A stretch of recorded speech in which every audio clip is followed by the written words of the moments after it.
They either want it to go on because they don't have the evidence. Are you asking me a question? Oh, no, I'm just looking at you. Oh, okay. But if you want to talk to me, we can talk.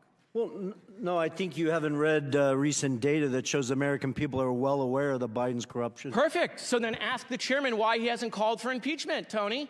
He's right here. Ask Comer. Hey, Comer, how come you haven't called for impeachment? I'll do it. Watch. Hi, I'm Tony. Hey, chairman, how come you haven't called for impeachment? When are we going to have the hearing? When is the vote going to happen? I mean, you believe it. He believes it. He says it every day on TV. I just don't know when we're going to have the vote. I mean, let's just go. Are you asking me to hold the vote? No, I just like looking at you. Yeah. We can save the taxpayers millions of dollars. So, I mean, look, I used all of my time to show that this vote is never going to happen because they have no evidence on Joe Biden. I yield back. Gentlemen's time's expired. Chair now recognizes Mr. Burleson from Missouri for 5 minutes.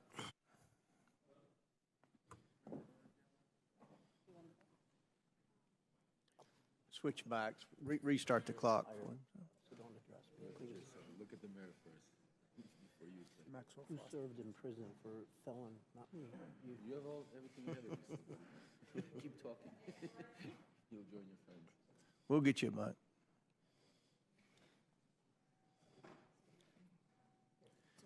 Do you want to go to that one? Okay. Apologies. All right, we good? Now we are. All right.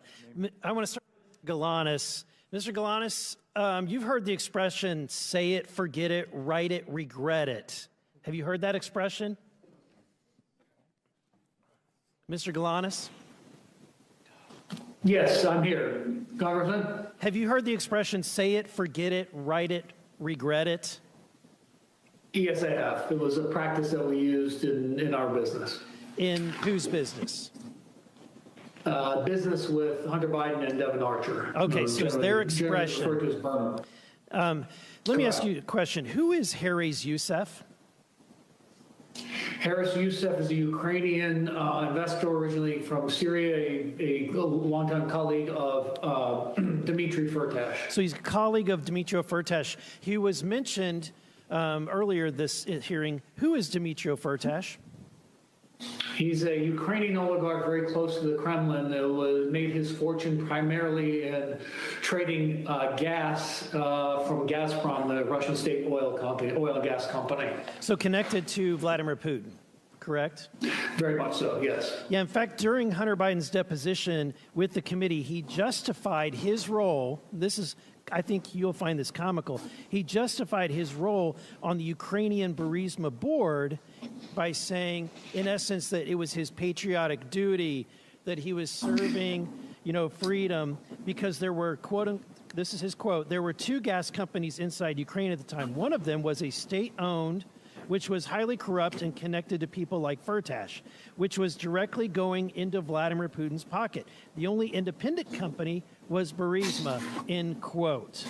Now, my question to you, based on this, he's disparaging Mr. Firtash, and yet, are you aware that that Mr. Biden, Hunter Biden, did business with Mr. Firtash?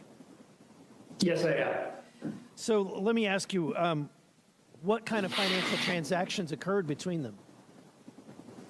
What Harris Youssef described to me, and then I was also described to me by others, including Devin and Hunter, was a $5 million payment that was made by Dmitry Firtash, is handled by Harris Youssef through Hunter Biden's law firm. That was deemed a success fee in order to quash an outstanding indictment for which in the United States. So a Putin-connected Russian oligarch wired over $5 million to Hunter Biden's law firm for what activity? What was Hunter supposed to do for that $5.5 million? He was supposed to perform in quashing the indictment that resulted in an arrest warrant for Dmitry Firtash, who is being charged in the United States. Yeah, being charged in the United States in Indiana. So he's supposed to quash that, use his political influence to do so. So my question is, of that money, the $5 million, $3 million made its way to a company that you set up with Devin Archer called Inbloom. Is that correct? That's correct, yes. And finally, from that $3 million, there was a transfer that was made, and I've got a copy of that, the bank record to prove that, of $275,000. Do you recall that transfer? I do. And it went to which account? Rosemont Seneca Bohai. Rosemont Seneca Bohai. So despite Correct. what Hunter said during his deposition, based on your knowledge, was Hunter Biden connected to Rosemont Seneca Bohai? Was he part owner? Very much so, and he said as much and had direction and control, and was a beneficiary of the account. So there are emails that document he directed monies to be dispersed from that account, including to himself. Now, it sounds like, despite what he's saying, that what he told the committee, that this guy was a bad hombre, basically, that this Firtash guy connected to Putin, and therefore he had to get on Ukraine. And yet he had no problem doing business for this corrupt Russian oligarch connected to Putin. In fact, had no problem taking $5 million and a direct transfer of $275,000. Would you agree? I agree with that, yes. Okay. Now, Mr. Bobulinski, and I've got just a little bit of time left. Sorry, very little time. So I want to ask you, for God's sake, Hunter Biden is doing all of these transactions, doing all of this business, and yet his father is vice president. And we're to believe that his father isn't aware of all of these. He's been on the phone calls, he's been in the meeting, and yet he's not aware that his son is doing business with people connected to Vladimir Putin? Are we to believe that? It's an absurd expectation. Thank you. My time has expired. Very good. Chair now recognizes Mr. Frost for 5 minutes. Thank you, Mr. Chair. The claims made against the President of the United States have been so completely proven to be lies that even House Republicans now are admitting that it's time to close this case. Mr. Parnis, I have a few questions for you in limited time, so I really want to try to get through these. And I just want everybody to know, especially people watching at home, that you're like one of the most credible witnesses that we've had throughout this entire impeachment inquiry. First off, I just want folks to know, for people who aren't familiar, can you tell me who you were working for between 2018 and 2019? Rudy Giuliani and Donald J. Trump. And to be clear, you answered to Rudy Giuliani? Yes. You answered to Donald Trump? Yes. Directly? Directly to Rudy Giuliani. Yeah. When former President Trump and Rudy Giuliani flew you to Ukraine to look for corruption on the part of President Biden, did you find any? No. And following your Ukraine trip, Senate Republicans, Senator Grassley and Johnson, released their Burisma report, which the New York Times concluded was, quote, unproven allegations that echo an active Russian disinformation campaign, end quote.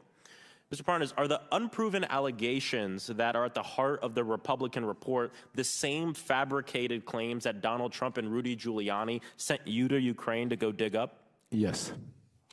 Last summer, you wrote a letter to Congress noting that when the media started to get tired of the smoke screens and using this, one of the authors of the Republican Burisma report would be your, quote, guy in the Senate to push all the information, end quote. What did you mean by that?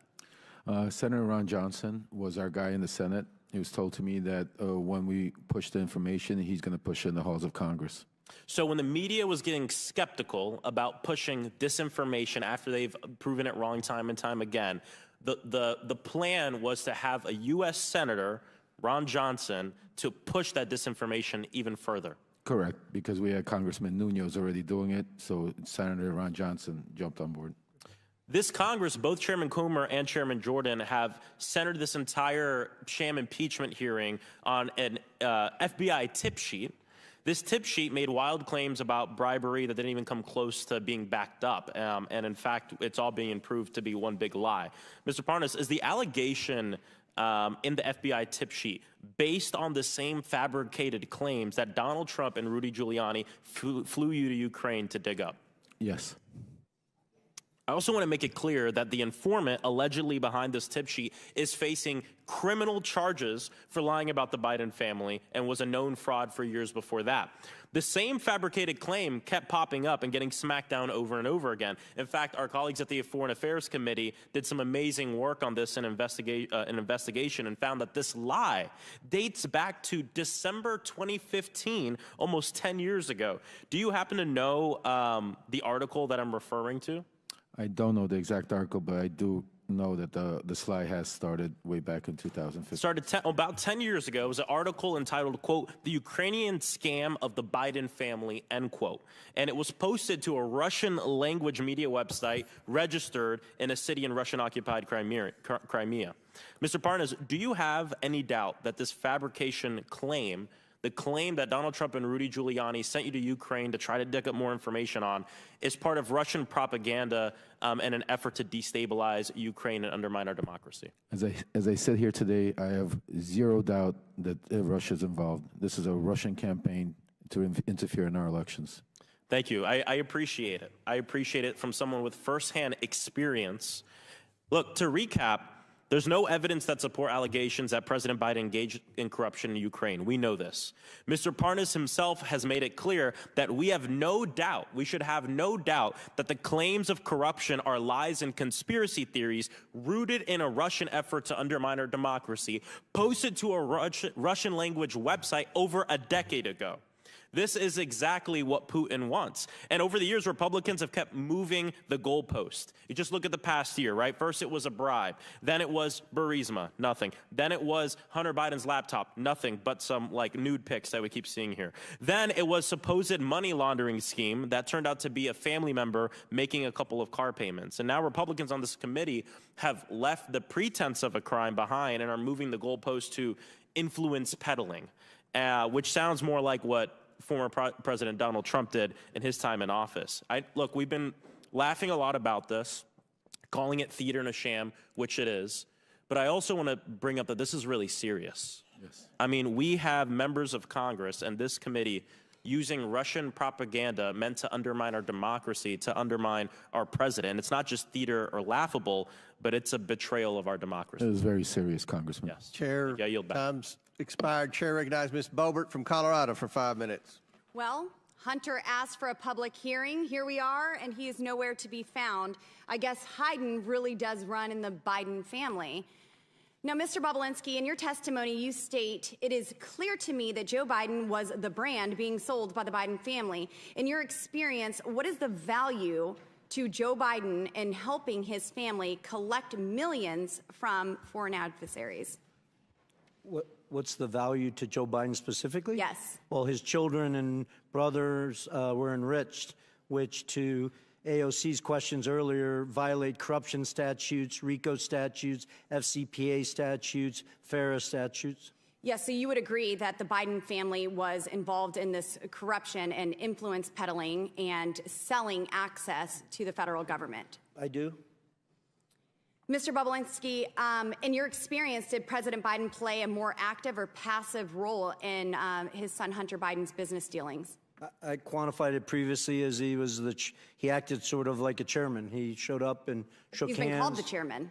Yeah, he showed up, shook hands, and that's all the Chinese, Ukrainians, Romanians, Russians, whoever is need. It's not what the Canadians, the Australians, and Americans need, but in those parts of the world, that's what they need. Thank you. And now I'm going to switch over to Mr. Galanis.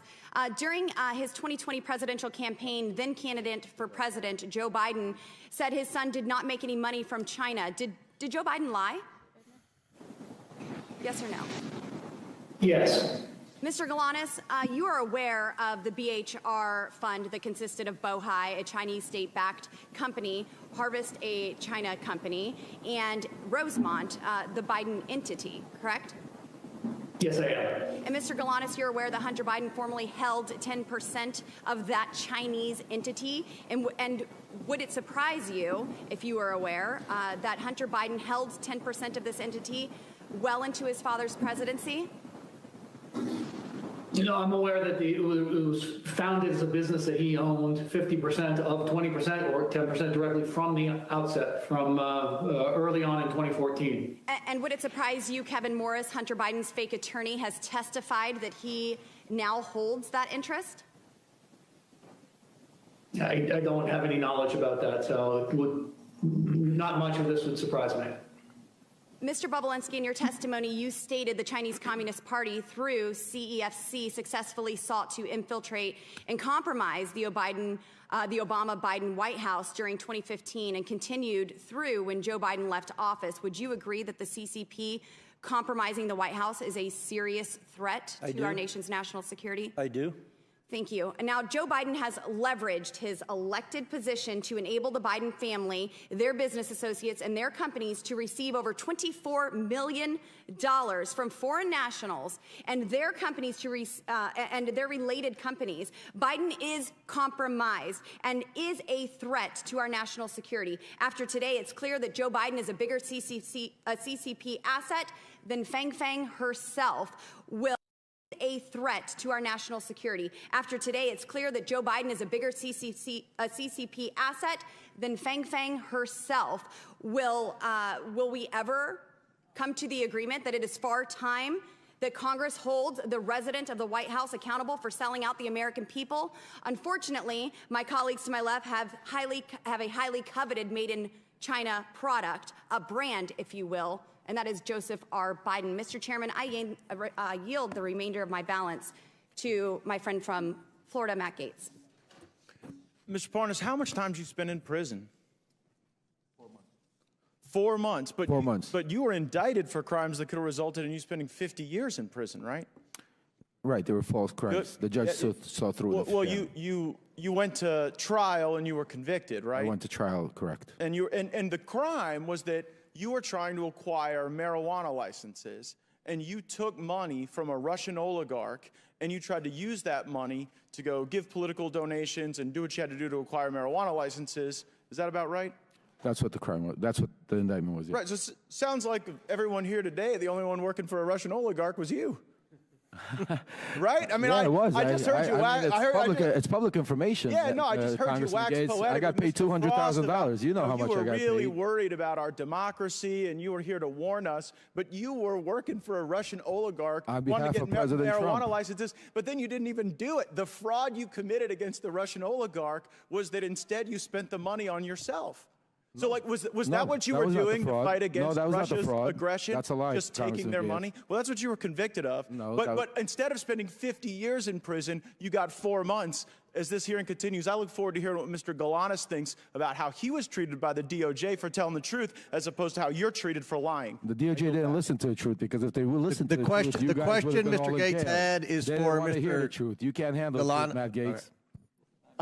Look, well, the truth for you is taking money from Russians to buy marijuana businesses and then going to jail and then coming here to lie about Trump. You should know better than anybody gentlemen's time has expired. Chair now, you should know better than anybody. Gentlemen's time's expired. Chair now recognizes Ms. Tlaib from Michigan. Thank you so much. It's so exhausting. This is really incredibly exhausting, and I can't imagine our residents sitting at home. I still, every time I look up and I see our former chairman, forever chairman, Elijah Cummings, our first ever hearing in this room was about the high cost of insulin. I think one of the first witnesses was a mother of twins who had to ration her insulin and lost a child because she couldn't afford it. I still remember our previous chairwoman who really did a phenomenal job continuing to talk about the opioid crisis and how the Sadler family was part of a criminal scheme to increase addiction among family members, people just literally losing their family members because of profit, because of folks that were literally drug dealers in suits. All of that to say is this House Oversight Committee, from our committee hearings on the Postal Service, which really matters to our constituents, the high cost of prescription drugs, the housing issues, the number of struggles and challenges of everyday Americans. And I say this sincerely. I know you all do, but sincerely, because what a waste of time. What a waste of time. just even some of the colleagues of my folks here continue to say this is a waste of time. I mean, Representative Niels said, quote, "I don't think we have the will to impeach Joe Biden." Just for the record, impeachment isn't something you have a will to do. It's something you have to have evidence to do. Which brings me to next, I mean, you know, you heard about Rep. Don Bacon, who said, when the staff tells you that they can't identify a particular crime, there's a problem. That's a problem. I mean, you can go on and on. One top Republicans admit that there's no conclusive evidence of impeachable offense that shows Biden acted improperly while in office to enrich his family members. I mean, it goes on and on. Former Oversight Chair Darrell Issa, who serves on Judiciary Committee now, said, I think he goes on and says, there's no clear sense of where the impeachment inquiry is going. It goes on and on. I mean, look, you all, this is an incredibly important committee. We could be doing some phenomenal things and holding currently the Biden administration a number of issues. Like, I want to know about the American Rescue dollars and where that money is being used. Is it being used towards public health? Is it being used towards the crisis that continues to happen in many of our families being impacted by long COVID symptoms? I mean, these are things that we could be doing right now in this chamber. We're not. We're doing this over and over again, and it's a waste of time. I literally, every time I talk to my constituents about this, they don't bring this up. They said, God, when is this going to be over with? I tell them, my colleagues do not know how to lead the campaigning at the steps of the Capitol. When we come in here, we have to literally put that aside and work for our constituents. Work on getting some sort of understanding where we can prioritize making sure that we have access to clean water. What is going on with the lead abatement program within the administration? Talking about the specific challenges that we continue to see in our healthcare system. All of that. Again, we can hold the Biden administration together, Mr. Chairman, on a number of issues we can see eye to eye on, and saying we need to use this committee to open it up to be the watchdog committee that we are. Instead, we really sincerely are wasting the time of the American people doing this. This is awful. For them to see us going back and forth like this, it's so disenchanting for them. And you all wonder why the numbers out there of favorability towards Congress is so low. They really have no faith in us because of this. This is the kind of stuff we do. When literally my folks are literally fighting for the right to breathe clean air and to sit there and figure out how they're going to afford asthma inhalers. Yet we're here wasting the people's time. Will the gentlelady yield? Yes, Mr. Chair. And I say this out of somebody that's a social worker at heart. We could do so many things in bipartisan in this committee. I know it.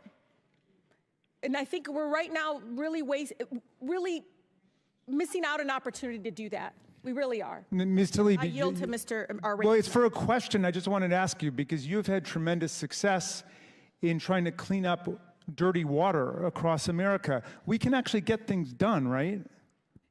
Absolutely. And, you know, I know my colleague on the other side, we all have a crisis of the clean water crisis.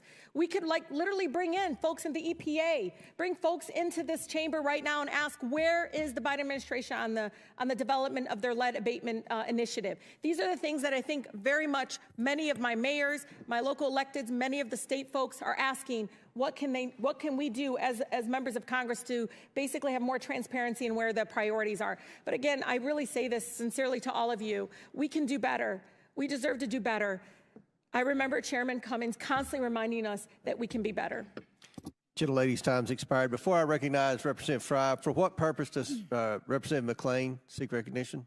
I'd like to enter something in the record. My friends on the other side of the aisle are desperately trying to deflect from the Biden family peddling scheme by attacking President Trump and his family. 5 minutes? I would like to enter into the record an article. Actually, Jared Kushner and Hunter Biden are nothing alike, and here are the facts. Thank you. Without objection, so ordered. Chair now recognizes Representative Fry for 5 minutes. Thank you, Mr. Chairman. One of the inconsistencies that I have kind of seen is what is on a text message, Mr. Bobulinski, with Raymond Zhao, and what Hunter Biden testified to in his own deposition.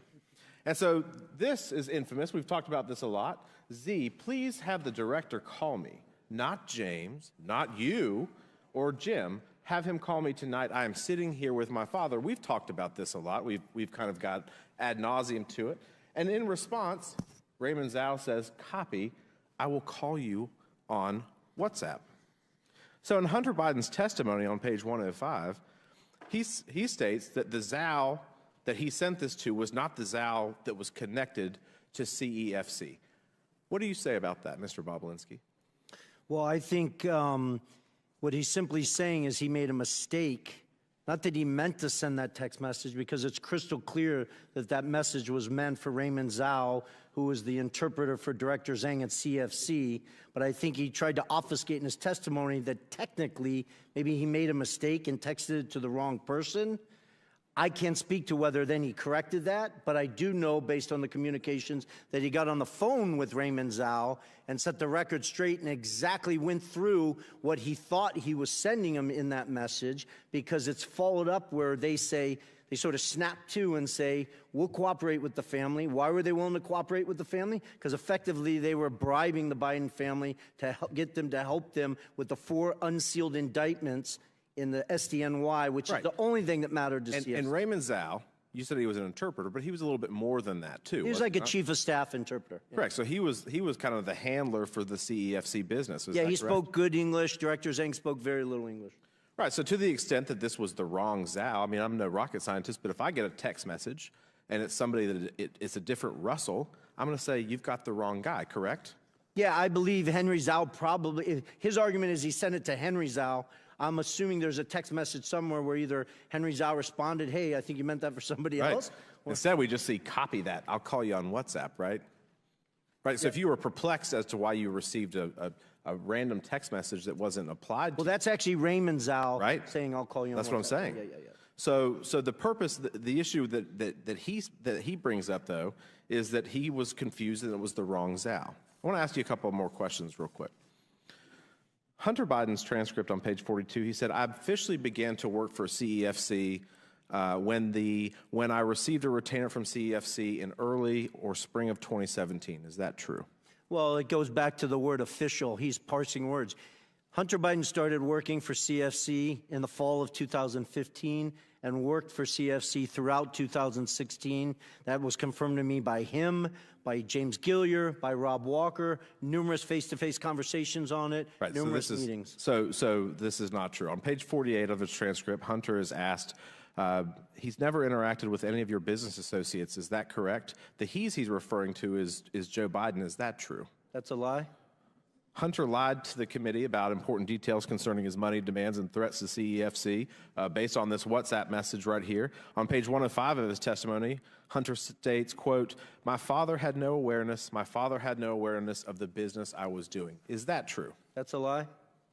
You also talked about how Jim Biden also lied extensively throughout his own testimony, and that Jim was selling plausible deniability for many years so that he could not tell the truth from a lie. On page 100 of Jim Biden's transcript, Jim is asked, do you recall having a meeting with Hunter Biden and Tony Bobulinski and Joe Biden? Jim's response was absolutely not. Jim states that Joe Biden never met with Tony Bobulinski. Is that true?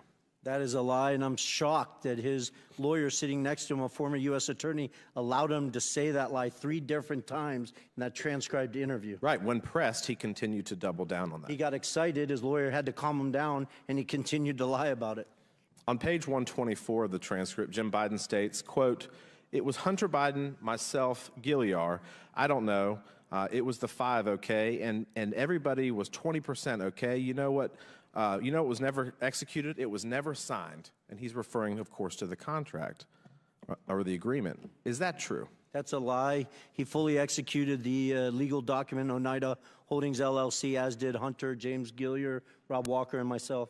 Thank you for your testimony today. Thank you. Yours has been the consistent testimony throughout this process, unlike the other people who have come before this committee. And with that, Mr. Chairman, I yield back. Very good. Chair now recognizes Ms. Presley from Massachusetts for 5 minutes. Thank you, Mr. Chairman. When Elijah Cummings was the chair of this committee, he often reminded us that our role was to be in an efficient and effective pursuit of the truth. So I'm going to try to do exactly that, because this farce has gone 15 months 10,000 documents and 11,000 hours too long, and we've got a lot of ground to cover here. Mr. Parnis, thank you for being here. Last year, you wrote a long letter to Chairman Comer detailing your extensive role in the, quote, campaign orchestrated by Giuliani and Trump to dig up dirt on the Bidens and to spread misinformation about them through various networks, including government officials, journalists, and Fox News personnel, unquote. When that campaign failed to find dirt because, well, there was no dirt to be found, the former occupant of the White House demanded that Ukrainian political officials announce investigations into the Biden family in order to smear Joe Biden prior to the 2020 presidential election. Yes or no, Mr. Parnis, before Trump and Rudy Giuliani tasked you to try to find dirt on the Bidens in Ukraine, did you ever interact with Mr. Trump? Before they asked me, yes, I've had many interactions. Okay. And you wrote to the committee that in late 2018, you attended a holiday party at Trump's White House, as shown in this picture. Can you describe your interactions with Donald Trump during this party? Yes. We came to the event. It was a Hanukkah party. Rudy Giuliani joined us. We were supposed to all go to the residence, but at the last second, Rudy said to wait for him downstairs. He was going to go meet Trump himself and update him on everything that was going on. He went to meet Trump at the residence. We waited at the White House. Then eventually, when Trump came down to make a speech, Secret Service came up to us and said that the president wanted to wait for us at the Red Room. So we proceeded to the Red Room and waited for Trump to finish a speech. Then he came in, approached me, and basically told me, shook my hand and said, "Rudy tells me great things. Keep up the good work. Thank you." And then we proceeded to take pictures. Mr. Parnis, when Trump told you to keep up the good work, what did you understand him to be referring to exactly? Well, at that point, the conversation was about Ukraine and Giuliani wanting me to go find Viktor Shokin. So that's what I took it as keep up the good work, go get Viktor Shokin on our way to Ukraine. And Mr. Parnis, after the party, did you interact with Trump again, or were you cut off from interacting with him? After our trip to Ukraine, we were cut off because then the BLT team was formed and the line of communication started going through Rudy Giuliani because they didn't want anybody to notice me with him because I was in Ukraine doing the stuff. I see. So is it fair to say, Mr. Parnis, that you think you were no longer invited to interact with Trump to create a buffer between President Trump and your work with Giuliani to generate evidence of Joe Biden's misconduct in Ukraine? Oh, I was told that. Not that I wasn't invited. I was told that you're going to stop going to the events, to the private events and stuff like that because, well, you're doing this. I see. So despite President Trump's efforts to insulate himself from associating with you as you sought evidence of Biden corruption in Ukraine, you maintained your contacts with individuals in Trump's innermost circle, including Donald Trump Jr., correct? Absolutely, yes. Well, you know, as the saying goes, a leopard can't change their spots. And so, Mr. Parnis, you're a prime example of Donald Trump's habit of welcoming people into his inner circle and then creating distance or the appearance of it from them as he relies on them to commit improper acts. Now, Donald Trump has demanded that Joe Biden be impeached, has enlisted oversight Republicans to do his dirty work in an attempt to try to win the 2024 presidential election by promoting the same lies about President Biden, lies that are firmly rooted in Russia's disinformation and propaganda effort to influence U.S. elections and undermine Ukraine in the midst of a vicious Russian invasion. I yield to Mr. Goldman. Thank you very much, Ms. Presley. I want to get back to this photograph here that I got cut off from before. You, Mr. Bobulinski, called a number of people liars, 6 FBI agents. I did not call this as 6 FBI agents liars. I'm talking. If you go to page... Well, you know better, Mr. Goldman. Okay, go to page 174 of the transcript, and you said it's not an accurate statement. It's a lie related to an FBI report. I didn't call them liars. Sorry, I don't have time. Be quiet. Lie. Now, this is a photo that was provided by Cassidy Hutchinson after you called her a liar when she said that you met with Mark Meadows and received an envelope.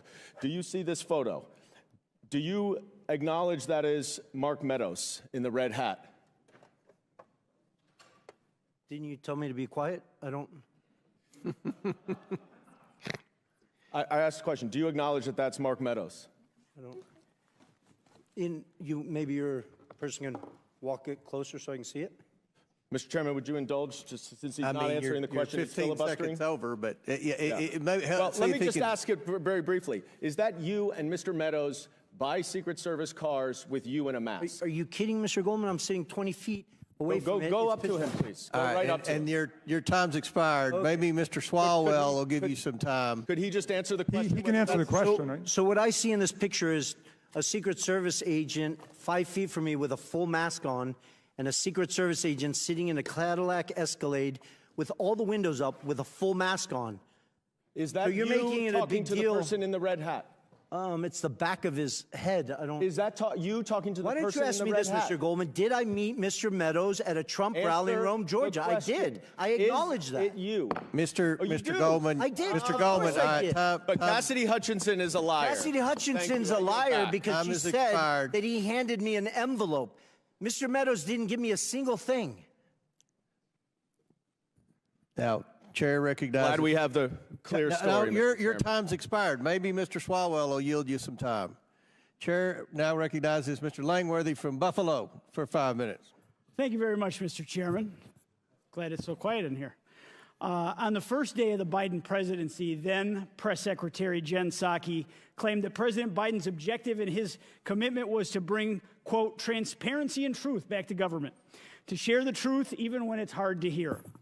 That is obviously laughable, just about as laughable as when Hunter Biden claimed that he was trying to avoid wire fees when he had Rob Walker launder a $1 million payment from a Chinese company through 16 different bank wires to Hunter, Hallie, and Jim Biden's accounts. If you're trying to avoid wire fees, then why send 4 different wires over 3 months to the same account? It's a total joke. A glaring example of President Biden's failure to live up to his promise to bring transparency is his influence peddling in Ukraine, where he pressured the Ukrainian government to fire Prosecutor General Viktor Shokin, who was investigating the owner of Burisma. While Joe Biden was vice president in 2014, his son Hunter Biden was asked by Burisma's owners to join the board, a paid position. The committee has sought documents from the administration regarding Vice President Biden's influence peddling in the Ukraine. The administration, which claims transparency, has failed to produce these documents. I'll give you an example. On September of 2015, the United States was steadfast in its belief that the owner of Burisma was the face of corruption in Ukraine. The administration vowed to work with the Prosecutor General to tackle corruption in the country. However, that all changed after a phone call from Hunter Biden and the owner of Burisma to Hunter's Washington, D.C. associates in 2015. A few days later, Vice President Biden delivered a speech to the Ukrainian legislature and privately pressured the Ukrainian president to fire the Prosecutor General. The Oversight Committee has asked the White House for drafts of Vice President Biden's speech to the Ukrainian legislature from 2015. They have withheld those draft speeches for nearly 7 months. To this date, we have not been able to review them.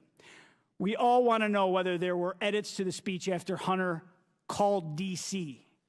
We all want to know whether the vice president, then vice president, changed course to protect his son and his corrupt business associates. We all want to know whether the Biden family's business dealings affected American policy towards the Ukraine. The White House claims to be committed to bringing truth and transparency to government.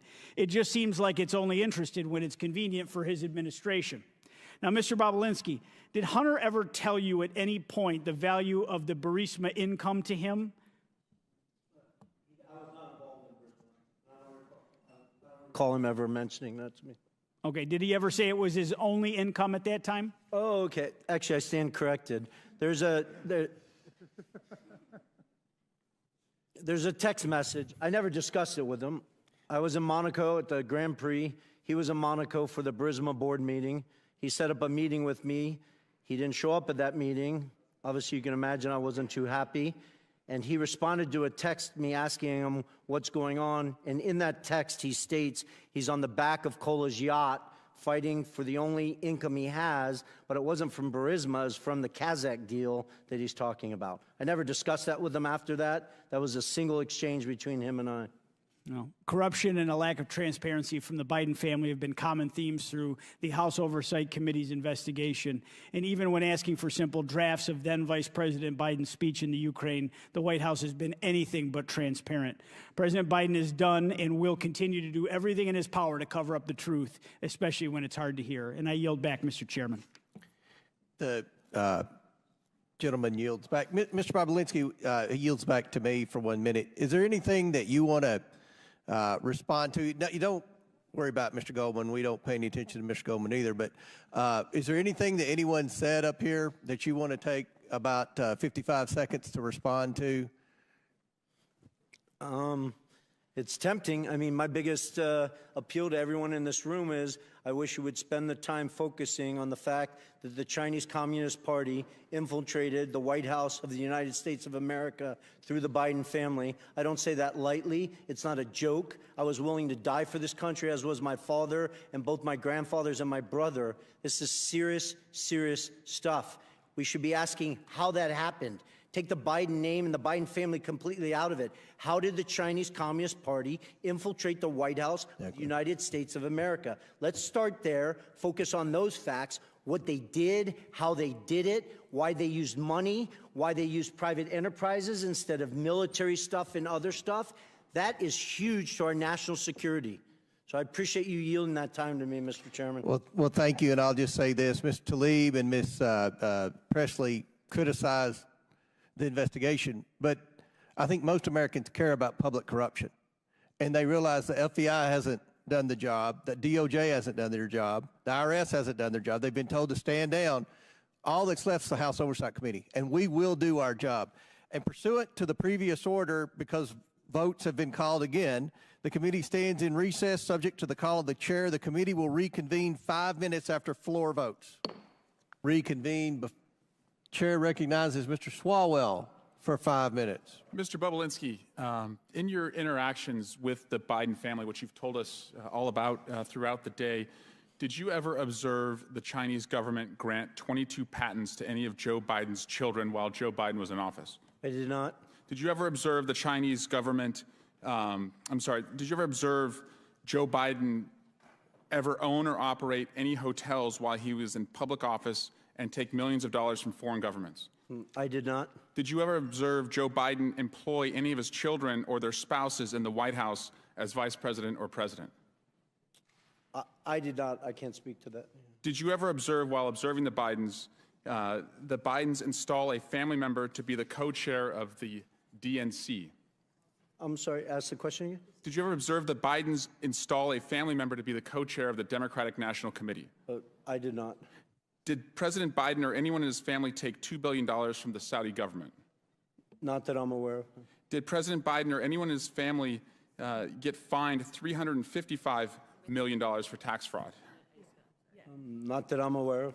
Mr. Parnis, as you've observed Mr. Bobulinski today and his fealty and dedication and loyalty to the Trump family, is that something you recognize as somebody who was also in that cult before? Absolutely. Is there hope for our man Tony here? Very little, I think, until he hits a brick wall. And in your experience, on a scale of 1 to 10, how eager was the Trump campaign in your interactions to manufacture dirt on Joe Biden? 1 to 10, 10 being the highest. 10 plus. 10 plus. Would it surprise you, Mr. Parnis, that the Russians and in their disinformation campaign outlets have often cited Chairman Comer's testimony and allegations against the Biden family to make their own allegations against Joe Biden? No, it doesn't surprise me because that's exactly what they want to happen. Mr. Chairman, it's over. It's over. It's time to pack it up. And I want to give you the top 10 reasons why impeachment is dead. Number 10. Your key witness today is testifying from the slammer. Number 9, key evidence of a bribe that you all relied on. The guy who said that has been indicted for lying about that bribe, and he's a Russian asset. Number 8, another key witness has been indicted as a Chinese agent. Number 7, during the Hunter Biden interview, Mr. Chairman, you didn't even stay for the whole time. Number 6, Chairman Jason Smith didn't show up at all to the Hunter Biden interview. The same day, number 5, Darrell Issa said it's a big nothing. Number 4, today Jim Jordan began his remarks not by relying on any evidence for this investigation, but he went off attacking the DOJ about what they're doing with the Catholics. Number 3, you all still have not sent the articles of impeachment for the Mayorkas impeachment to the Senate, and that happened last month. Number 2, you're now talking about a criminal referral, but if you had evidence for a criminal referral, then you have evidence to impeach somebody for high crimes and misdemeanors. And number 1, and I'm sorry to say this, Fox News isn't even carrying this today. In fact, one of their anchors, as they broke away 10 minutes in, said, this is the same hearing over and over and over. At what point are you going to fish or cut bait? So I just have to tell you, it's over. Impeachment's over. Dunzo. Bye-bye. Rigor mortis. Lights out. Curtain drop. Mic drop. Peace. Adios. Sayonara. Au revoir. Or a language that you all understand. Doi sivdanya. Did I say that right, Mr. Parnis? Yes. I dare you to impeach, but you won't because you don't have the evidence. And because you don't have the evidence, you don't have the votes. Guys, it's dead. And so I'm here to pronounce the time of death.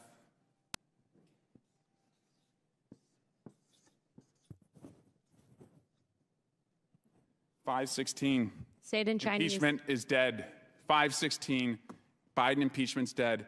Joe Biden has been acquitted." Gentleman's time's expired. Chair now recognizes Ms. Luna from Florida for 5 minutes. Mr. Parnis, I want to read to you a few quotes from a letter that you wrote to the House Oversight Committee. First, you said that I will remind you that Solchesky's answers are in the report that the House Oversight Committee published. In this document, he stated that Hunter Biden was never asked or assigned to speak with anyone in the U.S. on behalf of Burisma. Mr. Parnis, are you aware that according to Amos Hochstein, a U.S. State Department official, in a transcribed interview with the Senate, Hunter Biden requested to have a meeting with him in November of 2015.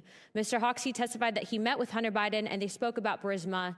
So yes or no, that statement that you made to House Oversight was incorrect?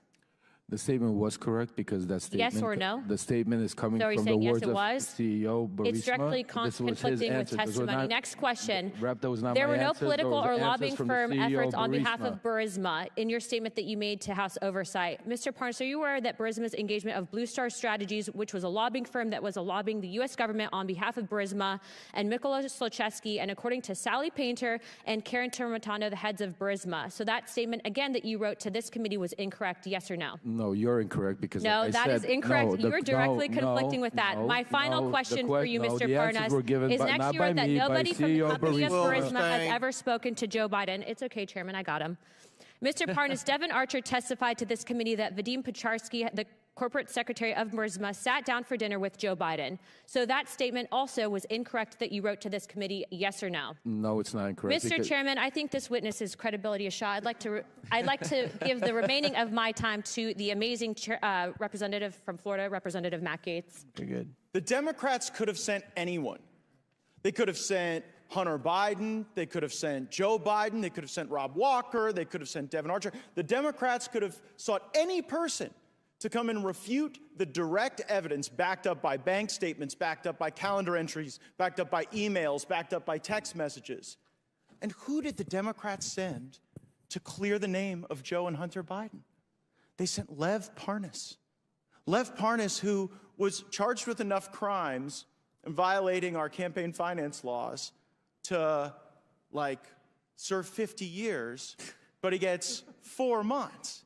And the big, grand criminal conspiracy Mr. Parnis is involved in is using Russian oligarch money to try to get marijuana licenses, which seems odd, and then using that Russian money to plow into campaigns in order to achieve that objective. But the fraud he committed wasn't just on our election system by plowing Russian money. It was also a fraud on his own investors who didn't get it. So I guess, Mr. Bobulinski, as you hear Maxwell Frost, my colleague on the Democrat side, say that Mr. Parnis, fresh off of his prison time, is the most credible witness we've had to address these business dealings. What's your reaction to that? I think it's laughable that the Democrats are asking Lev Parnis to weigh in on my credibility, a convicted felon that served jail time. I have an impeccable record.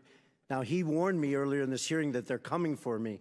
I look. No, I didn't worry. I said just keep talking. You'll be there soon. I look forward to that, Mr. Parnis. Keep lying. You'll be there soon. Well, is that a threat, Mr. Parnis? No, it's just the truth. No, did you say they were coming for me? No, I said if you keep lying, you will end up in prison. I'm not lying. You're the one who was lying. You have nothing to say. You're the one who went to prison for lying. What am I lying for? Tell me what we're lying for, Mr. Babarensky. What? You don't even know what you're talking about. What am I lying? You went to prison for lying and defrauding your investors. What am I lying here? What am I lying here? Oh, the list is long. We don't have enough time. I think Mr. Gates only has a minute. I think you're a little scared, just like Mr. Gates. Because Mr. Gates doesn't even ask a question. You're filibustering. I've been here for 6 hours, and not one of your committee members has asked me one question. You want to hear the truth? I asked a question about your illegal business I've been here for 7 hours. Mr. Bobulinski, ask me some questions. Fraud is a crime, right? Go ahead. Ask Correct. Fraud is a crime. Fraud is a crime, and you observed fraud on the part of the Bidens, right? I did, crystal clear. So much so I had an independent law firm spend $300,000 to analyze that fraud and put together a fully ready, fileable lawsuit against the Biden family. And bribery is a crime, right? Correct. And what you observed with Joe Biden trying to get you into this business deal with Hunter Biden, what you later learned about that business deal and how the money was flowing from the Chinese Communist Party to Hunter Biden, to other members of the Biden family, did that concern you as a potential feature of money laundering? It did. It did. I started to grow concern after I met Joe Biden. And then I sat down with Jim Biden, and he used the term plausible deniability with me. And that's documented because I went back to my lawyers and I asked them, something is starting to feel unright. And they went and hired another law firm to give me a full FCPA workup to go through the details of what could be done and what couldn't be done. Sounds like high crimes and misdemeanors to me, Mr. Chairman. I yield back. Very good. Chair now recognizes the chairwoman of the House Education Committee, Ms. Fox from North Carolina. Dr. Fox. Thank you, Mr. Chairman, and I want to thank my colleagues for what you have been doing here today, unraveling these issues. Mr. Galanis, in your written testimony, you state that your, quote, objective was to build a diversified private equity platform which would be anchored by a globally known Wall Street brand together with a globally known political name, Biden, end quote. Is it correct that Harvest Fund Management, a $300 billion Chinese financial services company closely connected to the Chinese Communist Party, CCP, was interested in partnering with you and your business partners? Yes, that's correct. Thank you. Why was the CCP-connected Harvest Fund Management interested in doing business with you and your partners, Hunter Biden and Devon Archer? The only plausible reason, and the reason we even discussed, was because of the access that it provided. There was a quote that was attributed to Henry Zhao, the chairman, that talked about the access that it provided. So there's documentation that was contemporaneous that said what their interest was, and that interest was political access. Thank you. Is it correct that Harvest Fund Management believed that Joe Biden would take a seat on that company's board after his vice presidency ended? Yes, that's correct. And there were emails to that effect around that time that were circulated by people who were there as part of those conversations, including the golf outing. Thank you. Are you aware of Hunter Biden ever speaking to his father, Joe Biden, about the plan to have him join the board of Harvest Fund Management? Yes, I witnessed that, yes. It seems clear that Joe Biden was aware of his family's use of his office and influence to do business with America's adversaries, and therefore a choice to pursue personal gain over national security. Mr. Bobulinski, is it true that former Vice President Joe Biden met with Xi Jinping, the chairman of CEFC China Energy? It is based on Rob Walker saying yes to that in a transcribed interview. I personally was not at that meeting. When did this meeting take place based on what Mr. Walker said? Yeah, in my understanding, it would have been February 2017. After they had a meeting in Miami I believe James Gillier got on the corporate jet of CFC and flew with Yi Jianming and Director Zhang to D.C. in preparation for that meeting. After this meeting with former Vice President Joe Biden and Chairman Yi, were any payments made to the Biden family or associates? Yes, well, it gets to that point of obfuscation. $3 million was wired to Rob Walker's account on March 1st. Actually, they sent 2 wires. The first wire got kicked back, and then they sent a second wire on March 1st, 2017 to Robinson Walker, LLC. And then, as your committees walked through today, they parsed that out to the Biden family in numerous different payments. Thank you. Mr. Chairman, it is clear that Joe Biden is the common element in all of Hunter Biden's attempts to do business with China. There's a pattern emerging that the Biden family and associates, including Joe Biden himself, deliberately chose personal gain over the safety and best interest of the very Americans Joe Biden was elected to serve, protect, and defend. With that, I'll yield the balance of my time to Mr. Gates. Hunter Biden's deposition. Question: do you think some of your business associates we've spoken about today, Mr. Archer, Mr. Bobulinski, Mr. Galanis, do you think they had an expectation that your dad had any role or involvement in any of your joint business dealings?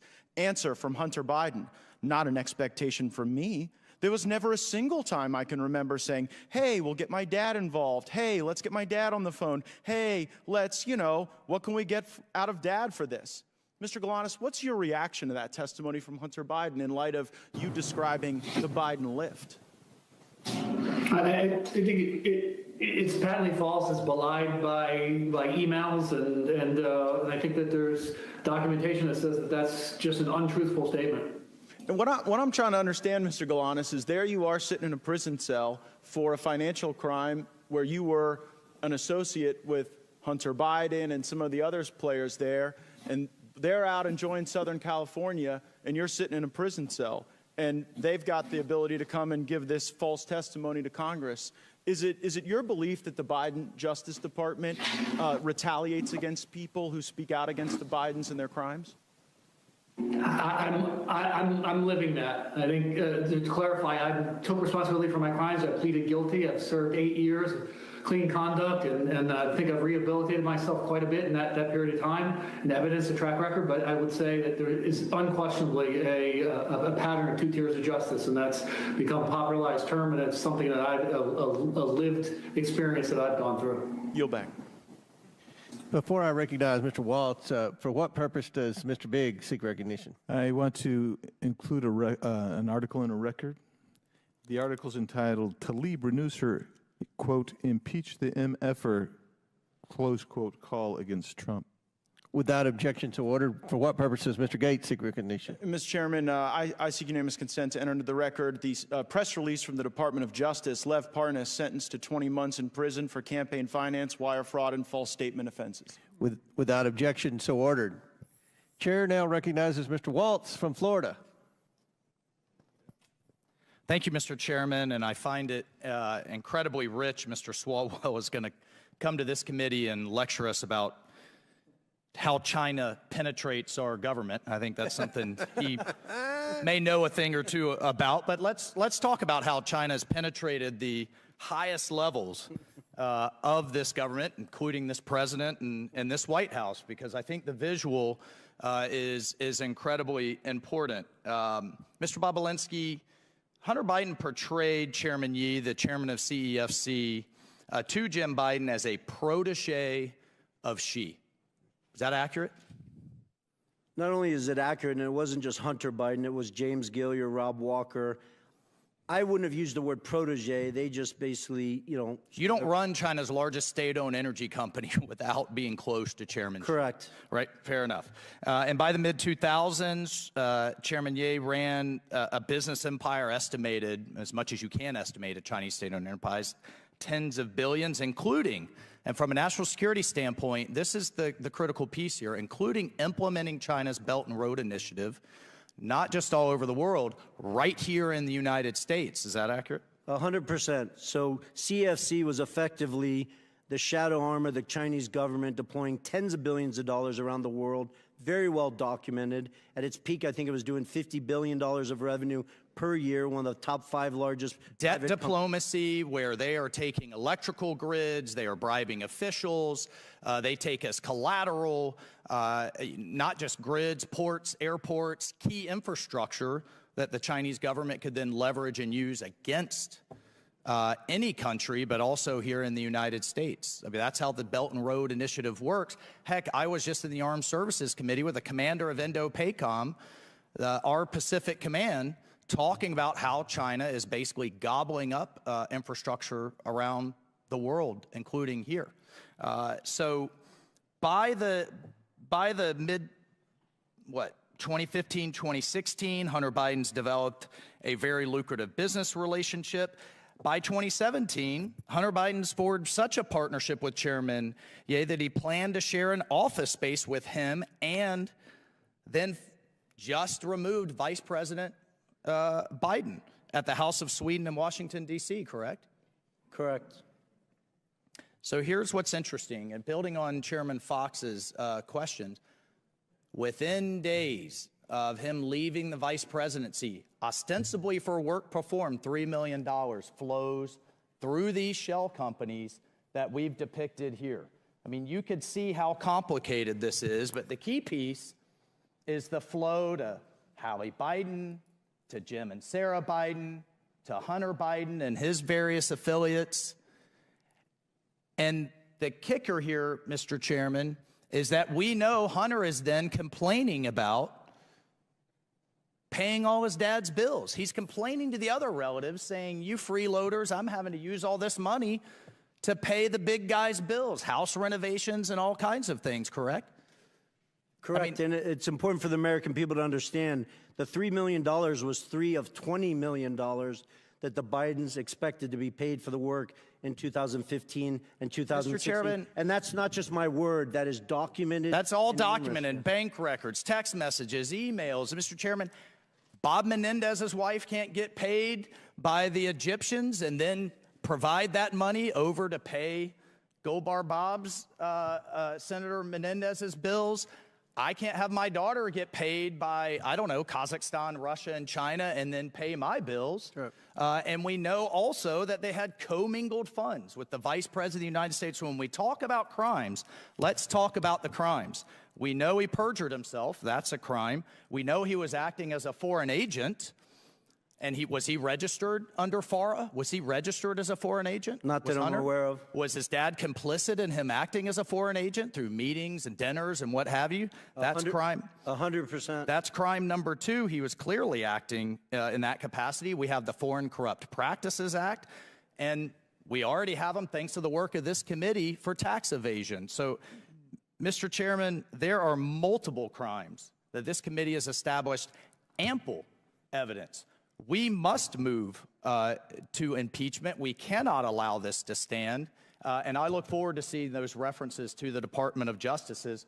For this alone, this is a critical national security issue. The Chinese Communist Party call it the princelings. They don't go after the principle they want to influence. They go through the sun. And it is right out of their playbook. And they've done it at the highest levels of the United States government. I yield my time. Very good. Mr. Chairman, I just have a couple of UC requests, if that's all right. One is from Devin Archer's transcribed interview testifying that Joe Biden had nothing to do with any of Devin Archer's business ventures with Hunter. Second is the declassified intelligence community assessment from the National Intelligence Council, March 2021, detailing efforts by Russian actors to interfere in the 2020 U.S. elections. And finally, most importantly, the U.S. District Court decision from the Southern District of New York in United States versus Galanis, where Mr. Galanis was described as a con artist who wanted to be in business with Hunter Biden but never was, and how they thought that they could add layers of legitimacy to their con operation. If I could have those introduced. Without objection, so ordered. Now the chair recognizes Mr. Gates from Florida. You're a serious business person, Mr. Bobulinski, right? I am. Unlike the convicted felon next to you, you've served in the military, right? Correct. You've done big deals. Correct. Complicated deals, deals that involved foreign businesses, right? Correct. And so what I'm trying to figure out is when you came to realize that you showed up at the wrong party?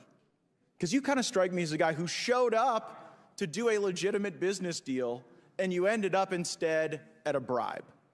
And so as you're looking at CEFC, as you're having this meeting with Joe Biden, as Hunter Biden is introducing you to his web of contacts, when did you go from serious businessman Tony Bobulinski working to make a buck in a capitalist system to a guy worried that you had been unwittingly ensnared into Hunter and Joe Biden's bribe operation with the Chinese Communist Party?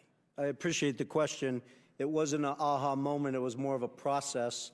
I am a serious businessman, demonstrated by the different deals I've done around the world and the success of them. But it started, remember, the Biden family wasn't my entry into this. James Gillier, who I'd known for over 10 years, who traveled the world doing business, kept trying to get me involved. I really had no interest.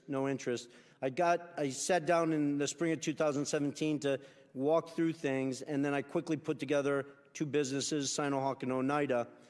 After the meetings in Los Angeles with Hunter and Joe Biden, it started to sort of, bells and whistles started to go off when Jim Biden used the term plausible deniability. Plausible deniability is the first moment, straight from the lips of Jim Biden, right on the heels of your discussion with Joe Biden, where you start to think, this might not be legit. Correct. And my lawyers at the time could attest to that, because I reached out to them saying, listen, I'm a former naval officer. I held a Q security clearance. I couldn't collect, somebody couldn't take me to dinner for $50.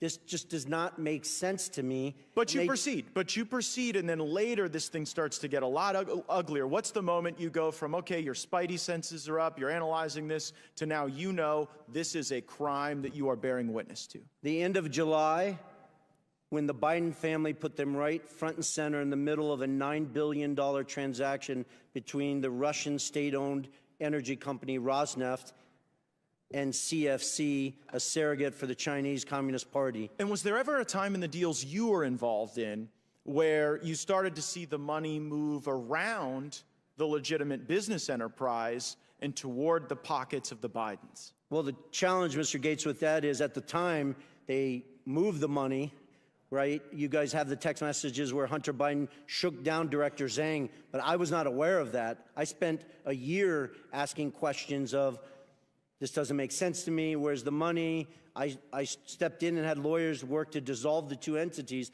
I didn't know till years later that they had defrauded me, they had gotten paid all this money, and all this craziness. The amount of facts, it just seems pretty simple. This is either a bribe or a business. It was a bribe from the Chinese Communist Party.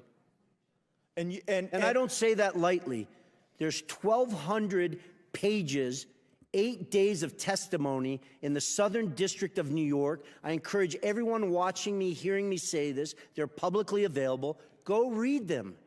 Our Department of Justice outlines in intimate detail the corruption and bribes that CFC was deploying to political officials all over the world. It wasn't just in the United States. I'm here to believe that they did this in every other country, but with the Biden family, it was pristine. It was an actual clean business. That's absurd. And you came to know that, and that's when you blew the whistle, right? That's when you started to get worried, when you saw Joe Biden. I stepped away from it. There's the whistleblowers. I can't give them kudos enough for the bravery and the risk they put their family in. They publish stuff where I am voicing the concern of the Rosneft deal. And you animated your concerns when you saw that this wasn't just a corrupt bribe, a corrupt business deal happening to a guy who used to be vice president. When you see that Joe, everyone's made a big deal like you're a bad guy that you showed up at the debate, or you're trying to give life to these facts that you've observed, that it's so bad that you did that during a political contest. But observing this, it kind of seems like it would be unpatriotic for you to stay quiet. Of course. And so, I mean, Joe Biden running for president clearly motivated the Chinese to consummate this bribe. Did it also motivate you? Well, I didn't want to go public. I wanted to simply unload all the facts, personal experiences. It's funny, there's 18 people on this committee with law degrees, including, I think, Mr. Swalwell. Evidence, firsthand testimony, is the most powerful evidence you have. I've given it, Mr. Galanis has given it, along with a whole host of other witnesses. Then, on top of that, I have thousands of documents and pages of legals and stuff like that. That's what's I interesting, wanted to Mr. simply Bobulinski. give this information. Yeah, Congressmen and senators. No and one let them questioned do any their of your job. facts. Yeah. No one brought a single piece of evidence that even for a moment discredited any of the truthful testimony that you've given us. No, they did my time's not. expired. I yield back. Gentleman yields back. That concludes our questioning. Again, want to thank the witnesses. We are going to close now, and I will yield to the ranking member for a brief closing statement. Great, and I'll take an extra 32 seconds as Mr. Gates did. Well, and while we're on Mr. Gates, he seemed to be upset about a couple different things. One was fraud, which was fascinating to me, given that his hero, Donald Trump, has just been convicted civilly of bank and insurance fraud in New York in a civil case, and now owes, I think it's $454 million, unless that's gone up with interest. I think he's having a hard time making that, but I'm sure that Mr. Gates' constituents will help him out as they're shaking down Republican voters. You can pay either for Donald Trump's criminal lawyers or his civil lawyers. That's the big political choice, I suppose.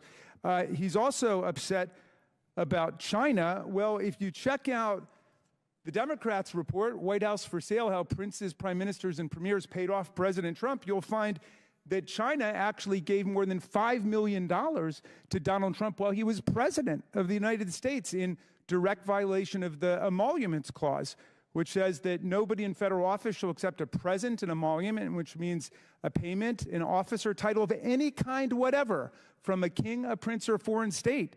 And we spent the day, again, jawboning about Hunter Biden, who has never held public office, and he's never done business with a government.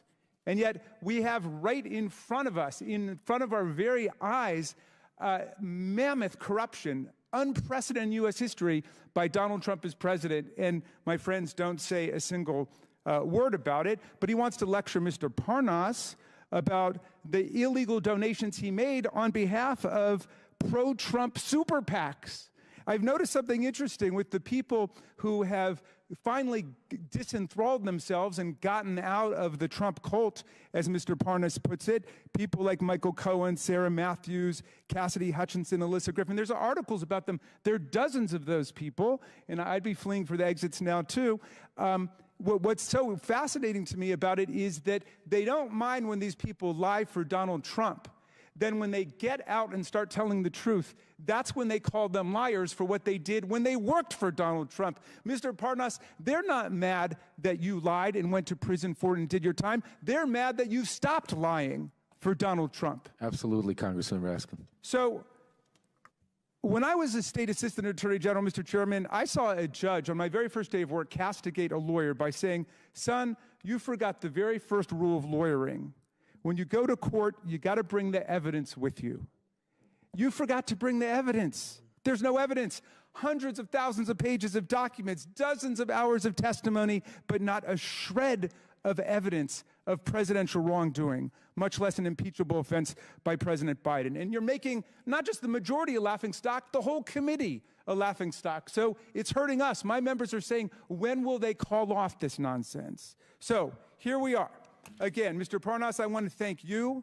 You have explained to America that the allegations at the very foundation of this inquiry were predicated on Russian propaganda and disinformation, just as they were at the start of the hit job that you and Rudy Giuliani were sent to do back in 2018 and 19. And I want to thank you for showing America what real intellectual honesty and personal honesty look like, and how you can grow out of the deranged Trump syndrome that so many of our colleagues are still suffering from today. It's time to call this investigation for what it is, Mr. Chairman. It's not just an embarrassing failure and an historic failure at that, but it's an historic betrayal of democracy, freedom, and the rule of law as Vladimir Putin tramples the freedoms and the democracy of people in Ukraine. We should be spending our time standing up for democracy and not tarnishing it with spectacles like this. I yield back.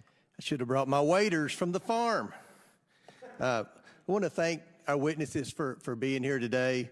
Mr. Bobulinski, Mr. Galanis have delivered testimony in front of the American people directly implicating President Biden and his family's influence peddling schemes. Schemes that brought over $24 million into the Biden family and their business associates' pockets. For what? I never heard the minority say what they did or what business the Bidens were in.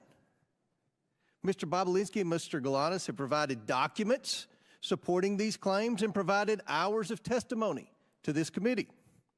Mr. Bobulinski and Mr. Galanis have not changed their stories. Mr. Bobulinski and Mr. Galanis did not ask for this hearing, but they showed up for it because they have nothing to hide. I also invited Hunter Biden to this hearing, in part due to his own request that he be allowed to provide transparency and testimony before the American people. Or at least he did request this hearing, and then he sat for a deposition with the Oversight and Judiciary Committees. Now he's nowhere to be found. Mr. Bobulinski, Mr. Galanis, and others have implicated Joe Biden in the Biden family business. Hunter Biden denies his father's role in the Biden family business. This is a material discrepancy among witnesses of the highest order. I attempted to solve this problem by getting the witnesses in the same room together to straighten out any misunderstandings. It should be clear to the American people that Hunter Biden's word is as valuable as the fake services he was selling. And this committee will not play games or belittle the institution of Congress by allowing Hunter Biden to call the shots about who he testifies with or when he does it. At this point, the only person who can resolve this discrepancy about Joe Biden's participation in his family's influence peddling schemes is Joe Biden himself. As I said at the beginning of this hearing, Joe Biden was either used by his family over and over again and paraded in front of his business partners to rake in millions of dollars, or he knew exactly what he was doing to enrich his family. Joe Biden was either complicit or incompetent. And the American people deserve to know which one it is, which one it was. But neither is acceptable for the leader of the United States. I don't think anyone believes that this is acceptable behavior for the family of the President of the United States to receive tens of millions of dollars from our adversaries around the world, and they can't say one single thing they did to receive the money. Nobody supports that. I don't care if you're Democrat or Republican, if you're from a big city or a small town. That's not what this democracy is about. That's not what the founding fathers set up. They set this up that we have public servants come and provide their public service and then go on. They did not set this up for public servants to enrich themselves through their family, through influence peddling. No one is denied. Is anyone denying, Mr. Raskin, that the Biden family was influence peddling? Nobody denies that the family was influence peddling. What we have here is a major discrepancy on what role Joe Biden played. We know the three former Biden associates say that Joe Biden was actively involved and knew full well what the schemes were, what the family was up to. But we have Hunter Biden testifying under oath that his dad didn't know. So in the coming days, I will invite President Biden to the Oversight Committee to provide his testimony and explain why his family received tens of millions of dollars from foreign companies with his assistance. We need to hear from the President himself. And I assure the American people that they will be able to evaluate for themselves the President's honesty and fitness for the office he now holds. With that, Mr. Chairman, are you going to invite Donald Trump to come and talk about his violations of the Emoluments Clause? you all have investigated Donald Trump for years, and I'm pretty sure I've read in the paper that there's a lot of investigations of Donald Trump. No one's investigated we Joe impeached Biden. him. You were invited to impeach Joe Biden today. Are you supporting, are you going to work with me to see that Joe Biden comes and answers these discrepancies? I mean, this is a big deal. There's no discrepancies. There's not been discrepancies. No, there's no evidence at all that he's committed any high crime and misdemeanor. What is it? In closing, I want to thank our panelists once again for their important and insightful testimony today. With that and without objection, all members will have 5 legislative days within which to submit materials and to submit additional written questions for the witnesses, which will be forwarded to the witnesses for their response. If there is no further business, without objection, the committee stands adjourned. Will come to order. I want to welcome everyone here this morning. Without objection, the chair may declare a recess at any time. Without objection, Chairman of the Ways and Means Committee, Mr. Jason Smith of Missouri, Representative Matt Gaetz of Florida, and Representative Eric Swalwell from California are waived onto the committee for the purpose of questioning the witnesses at today's committee hearing. For today's hearing, opening statements will be limited to 10 minutes for the chair and 10 minutes for the ranking member. The chair also notes that points of order pertaining to the engaging of personalities against the president will not be in order for the duration of today's hearing. Given that this is a hearing regarding this committee's impeachment inquiry, members must be allowed to speak frankly. The chair now recognizes himself for an opening statement. Today, the House Committee on Oversight will hear from witnesses who have previously provided information during our deposition and interview phase regarding the Biden family's business practices in China, Ukraine, Russia, and other places around the world. At the start of this Congress, the Oversight Committee has investigated what product or service the Biden family and their associates were selling that would justify over $24 million in payments. We've reviewed emails, bank records, text messages, suspicious activity reports at Treasury, and other evidence normally compiled during an expansive investigation such as this. The Oversight Committee has found no credible evidence of the Bidens providing any work product. The committee has identified no legitimate value or document or even one single hour of work the Bidens have provided their business partners. Nothing. What is apparent after over a year of investigation is that the Bidens do not work in any traditional sense of the word. They do not work as consultants or lawyers or advisors. The Bidens don't sell a product or service or a set of skills. The Bidens sell Joe Biden. That is their business. For months, we have heard Democrats desperately proclaiming that witnesses have told this committee that Joe Biden had no involvement in his family's business dealings. But where are those witnesses today? It's telling. Democrats haven't invited one of these witnesses to today's hearing. That's because they know their testimonies would not withstand public scrutiny. Democrats have relied on these witnesses' opening statements and have willfully turned a blind eye to the facts that have come out in these interviews once the witnesses were questioned about our record of evidence. Democrats now must rely on bringing in a distraction witness to talk about nonsense, and who can't talk about any of the facts brought by today's witnesses who worked with the Bidens. Now, President Biden cannot control his adult son. He cannot control his brother, his sister-in-law, or his 9 family members who have received money from these transactions. All President Biden can do is control his own actions, and that is what we are here today to discuss with the witnesses.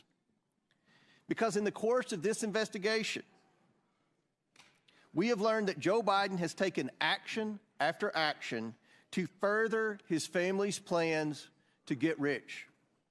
He shows up to meetings, gets on phone calls, shakes hands and tells people to, quote, look after my family. He goes to dinners with foreign oligarchs and a Ukrainian executive paying his son millions of dollars. He gets paid with money from Chinese businessmen who he has meetings with and tells other business associates he'll see what he can do to help their situations. He writes letters of recommendation for foreign business associates' children. The scam is simple. The Biden family promises they can make a foreign partner's problems go away by engaging the U.S. government.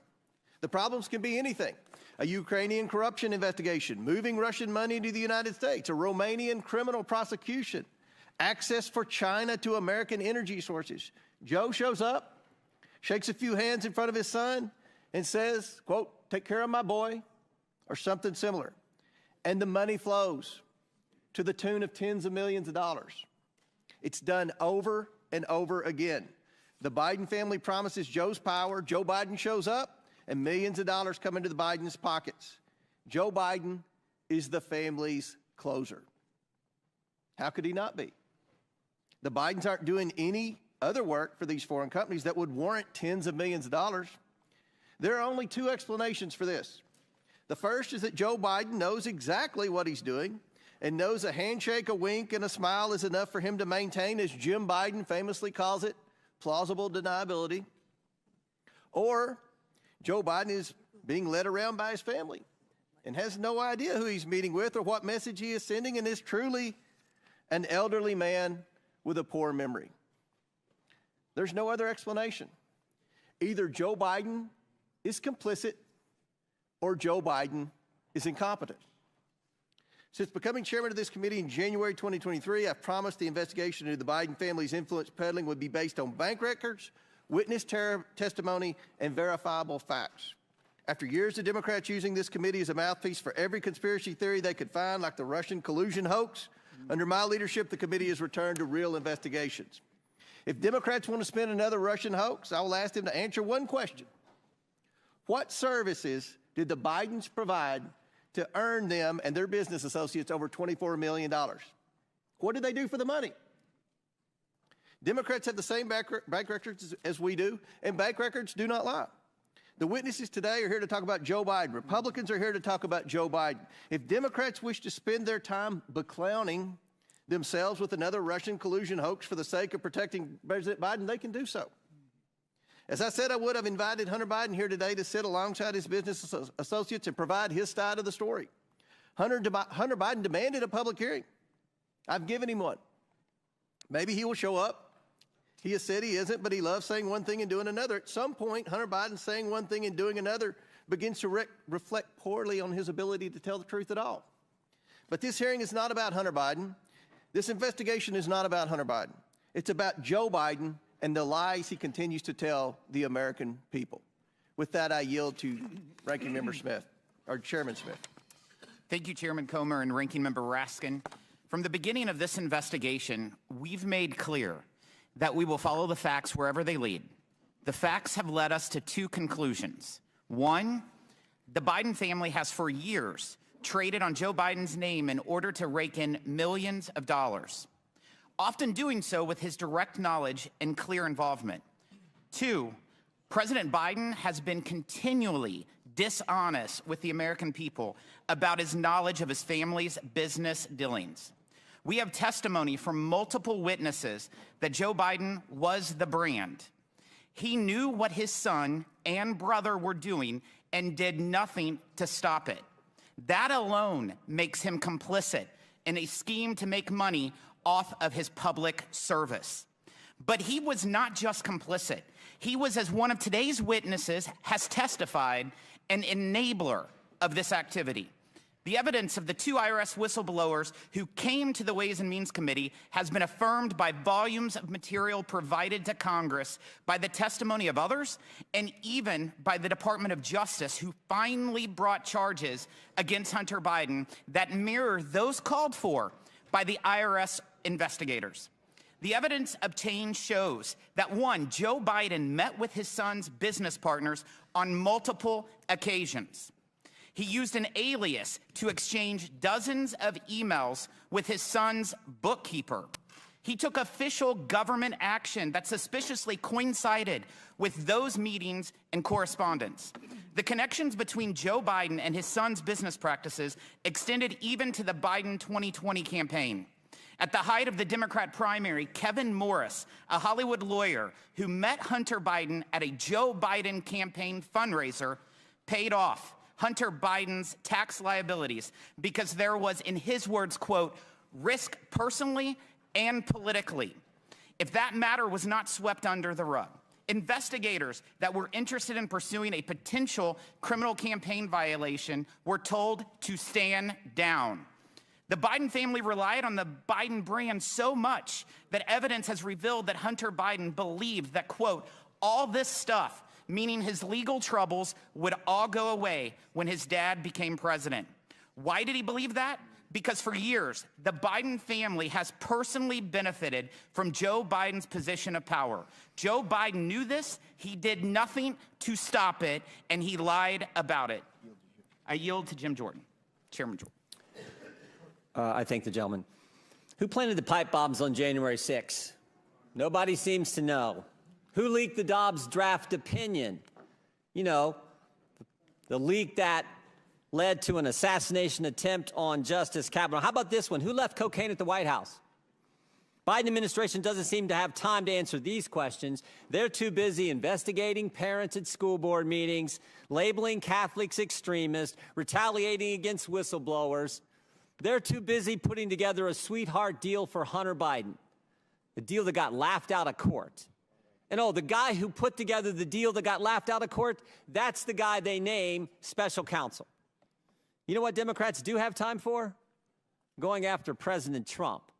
They've been doing it for 8 years. They spied on his campaign. Then it was the Mueller investigation, 19 lawyers, 40 agents, $30 million, and found nothing. Then it was impeachment. Then it was raid his home. Then it was a special counsel. Then it was the 14th Amendment. The party of democracy said, we're going to keep the guy off the ballot who's leading in every single poll. The ranking member said that President Trump should be disqualified from even running for office. Thank goodness we have a Supreme Court who disagreed with the ranking member and the Democrats. 9-0. Not 5-4, not 6-3, not 7-2, not 8-1, 9-0. They disagreed.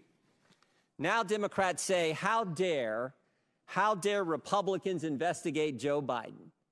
How dare they look into the money, the business, and the brand? Millions of dollars, as the chairman said, millions of dollars from foreign entities run through 20 different companies for what? 20 different companies for what? Devin Archer told us what it was for. Access to the brand. And the brand was Joe Biden. The brand that played rounds of golf, took calls and meetings, attended lunches and dinners with Hunter Biden and his business partners. The brand that said, the brand that conditioned $1 billion of American tax money on the firing of the prosecutor pressuring the company Hunter Biden sat on the board of. And oh, by the way, was getting paid $1 million a year. Today, we're going to learn more about that brand. We're going to learn more about what Mr. Galanis called the Biden lift. We'll learn about the plausible deniability that Jim Biden talked to Mr. Bobulinski about. And we'll hear about the statement, the rule that governed how the business operated around Joe Biden. The rule that said, say it, forget it, write it, regret it. So I want to thank our witnesses for coming here today. They, like the whistleblowers who came to the Ways and Means Committee, are doing it simply because they want the American people to have the truth. I yield back. Gentleman yields back. Chair now recognizes the ranking member for 12 minutes for his opening statement. Mr. Chairman, thank you very kindly. With any luck, today marks the end of perhaps the most spectacular failure in the history of congressional investigations, the effort to find a high crime or misdemeanor committed by Joe Biden and then to impeach him for it. In prior hilarious episodes of this long-running madcap series, America got to see the following. 1, nearly 20 fact witnesses who could not identify a single act of wrongdoing by President Biden, much less a high crime and misdemeanor, and who overwhelmingly testified that Biden was not involved in any of his family's business adventures. 2, 3 expert witnesses called by the majority itself who said nothing that they had seen in the tens of thousands of pages of documents adduced by the majority even remotely approached the level of a high crime and misdemeanor. Bank records which show exactly what all the witnesses told us, that Joe Biden was not involved in his family members' businesses. Repeated voyeuristic displays of pornographic images by the majority, completely irrelevant to any conceivable legislative or investigative purpose. A star witness, Gal Luft, who turned out to be a Chinese agent and an illegal arms trafficker on the run from American justice, and the key piece of evidence which launched the entire zany goose chase, an FD 1023 form in which the FBI duly recorded a completely fictional tip about a $5 million bribe to Vice President Biden, peddled by Alex Smirnoff, who has been criminally indicted by a Trump-appointed U.S. attorney, Special Counsel David Weiss, for felony counts of systematically lying to the FBI and constructing a false record about Joe Biden, and now sits in jail in California as a flight risk while the world studies his long-standing and extensive ties to Russian intelligence. Today, the good chairman and his ace MAGA detectives have finally jumped the shark.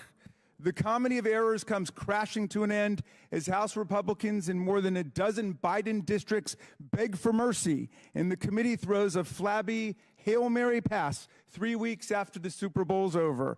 So today, we revisit the fruitless testimony of two more fading star witnesses who have failed to testify to any presidential wrongdoing, much less evidence of high crimes and misdemeanors.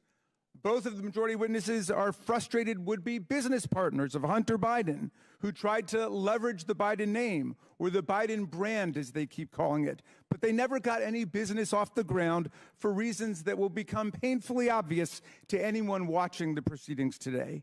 Even Hunter Biden, laboring at the time under a serious substance abuse addiction, could tell these were not the type of people he should be doing business with. So rather than representing the Biden brand, which was their ardent wish, they now show up today as loyal servants of Trump world, each of them proudly represented by their very own former Trump White House attorney. The first is Mr. Bobulinski, the bitterly disappointed wannabe Hunter business partner whose famously litigious history includes unsuccessfully suing his own dying father's charity for nearly $1 million, and just last month suing Cassidy Hutchinson for $10 million after she reported that Mr. Bobulinski, wearing a ski mask, met with Mark Meadows, which Ms. Hutchinson has now backed up with actual documentary photographic evidence, something in very short supply in this investigation. Mr. Bobulinski made his hazy allegations against the Bidens public for the first time at a press conference choreographed by the Trump for President campaign, which provided him a venue, a gaggle of journalists, and even a dress shirt that they went out and bought for him to wear to the event. Hours later, Mr. Bobulinski joined the second 2020 presidential debate as Donald Trump's personal guest, where he was seated with Kid Rock and Mark Meadows. The other star witness, Mr. Galanis, who I believe is appearing by Zoom today, is a serial fraudster and convicted con man, a term I would charitably not use on a witness, except it was explicitly bestowed upon him by not one but two different U.S. federal district court judges, including the one who sentenced him to over 15 years in prison for defrauding union pension funds, a Native American tribe, and scores of innocent investors. Mr. Galanis was sentenced to pay restitution of over $80 million to his victims. That's a lot of money. That's what Donald Trump was sentenced to pay E. Jean Carroll for in that civil litigation. The very first record of Mr. Galanis' claims against the Biden family appeared, check this out, in the clemency petition that he sent from prison to President Trump. But the key point is this: even if we were to believe every single word offered by these utterly compromised and biased witnesses, Mr. Bobulinski and Mr. Galanis, their allegations don't identify any wrongdoing, much less an impeachable offense by President Biden. With the impeachment bus running on empty, our GO colleagues now are apparently preparing to save face by ending the impeachment farce with criminal referrals. But criminal referrals require evidence of crimes. And the only crimes we have seen are those of the GOP's own star witnesses, like Russian asset Alex Smirnoff, Chinese agent Gal Luft, Devin Archer, and Jason Galanis. The minority witness today, our witness, Lev Parnis, casts a piercing light on what's really taking place here. And Mr. Parnis has reason to know. He, too, used to be a mega sycophant peddling lies and disinformation to smear Joe Biden. Today, he joins a long line of self-exiles from Trump world who could no longer stomach all the corruption and deceit. People like Cassidy Hutchinson, people like Michael Cohen, Sarah Matthews, Alyssa Griffin, General James Mattis, the chair of the Joint Chiefs of Staff, Mark Milley, General John Kelly, and now Vice President Mike Pence, who refuses to endorse for president the man he served with. But we do have loyal sycophants still in the room, and one day I look forward to hearing their testimony about how they got sunk into this religious cult. Mr. Parnis wrote Chairman Comer and me a remarkable letter on July 23rd, 2023. This is the first time I'm meeting him today. He was Rudy Giuliani's right-hand man, his globe-trotting business partner and language interpreter in the mission to manufacture Ukraine and Burisma-related dirt and smears against Joe Biden in 2018 and 2019. He spent all of his time traveling around the world trying to stage evidence against Joe Biden. In his letter, Parnis explains that the desperate search to find evidence of any kind of Biden corruption was a complete and total bust because there was no evidence to find. He wrote to tell us that not only is there no evidence in Ukraine that Joe Biden did anything improper, but more darkly, the manic search for a smoking gun against Biden became a mission to invent and concoct evidence out of thin air with the active help of Russian intelligence assets and agents. A man, I'm getting to Russia. You haven't heard anything yet, Mr. Chairman. A man who has reckoned with his own moral descent into Trump world. Lev Parnis is ashamed of what he did to serve the interests of Russian propaganda and Putin's lies. And he wants America to know the truth. He can explain how the Russian-stimulated conspiracy theories and lies that he promoted with Rudy Giuliani live on in the tiresome fabrication spread by Alex Smirnoff and now repeated by this committee like Pavlov's dog. At every turn, my colleagues cry Russia hoax, even in the face of repeated warnings from Donald Trump's own Treasury Secretary and Secretary of State, from the intelligence community, from Robert Mueller, and most recently from Special Counsel Weiss, who was named to office by Donald Trump. As Secretary Mnuchin stated, quote, Russian disinformation campaigns targeting American citizens are a threat to our democracy. That's Secretary Mnuchin, someone that you guys usually defend, but my GOP colleagues continue to cry Russia hoax like cult members selling flowers at the airport. Our colleagues are the ones loyally amplifying the actual Russian hoax. Not the Russia hoax, the Russian hoax, the one that Giuliani and Trump and Smirnoff have eagerly adopted from Putin and his agents. They participate in this hoax while they shamefully block $60 billion in military assistance to President Zelensky and the besieged Ukrainian people 5 years after Trump and Giuliani tried to shake President Zelensky down for counterfeit dirt on Joe Biden. And while they continue to parrot these transparent Russian lies, Vladimir Putin wages his bloody aggressive war on Ukraine filled with atrocities like the mass kidnapping of children and the rape and slaughter of civilians. The MAGA right's wholesale adoption of this Russian hoax and their sellout of the Ukrainian people by the MAGA right is an historic betrayal of democracy, freedom, and the rule of law. But the defense of democracy begins with fidelity to the truth, and the oversight Democrats, America's truth squad against this disinformation, is here today to set the record straight. I yield back to you, Mr. Chairman. I would now like to introduce our witnesses. Mr. Tony Bobulinski. Mr. Bobulinski was a business partner of Hunter Biden in a joint venture between a Chinese energy entity, CEFC. Mr. Bobulinski sat for a transcribed interview with the committee on February 13th, 2024. Mr. Lev Parnis. Mr. Parnis was not a business associate of the Biden family. Mr. Parnis is an entrepreneur, a political activist, and an author. And Mr. Jason Galanis. Mr. Galanis was a business partner of Hunter Biden. Mr. Galanis sat for a transcribed interview with this committee on February 23rd, 2024. We asked the Bureau of Prisons to make him available in person today. They would only provide Mr. Galanis for virtual testimony. Notably, Mr. Galanis applied for CARES Act home confinement, and after a lengthy approval process, was approved for home confinement on June 9th, 2023. On June 12th, 2023, I issued a subpoena to Devin Archer for testimony. On the following day, June 13th, 2023, Mr. Galanis' approval was reversed as a result of Department of Justice's intervention.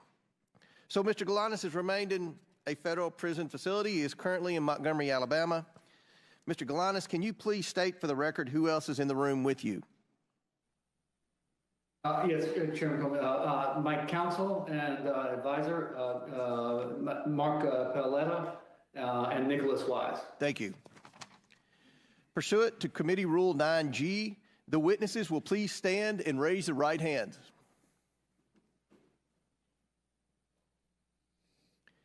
Do you solemnly swear or affirm that the testimony you are about to give is the truth, the whole truth, and nothing but the truth, so help you God? Let the record show that the witnesses all answered in the affirmative. Thank you. You all may be seated. We appreciate you all being here today and look forward to your testimony. Let me remind the witnesses that we have read your written statements and they will appear in full in the hearing record.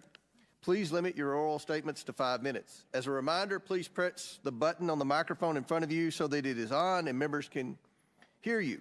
When you begin to speak, the light in front of you will turn green. After 4 minutes, the light will turn yellow. And when the red light comes on, your 5 minutes is expired, and we would ask that you would please wrap it up as quickly as possible. I now recognize Mr. Bobulinski for his opening statement. Should I allow Hunter to give his opening statement first? Doesn't appear Mr. Biden showed up for his public hearing, so we'll recognize you, Mr. Bobulinski. Okay. Thank you, Mr. Chairman. Chairman, ranking members, and members of Congress, good morning. Thank you for this opportunity to speak with you and present my truthful testimony to the American people. I sit here today under oath for one reason and one reason only. The American people deserve to hear the truth. Though the truth involving the deep corruption of the Biden family, including the malfeasance of the sitting president of the United States, might be raw and unpleasant, the American people must hear it. You're presented here today with two narratives in this investigation. A false one being pushed by Joe Biden, a serial liar and fabulous, now under this impeachment investigation for public corruption. His brother, Jim Biden, a 75-year-old man who can't keep his lies straight, including under oath. And his son, Hunter Biden, a chronic drug addict facing 2 indictments with 12 counts. You also have before you the truth, confirmed by multiple Biden family business partners over many years and backed up by mountains of irrefutable evidence, including text messages, emails, documents, recordings. I am the only Biden family business partner with an impeccable military record. I'm grateful that this country has given me the freedom to be successful. I worked hard to become independently wealthy. I've taken several businesses public, sold multiple businesses to some of the world's best private equity firms. In fact, my business success is why they sought me out. However, what they have done is repugnant to me. I am here today because I'm a patriot and I'm a truth teller. We keep hearing from certain corners that our democracy is at risk and democracy is on the ballot in 24. Yet the same people preaching this mantra know better. They continue to lie directly to the American people without hesitation and remorse. Rep. Dan Goldman and Jamie Raskin, both lawyers, and Mr. Goldman, a former prosecutor with the SDNY from New York, will continue to lie today in this hearing and then go straight to the media to tell more lies. Hunter Biden's defense attorney, Abby Lowell, weaponizes letters to Congress to try to smear my name Mr. and Chairman. misstate the cold hard facts Mr. Chairman. in an attempt to save his powerfully connected client and his father. I challenge Mr. Lowell to make those claims on national television so he can be held accountable for his lies. Prior to my successful business career, I was an officer in the United States Navy. At Navy's elite Naval Nuclear Power Training Command, I later served as the command's chief technology officer. Please proceed. I apologize for the disruption from the. Okay. Am I supposed to say it's my time, Mr. Raskin? Yeah. But please, Mr. Bobulinski, please. Okay. Come to order. Mr. Bobulinski, please proceed. Okay. Please proceed. I apologize for the disruption from the minority. Okay. Well, Mr. Chairman, save his time, but he called members of this committee liars, and I just want to know whether the order and decorum requirements of House Rule 11 apply to witnesses appearing before the committee. All right. Does it apply or does it not?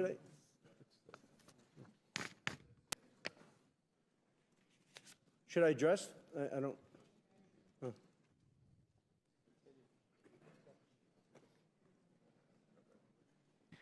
There's decorum from the members. We've asked for that. There's no language that I'm aware of pertaining to a witness. Yeah. Thank you. So don't make sure we didn't waste any of his time on the opening statement. Mr. Bobulinski, I'm sorry for the disruption. Please continue your opening statement. I think you, Mr. Raskin, used. We'll make sure it's right. We'll make sure. Okay, great. I just want to restate, make sure the American people hear all these facts. Abby Lowell weaponizes letters to Congress to try to smear my name and misstate the cold hard facts in an attempt to save his powerfully connected client and his father. I challenge Mr. Lowell to make those claims on national television so he can be held accountable for his lies. Prior to my successful business career, I was an officer for over 6 years in the United States Navy's elite Naval Nuclear Power Training Command as a decorated master training specialist. I later served as the commander's chief technology officer, where I held a huge security clearance from the Department of Energy and the NSA.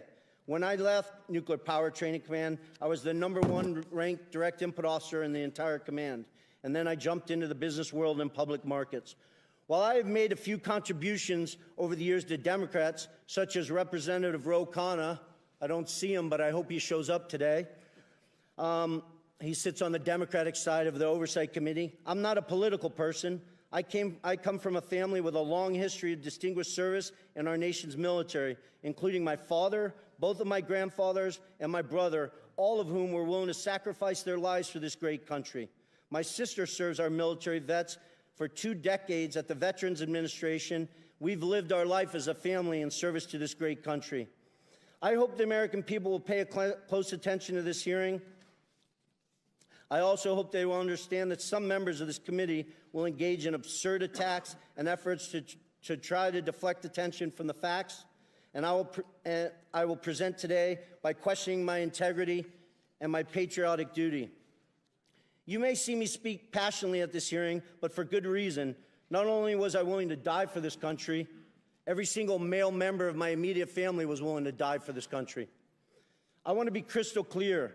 From my direct personal experience and what I've subsequently come to learn, it is clear to me that Joe Biden was the brand being sold by the Biden family. His family's foreign influence peddling operation from China to Ukraine and elsewhere sold out to foreign actors who are seeking to gain influence and access to Joe Biden and the United States government. Joe Biden was more than a participant in and a beneficiary of his family's business. He was an active, aware enabler who met with business associates such as myself to further the business, despite being buffered by a complex scheme to maintain plausible deniability. I ask this big question. If there's no evidence of corruption here today, if Joe's conduct and the conduct of his family were fully legal and proper, then why are they so dishonest about it? Not just slight misrepresentations of fact, but deep untruths about the entire corrupt enterprise. Hunter Biden gave his transcribed interview on February 28th and lied throughout his testimony. Here's just one egregious example of Hunter's perjury. He lied to the committee on important details concerning his money demands and threats to CFC in text messages on July 30th and 31st, 2017. He leveraged his father's presence next to him in that infamous text to strong-arm CFC to paying Hunter immediately. Jim Biden also lied extensively throughout his transcribed interview on February 21st and perjured himself. An example of that, on page 100 of his transcript, Jim is asked specifically, do you recall having a meeting with Hunter Biden, Tony Bobulinski, and Joe Biden? Jim's response, absolutely not. The committee was so shocked by his perjury that they asked him the same question multiple times. Each time he denied meeting with me and Joe Biden. After the committee showed him text messages confirming that I met with Joe Biden, Hunter Biden, and Jim Biden at the Beverly Hilton in May 2017, Jim Biden, with a former U.S. attorney lawyer sitting next to him, still denied that meeting took place. Hunter Biden, in his own transcribed interview, confirmed that that meeting took place. Hunter confirmed his uncle perjured himself in front of this committee. I'm simply here to tell the truth to the American people, and I hope each and every one of you, congressmen and women, give me the opportunity to do that instead of focusing on Russia or smearing my family's name or focusing on facts that are irrelevant today. I yield back. Thank you. Mr. Chairman, parliamentary inquiry? Yes. Just 2 points. One is I believe Mr. Bobulinski went over 2 minutes, 14 seconds. I hope the same courtesy will be We will give Mr. Parnis equal time. Thank you. And secondly, I see that we now have a witness appearing remotely, and I thought that witnesses were required to appear in person under the rules adopted by the majority at the beginning of the Congress. And do we have a new practice with respect to that rule? Because I know that members on our side were denied the ability to participate in hearings that were conducted in Florida and Mississippi and Alabama. We wanted to participate by Zoom. So I hope... And I'll answer that. It requires, to be able to testify remotely, requires a letter from me and an approval from the majority leader, which we have. And I'll enter that letter into the record without objection. Thank you, Mr. Chairman. I hope we'll extend the same courtesy to members of this committee when they can't get to a hearing as in Mississippi or Florida. Thank you much. Mr. Chairman, parliamentary inquiry. State your point. Mr. Chairman, Mr. Bobulinski just referred to text messages that I believe he is referring to photos of a BlackBerry. What's your parliamentary inquiry? State your parliamentary inquiry, because we've got a very important hearing here, and we don't have time for stunts. What's your parliamentary inquiry? It's not a stunt. It's I'm simply asking that Mr. Bobulinski. You don't have a parliamentary inquiry. Chair now recognizes Mr. Parnis for equal time. Mr. Chairman, Chair recognizes Mr. Parnis. Does the committee have the text messages that Mr. Bobulinski? Mr. Chairman, we don't have time for games by Democrats today. We have important witnesses here. This is a credible... I'm asking a question about the important You asked for a parliamentary inquiry. You will have 5 minutes whenever Jamie Raskins tells me it's your time to speak. Mr. Parnis, the chair recognizes you for equal time that Mr. Bobulinski had, which was 7 minutes. Thank you. Hello. Honorable members of Congress, Chairman Comer, Ranking Member Raskin, and members of the Oversight Committee. I am humbled and thankful before you to show up before you today. I came to the United States from Odessa, Ukraine in 1976 when it was still the former Soviet Union. My mother and father and sister and I had left the Soviet Union, escaping anti-Semitism and persecution.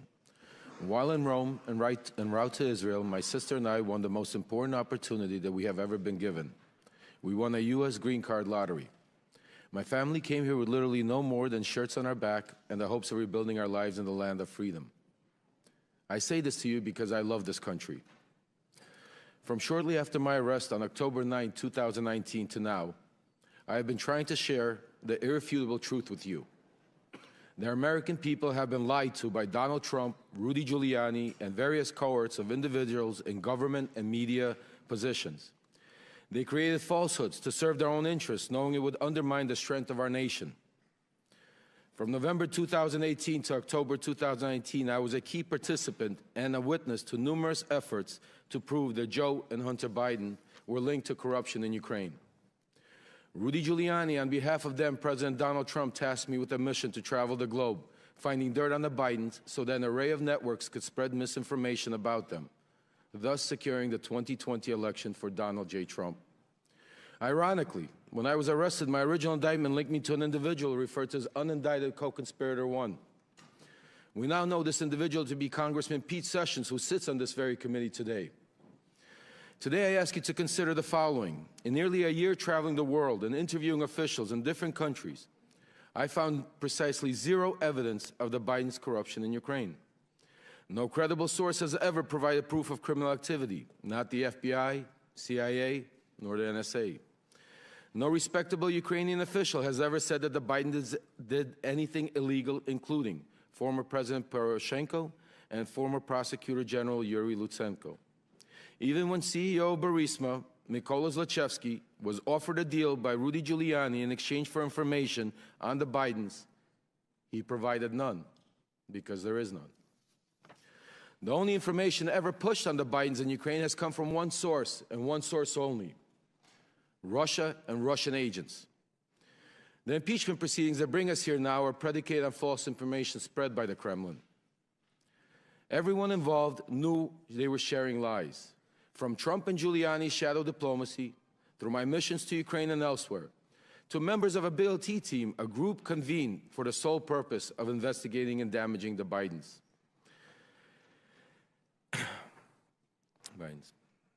Everything was for the ultimate benefit of Donald Trump and thereby Vladimir Putin. Because the team's investigations were centered around Biden and Ukraine, I was designated the point person in every matter they pursued. That is how I know with certainty that these Biden stories are untrue then and are untrue now. Congressman Pete Sessions, then Congressman Devin Nunes, Senator Ron Johnson, and many others understood they were pushing a false narrative. The same goes for John Solomon, Sean Hannity, and media personnel, particularly at Fox News, who used this narrative to manipulate the public ahead of the 2020 elections. Sadly, they are still doing this today as we approach the 2024 elections. We cannot separate this conspiracy from the Russian-Ukraine war because Trump has no intention to keep aiding Ukraine. Without the support of the United States and NATO, millions in Ukraine will suffer and die. If we allow Russia to defeat Ukraine, eventually that suffering will reach American shores. Today, I admit my own wrongdoings. I have been a convicted federal election campaign and fraud crimes and served my sentence. I do not hide that from reality. It is part of my truth. Despite rigorous attempts by those in power to silence me, I will be silenced no longer. Thank you to the committee for allowing me to speak. I look forward to answering any and all of your questions. Thank you. Chair now recognizes Mr. Galanis for his opening statement. Chairman Comer, Ranking Member Raskin, and members of the committee, my name is Jason Galanis. I was a business partner of Hunter Biden and Devin Archer, among others, during the years of 2014-2015. Our business included the acquisition of 85-year-old Wall Street firm Burnham & Company, the $1.5 billion surviving division of Drexel Burnham Lambert. Our objective was to build a diversified private equity platform, which would be anchored by globally known Wall Street brand together with a globally known political name, Biden. Our goal, that is Hunter Biden, Devin Archer, and me, was to make billions, not millions. The entire value add of Hunter Biden to our business was his family name and his access to his father, Vice President Joe Biden. In 2014, we believed that the Burnham enterprise would be significantly enhanced by forming a partnership with Harvest Fund Management, a $300 billion Chinese financial service company closely connected to the Chinese Communist Party. This effort was led by Hunter Biden's contact with Henry Zhao, the Harvest chairman. Mr. Zhao was interested in this partnership because of the game-changing value add of the Biden family, including Joe Biden, who was to be a member of the Burnham Harvest team post-vice presidency. My lawyers provided the committee a drafted email dated August 23rd, 2014, drafted for Hunter Biden that reflects this understanding. It states, and I quote, "Michael, please also remind Henry Zhao of our conversation about a board seat for a certain relation of mine. Devin and I golfed with that relation earlier this week, and we discussed this very idea. And as always, he remains very, very keen on the opportunity," end quote. I'm certain that this phrase, a certain relation of mine, refers to Vice President Biden. Devin told me about this golf course conversation shortly after it happened. Ultimately, this paragraph was deleted from the final version, with Hunter following our general rule of thumb on business deals: say it, forget it, write it, regret it. Further to that, I recall being with Hunter Biden and Devin Archer at the Peninsula Bar in New York, where Hunter took a call from his father and told him things were going well with Henry Zhao and Harvest, and that he might need a little help getting across the finish line. It was not the only time I heard Hunter speak with his father for business reasons. I was present when Hunter called his father on May 4th, 2014 on a cell phone, put it on speaker mode to have him say hello to Yelena Baturina, a Russian oligarch and an investor in Rosemont projects, and her husband, Yuri Luzkov, the former mayor of Moscow. Devin Archer was also there. Hunter said, quote, I'm here with our friends. I told you we're coming to town, and we wanted to say hello. The vice president said hello, some pleasantries, and then hope you had safe travels, and then said, quote, okay, you be good to my boy. Hunter responded by saying, everything is good, and we are moving ahead. The vice president said something about, quote, being helpful, and Hunter ended the call by saying he was going to call his father later. Before this call, Hunter sat next to Yelena Baturina at a table, and I heard him speaking on business matters generally. A few days after this May 4th party, an email my lawyer provided to this committee shows that Devin had confirmed Ms. Baturina was committed to a, quote, hard order of $10 to $20 million in a burden investment banking client. In an effort to build this financial platform, I engaged in unlawful conduct. Our companies were entrusted with $11 billion of union pension fund money, whose trust I betrayed. I pleaded guilty. I've had 8 years in federal custody to reflect on my actions. I'm profoundly sorry for committing these crimes. I deserve the lengthy sentence I received.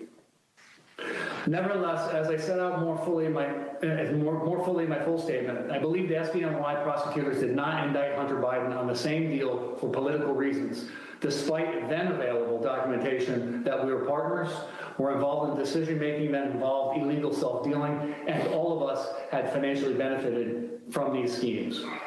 In fact, Hunter Biden and Devin Archer's company, Rosemont Seneca Bohai, received $15 million from the tribal bonds fraudulent scheme to be invested in the Burnham Group. I've offered to supply this information to the government about Hunter Biden's crimes, but the prosecutors have been uninterested. And my request for commutation I filed in DOJ in December 2020 did provide information about Hunter's culpability. The DOJ has retaliated against me and vigorously objected to my being placed in home confinement pursuant to the CARES Act. I applied for home confinement on February 4th, 2023, and I was approved on June 9th. On June 12th, this committee issued a subpoena for Devin Archer, and the BOP reversed my approval on June 13th, with the SDNY prosecutors strongly objecting to my release. I've been appealing this reversal, and with each stage, the BOP reason for my denial has changed.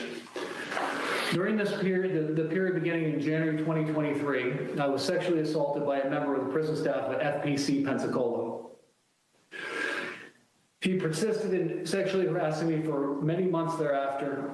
I had hoped to receive home confinement, which would remove me from danger. My judgment was clouded by the shame I felt for not being able to prevent the attacks. I was well aware, as inmates, all inmates are, that the Bureau of Prisons had a horrible record on these matters. I believe my disclosure would have made things worse for me.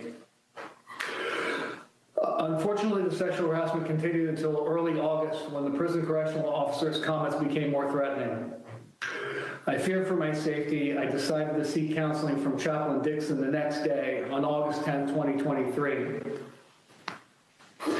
The chaplain was visibly upset by the events and asked to bring in Warden Salisbury, who quickly opened a PREA investigation, which is a reference to the Prison Rape Elimination Act passed by Congress. After further debriefings, I was immediately escorted to a vehicle and driven by senior staff hours to FPC Montgomery, a separate facility.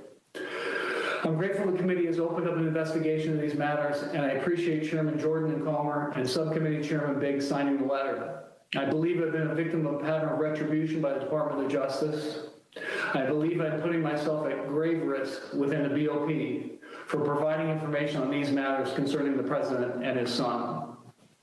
I've been treated professionally at Montgomery. I want to thank Case Manager Coordinator Anthony Barnes and Warden Randy Keys for their help in facilitating access to my attorney prior to this interview. Thank you, Mr. Galanis, and I want to thank all the witnesses again for being here today. We will now begin the questions, and I want to remind members on both sides of the aisle, each member has 5 minutes. I'm going to adhere to that. And hit the gavel. If the question has been asked, then we'll allow the witnesses time to respond, but we are going to try to get in a lot of questions from a lot of members, and I will begin the questioning, followed by Ranking Member Raskins. Again, Mr. Bobulinski, thank you for your service to our country, your military service. Appreciate you being here. During the 118th Congress, this committee has investigated Joe Biden's involvement in his family's influence peddling schemes around the world. So let's start with that. Mr. Bobulinski, was Joe Biden involved with any of your business dealings with Hunter Biden and James Biden? Was Joe Biden involved in his family's attempts to sell their access to him? You set out a form to form a legitimate business. You set out to form a legitimate business with the Bidens. Did you come to find out that the Biden family had no interest in doing real business? I did. Mr. Galanis, are you aware of any times Hunter Biden used Joe Biden with Joe Biden's knowledge to benefit their business associates? Yes. Which business associates? Yelena Baturina, Russian oligarch, testified about. Russian, Chinese, Chinese fund manager, Henry Zhao, and Nikolai Zlochevsky, a Ukrainian oligarch, oil and gas oligarch. Okay. Now that we've established that Joe Biden was involved in his family's business dealings, I'd like to turn to the financial records we've subpoenaed. One major point my Democrat colleagues downplay is how much money the Bidens accumulated from foreign business ventures in such a short period of time. We have over $24 million to the Biden family and their business associates from 2014, while Joe Biden was vice president, to 2019. Mr. Bobulinski, there came a time when you were attempting to raise $10 million from the Chinese to pursue an actual business deal, a real business deal. But it wouldn't be correct to say this was a $10 million deal, would it? What did the Bidens conceive of the business with the Chinese becoming? The Chinese were committing to deploying billions of dollars in infrastructure projects here in the United States as well as around the world. Mr. Galanis, what was the financial goal you, Mr. Archer, and Hunter Biden set out to achieve? Was it millions of dollars or billions of dollars? Billions of dollars. Billions with a B. Yes, billions. Now I'd like to turn to some of the statements Joe Biden has made during his presidency about the findings of this investigation. Mr. Bobulinski, Joe Biden has said he never interacted with his family's business associates. Did he meet with you? He did. In fact, are you aware that Joe Biden also met with... I'm sorry, Mr. Chairman. He did multiple times. Okay. Are you aware that Joe Biden also met with Rob Walker, Eric Sherwin, and Devin Archer, too? I'm generally aware of it. Mr. Galanis, as you discussed earlier regarding Yelena Baturina, the Russian oligarch, you were present for Hunter Biden calling his then Vice President father with the Russian oligarch, Yelena Baturina. Present, correct? That's correct. You also were present for Hunter Biden's conversation with his father about a board seat on a Chinese company board. Is that correct? I was present for a call when Chinese transactions discussed, yes. So, Mr. Galanis, isn't it true that when Joe Biden said he didn't interact with his family's business associates, that's not true, is it? I believe it would be misleading to the point of being an untruth. I want to touch on the fact about the absent seat in the middle. Hunter Biden has chosen not to attend today's proceedings. I've given Mr. Biden exactly what he asked for before his deposition. It's clear that Hunter Biden knows his testimony would not withstand public scrutiny. Joe Biden has not been truthful about his participation in schemes to sell access and influence. And today's witnesses will show the American people a side of the story that the president and his allies on this side of the aisle are eager to hide. Mr. Bobulinski, can you tell us about your meeting at the Beverly Hilton with Joe Biden? The short version or a long version? Long version, but within a minute. Okay. So Hunter Biden, Jim Biden, and Joe Biden were in Los Angeles for a variety of business discussions. Joe was there to speak at the Milken Conference in May of 2017. I had lunch with Hunter Biden at the Chateau Marmont, and he had asked me to meet with his father that night.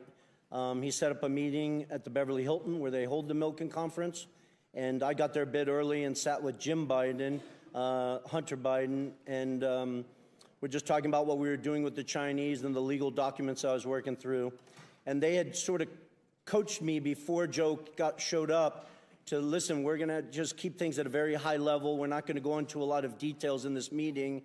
And I just remember that discussion generally because it just struck me as odd, honestly. Joe wasn't in the White House then, and that they were sort of framing it that way. And then Joe showed up, walked through the lobby of the Beverly Hilton Hotel. I stood up to shake his hand, and we sat down and spent 45 minutes to an hour going through my background. You met with him that long? Yes.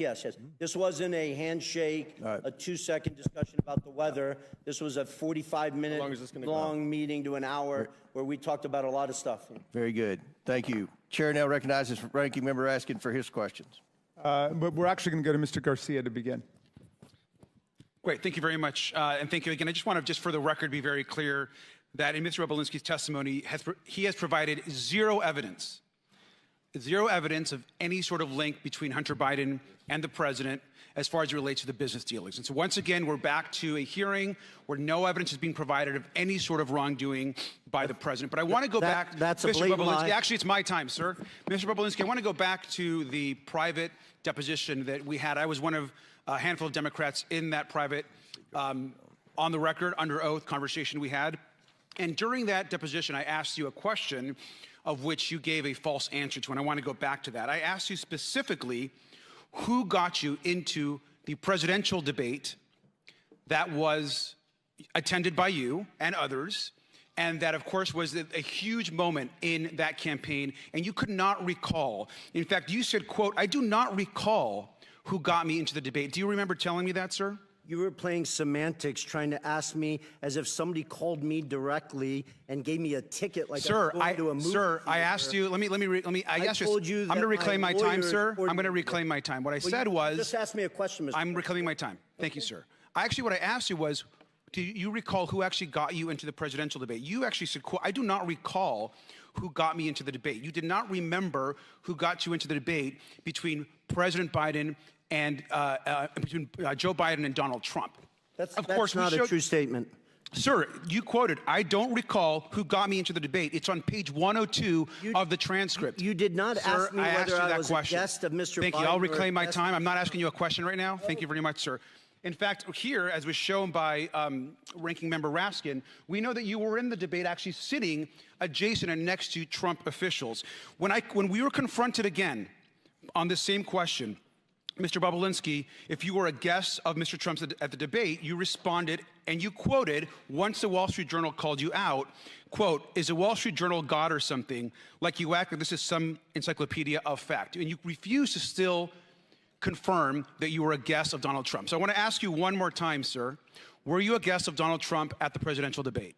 Mr. Garcia, those were not the questions you asked me in my transcribed interview. Wow. You were trying to ask answer the question, sir. Were you a guest of Donald Trump? Of Donald Trump at the gate, or at the debate. You were. That was obvious to everyone in the world at that point. Oh, it's interesting. You were asking me semantic Thank you, sir. So you were a guest? That you answered the question. Because at the time you said in the transcript, under oath, "I don't recall who got me into the debate." So just to be clear. So I want to keep going. So you also call yourself, you're not a political person, yet you went to a presidential debate on behalf of Donald Trump. I also want to make it clear that you made numerous claims and allegations. You've made them today, you've made them before. And yet, even though you're not a political person, this is also another photo of you. You actually chose to show up at a press conference for Donald Trump prior to the debate because you're not a political person. Did you show up to a press conference for Donald Trump before the debate? I can't qualify whether it was for Donald Trump. Do you know who invited you? Sir, who invited you to the debate? Donald Trump, you said. Who invited you to the press conference? Who invited me to my lawyers coordinated things, and I showed up at a. Well, sir, I will tell you, it was Jason Miller, who it's been very clear, it's been reported, who actually worked on the part of the Donald Trump campaign. Here you are at a Donald Trump press conference, and you can't remember how you got to the press conference. You refuse to answer how you actually got into the Donald Trump debate with Joe Biden. Do you remember speaking at the press conference? I do very clearly. You do. Do you know who Jason Miller is, sir? I do know of him, yes. Do you know that he was a Trump campaign staffer? Mr. Garcia, you keep asking me semantical questions. You underestimate that I had 3 lawyers around me that were coordinating my travel, where I was going, and stuff Well, sir, like that. interesting. So please stop. Well, I'll reclaim my time. Thank you very much. It's interesting, sir, because you show up to a pre-debate press conference. You show up to a presidential debate, both invited to by a person running for the presidency of the United States. You know the stakes are high, yet you have no idea how you got to the press conference. You don't remember how you got to the debate.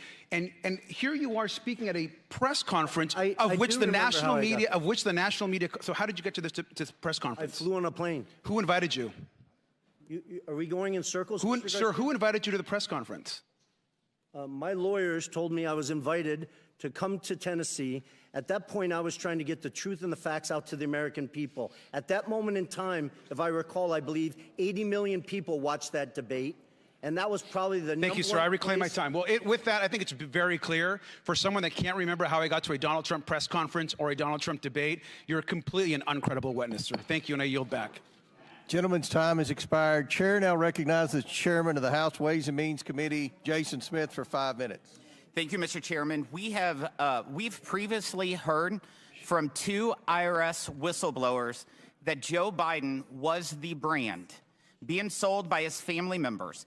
One such example of this could be seen in a June 6, 2017 WhatsApp message where Hunter Biden told a business associate that he was not willing to, quote, sign over my family's brand, close quote, or give them, quote, the keys to my family's only asset. Mr. Bobulinski, can you confirm that President Biden is the brand being sold by his family members? Thank you. During his deposition, Hunter Biden repeatedly testified under oath that his father was not involved in his business in any capacity, and that there wasn't even a connection between his father and his businesses. Here is just one example. Quote, I just state for the record one more time, under oath and under penalty of perjury, my father has never been involved in my business. I have never asked my father to be involved in my business. My father has never benefited from my business, and I have never asked anyone or my father to do anything for the benefit of anyone I've ever done business for, close quotes. Yet the Ways and Means Committee released a WhatsApp message that were provided by the IRS whistleblowers showing that Hunter Biden wrote on July 30th, 27, quote, I'm sitting here with my father, and we would like to understand why the commitment made has not been fulfilled. I'm sitting here waiting for the call with my father. Moreover, you testified that Hunter was not shy about his ability to get his father on the phone. And Devin Archer testified that there were multiple instances in which Hunter placed his dad on speakerphone. Mr. Bobulinski, was Hunter Biden telling the truth when he testified under oath that his father was never involved in any of his business dealings? No, he was not. Those are all blatant lies.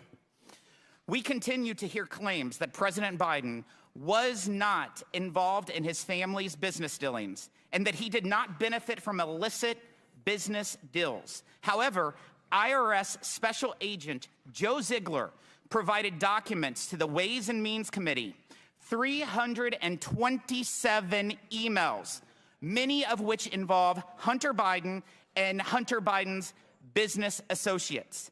Mr. Bobulinski, do you have any personal experience that leads you to believe that Joe Biden was involved with Hunter Biden's business associates and business dealings? Yes, I do.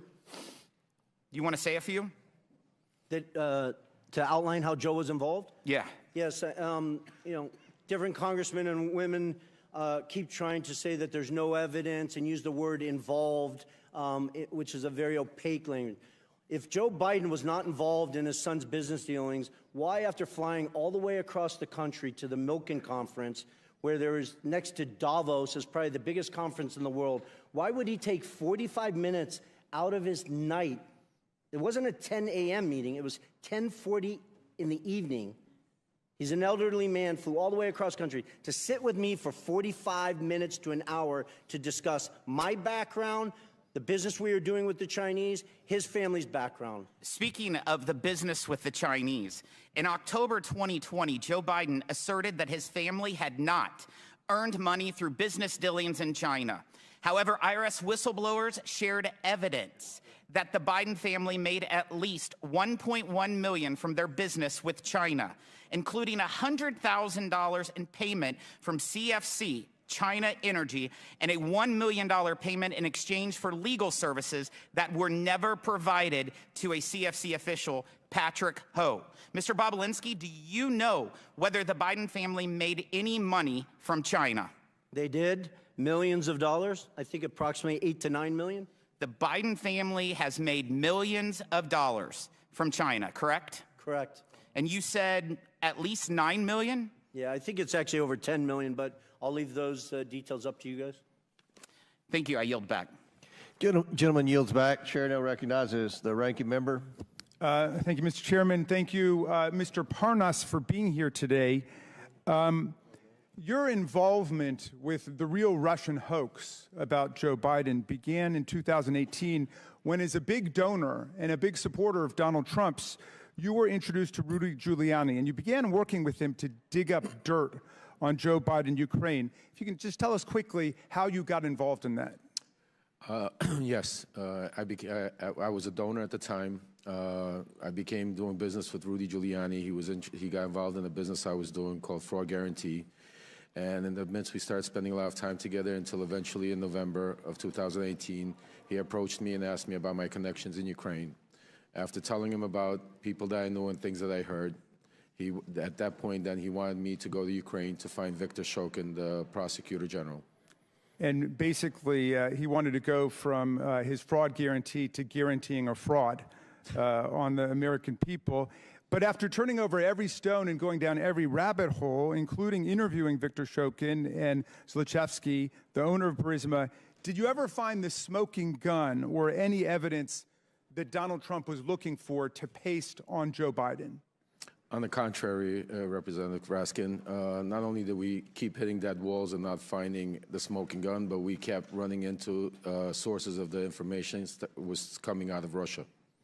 In fact, Joe Biden was part of a global campaign, including by the United States, to oppose corruption and to go after the corrupt forces in Ukraine. Isn't that right? Yes, sir. At what point did the campaign to dig up dirt on Biden become a campaign to spread disinformation and lies about Biden? At some point, when we hit a few brick walls, all of a sudden, then I saw the shift between the BLT group, which included John Solomon, the media personality, and Rudy Giuliani and other Trump lawyers, to start trying to push narratives that were that were not validated. We had no way to validate them. Basically, a letter would come over from somebody in Ukraine. I'd hand it over to John Solomon. Next thing you knew, he was on Fox TV 2 hours later with Sean Hannity. At what point did Mr. Giuliani begin working directly with Russian agents and Russian assets, individuals who would later become sanctioned by Donald Trump's own Treasury Department for spreading propaganda and disinformation against Joe Biden? It was sometime in probably around May, June of 2019. Were you aware, was Mr. Giuliani aware that these people were basically just doing the bidding of Vladimir Putin? Absolutely. So he had no hesitation about spreading lies that were concocted by Russian agents? As long as it fit the narrative, absolutely not. How were you and Giuliani able to take these false allegations peddled by corrupt officials and Russian agents and promote and amplify them here in the United States, in our political system? Weren't media groups skeptical of your claims? Most media groups, I'd probably say all except for Fox and a few other right-wing media groups, didn't want to take any of the information, and that aggravated Rudy Giuliani and John Solomon and other players. And the main group that was being pushed through was Fox, Sean Hannity, and some other media personnel over there. But then there was also other people that were doing the bidding for the Russian people in Congress, like Senator Ron Johnson, like Congressman Pete Sessions that sits here right now, that was with me from the very beginning on this journey into finding digging dirt on Joe Biden. Is Putin's war on Ukraine today, which has cost hundreds of thousands of people's lives, is that part of the vaunted Russia hoax? Absolutely not. Is it real? Yes, absolutely. I want to ask you a more personal question, if I might, Mr. Parnis, because in my several years living through this extraordinary period of American history, I've tried to ask people like Michael Cohen and Cassidy Hutchinson. I've wondered about people like General Milley, General Kelly.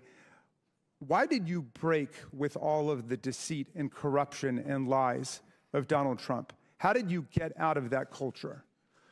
I mean, it was very difficult. I actually had to hit a brick wall myself and get arrested, and to be able to get out of that cult, because when you're in that cult, when you're around them, you have blinders on, and you're only able to see a certain amount of information. You're only able to hear the certain amount of information. You're not allowed to go out of the circle. And if you go outside of the circle, then you're not in the circle. So eventually, you brainwash yourself to believing certain things that are not true.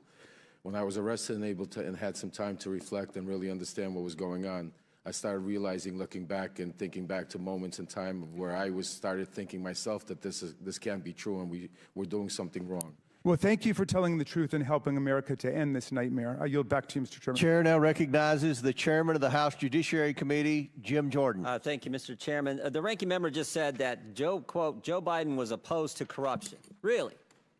So opposed, he leveraged $1 billion of American tax money to fire the prosecutor in Ukraine who was investigating Zolochevsky at Burisma, the company Hunter Biden sat on the board of. Wow. And the prosecutor who replaced Shokin, that Mr. Parnis referenced in his opening statement, Mr. Lutsenko, guess what he did? He took Zolochevsky off the wanted list and dropped the charges. Wow, he's really, really opposed to corruption there. Mr. Bobolinsky, who's the big guy? Joe Biden. Are you sure about that? Because when Jordan, Joe Biden. You're sure? I'm 1,000% sure. Because when Hunter Biden did his deposition under oath, he said, I don't know who it is, even though he was copied on an email that said H will hold 10% for the big guy. You sure it's the big guy is Joe Biden? 1,000%. And there's other text messages that back that up, that the brave whistleblowers, Shapley and Ziegler, have produced. Not from my phones, not from my BlackBerry that I took screenshots from. They took them from subpoenas directly from Apple's iCloud that back up the fact that Hunter knew the big guy was Joe Biden. The big guy is the brand. The big guy is the lift. The big guy is the one who showed up at golf outings, who took phone calls and meetings and lunches and dinners with Hunter Biden and his business associates. Is that right? Correct. Mr. Galanis, you referenced in your opening statement, May 4th, 2014, you were at a party at a restaurant in Brooklyn, New York. Can you tell me who else was there? Yeah, it was a birthday party, so there were more than 100 people there, but amongst them was Devin Archer, myself, the host, Alex Kuklarski, Yelena Baturna, her husband, and then Hunter Biden joined. And tell us, I think you referenced a phone call that took place. Tell the committee what happened with that phone call. Who was involved in that phone call? As I testified in my opening statement, it was Yelena Baturina, her husband, myself, Hunter initiating it, Joe Biden on the speakerphone, and Devin Archer. So there was a little pull aside where that group of people you just described were pulled aside, and Hunter Biden called his fathers or called the vice president. Is that accurate? That's accurate. And then tell me what was discussed on the call. The discussion I testified was a relatively short discussion, but it was a discussion about their Yelena and Yuri coming to town. That as I testified specifically, they talked about being good to his boy, and it was. Ended. Well, let me ask you this. Mentioning that, Mr. Galanis, let me ask you this. Did you get the impression Joe Biden was expecting the call?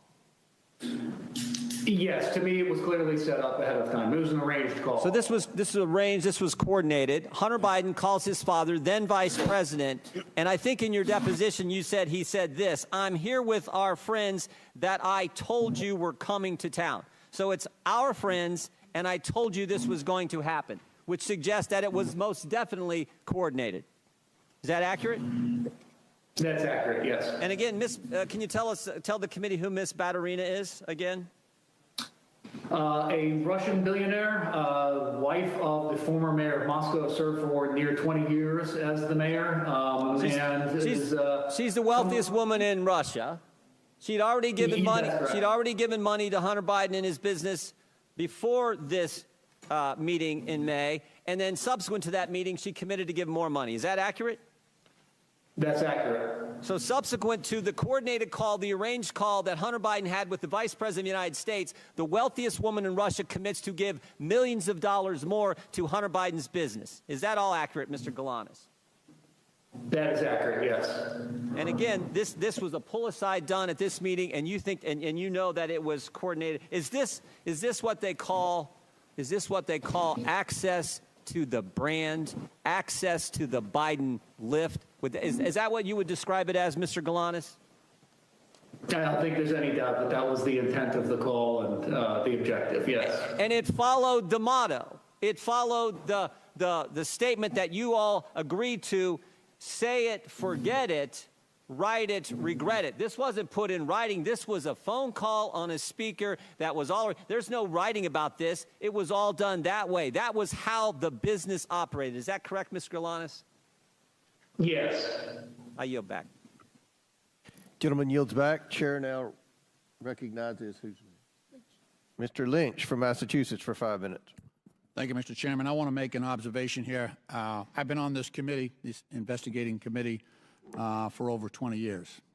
And as an attorney before that, I've had sufficient training and experience to say that with high confidence that when you review the entire record of evidence of these hearings going back over a year, you've actually provided more evidence to impeach Donald Trump for a third time than you have in so much as laying a glove on President Biden. We keep on hearing about the Biden family. When you hear someone say the Biden family, that translates into we have no evidence on the president, so we're going to use the Biden family to try to implicate President Biden.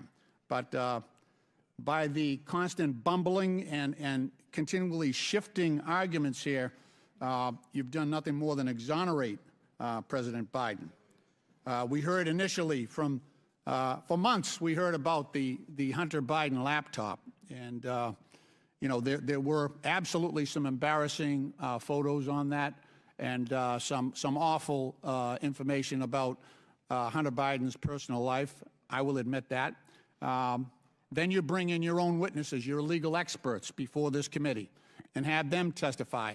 And what they said was amazing. They said there was no evidence to even suggest that there was support for articles of impeachment against the president. That was your legal experts, the Republican legal experts that said that.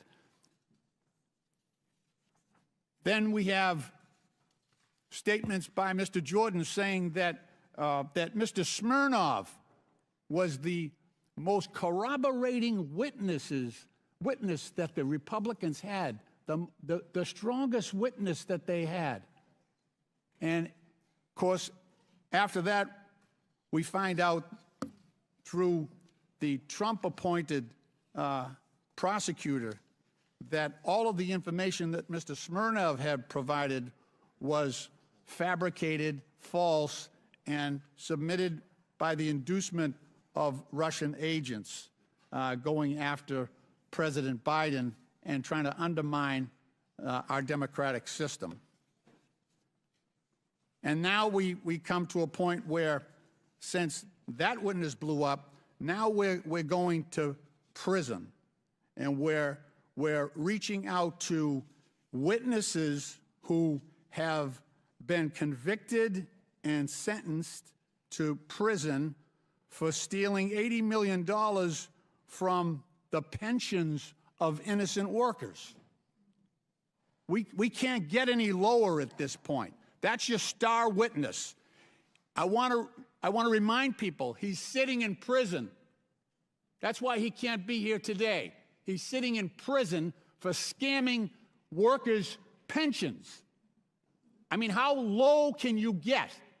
Then it's the Republicans' idea that this is the best guy they can get to testify against the president. This is the best guy they can get. A guy sitting in prison who can't even be here. Mr. Parnis, you've talked about your own direct involvement with Mr. Giuliani, and you said that your mission was to dig up dirt on President Biden. Can you talk to us about the coordination between yourself and Mr. Giuliani? Thank you for being here. Thank you, Congressman. So basically, it was a shadow diplomacy run by Trump and Giuliani, where Giuliani was the shadow diplomacy Secretary of State. I was his right hand and basically the point person in Ukraine to not only dig up, validate, search, whatever needed to be done to try to find up some corruption against Joe or Hunter Biden to be able to present. Once I would receive whatever information I received, I would then meet with him, John Solomon, other members of the team like Pete Sessions and Derek Harvey or other people there to discuss what we found. At that point, from there, Giuliani would then go to the White House and share with the president. And that was the line of communication. You said also in your testimony that members of this committee, the Republican leadership, should have known before Smirnov was indicted that this information was fabricated about President Biden. Could you talk about that? Congressman Lynch, not that they should have known, they did know. They knew exactly what was going on. They knew that the evidence was not vetted. This information was just coming in from anywhere from left to right field, and it was being pushed straight to the halls of Congress without zero verification of it. Okay, thank you. Mr. Chairman, my time has expired, and I yield back. Gentleman's time's expired. Before I recognize Mr. Palmer, I'd like to enter into the record the testimony of Tony Bobulinski with the committee on February 13th, 2024. It corrects the record of Representative Garcia's, who did not provide your entire testimony. On page 147, you told the committee about your understanding of who invited you to the events referenced by Mr. Garcia. So without objection, I'd like to enter into the record the entire transcribed interview of Tony Bobulinski. And Mr. Chairman, I'd like to enter for the record an article from today's Daily Beast entitled "Texts Reveal More Russia Ties for Key Anti-Biden Witness Bobulinski." Okay, Daily Beast. Without objection. Chair now recognizes Mr. Palmer from Alabama for 5 minutes.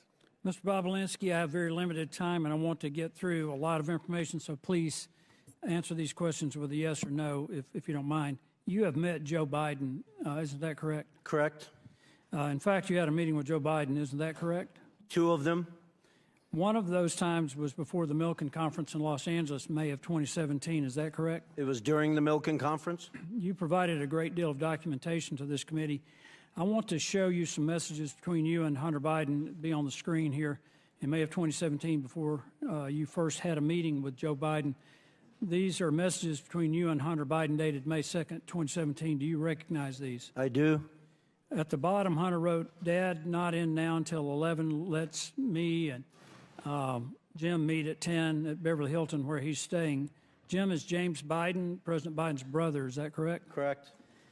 The next set of messages is, if you put those on the screen, is between another business associate of Hunter Biden's and you. His name is James. Do you recognize it? I do. At the top, you write, "About to meet Hunter, Jim, and I guess Joe at Beverly Hilton Hotel." Joe is now President Joe Biden. Is that correct? Correct. This chat between you and Joe Biden, Jim Biden, Joe Biden's brother, you write to Jim, "Great to meet you and spend some time together. Please thank Joe for this time. It was great to talk. Thanks, Tony B." You met with Joe Biden, Hunter Biden, and Jim Biden the night before the Milken Conference in 2017. Is that correct? I did, and Jim Biden perjured himself by trying to deny that Thank meeting. you, Mr. Bobulinski. That was at the Beverly Hilton, correct? Correct. You can provide more details around that meeting. What was the purpose of that meeting? I didn't ask for the meeting, so I wish Hunter Biden was sitting next to me and he could under oath describe it. But the only reason why I was meeting with Joe Biden And the only reason why I was there is because I was the CEO of the enterprise that they were putting together with the Chinese company CFC. So can you give me a little more detail about what was discussed in the meeting? Well, as I said earlier, before Joe Biden showed up, Hunter and Jim Biden coached me, said a sort of outline that we wouldn't go into a lot of details.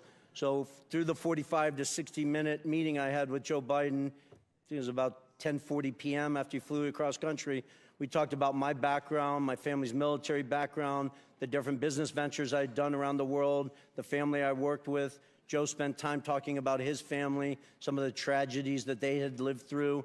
And at a high level, Hunter actually introduced me to Joe because before Joe came and sat down with us, Hunter said, hey, give me 5 to 10 minutes. I need to read my father in on it. So when you're referencing Joe and Hunter's father, you're referencing President Joe Biden. I am. Correct. These 4 images, well, in this message you sent to James again, you said you spent more time with Joe and Jim this morning, and to be factually correct, that's President Joe Biden and James Biden, his brother. Also saw them last night, including Hunter. These 4 images show a pretty clear record of your meeting with Joe Biden in May of 2017, Mr. Bobulinski. Hunter Biden, during his transcribed interview, testified that the meeting did in fact take place. And after being asked, did Mr. Bobulinski meet with your father during the trip, Hunter stated he met with him in the lobby of the hotel. When asked who attended the meeting, Hunter replied, my uncle and myself. But when asked whether the meeting at the Beverly Hilton between Joe Biden, Jim Biden, Hunter Biden, and Tony Bobulinski took place, Jim Biden testified, absolutely not. These stories don't match up. Mr. Chairman, Jim Biden also told the committee that Joe Biden did not meet the Chinese businessman Xi Jinping. Rob Walker, by known as a friendly witness committee, said the opposite. So, Mr. Chairman, it appears to me that there are material inconsistencies between the witnesses' testimony. These witnesses' statements appear to me to be irreconcilable. In short, Mr. Chairman, someone appears to be lying to the committee. The inconsistent testimony seems to come from Jim Biden, the president's brother. Lying to Congress is a serious offense, Mr. Chairman, a criminal one, in fact. And if the Bidens or anyone else has come before this committee and lied to this committee, I strongly encourage the committee to pursue criminal referrals to the Department of Justice. One last thing that I want to ask, and Mr. Bobulinski or Mr. Galanis, have either of you heard of any offer of a pardon for anyone involved or associated with or a partner to the Biden family enterprise corruption investigation? I'm sorry, there was a question. Have you heard of anyone being suggested that a pardon might be in order for anyone associated with this enterprise? I have not. Thank you, Mr. Bobulinski. Thank you, Mr. Chairman. I yield back. Mr. Chairman, I just have a parliamentary inquiry. We've heard for months now and seen the photo of that BlackBerry with the cracked screen. Does the committee have in its possession the data from Mr. Bobulinski's phone from which he's allegedly taken these pictures?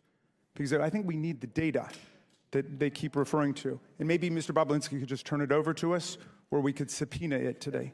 We have the images that we have shared with you. Right, I saw the picture of the cracked BlackBerry, but do we have the underlying texts that are being referred to by my friend Mr. Palmer?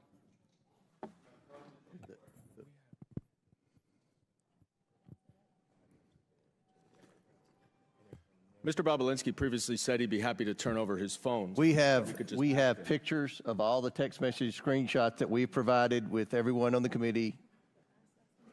Okay. And all right, well, of course, he's just given us, obviously, the ones he's selected. I'm wondering whether we could get all of those texts, and I would move that the committee subpoena Mr. Bobulinski's BlackBerry phone on which messages with Hunter Biden and the Oneida Holdings partners are saved. He stated that he's willing to provide it to the committee, so it should be rather simple. Mr. Chairman.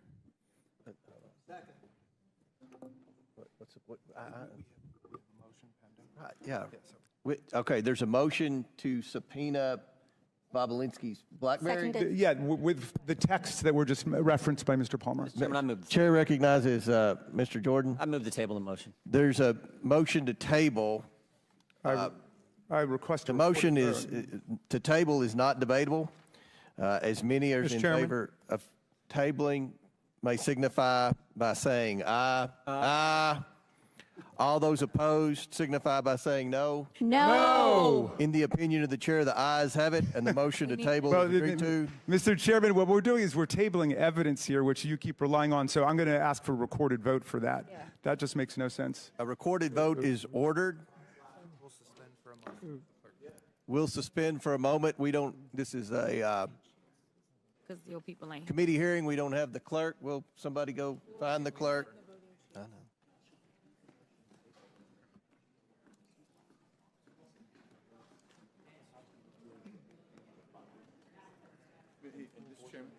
He said it.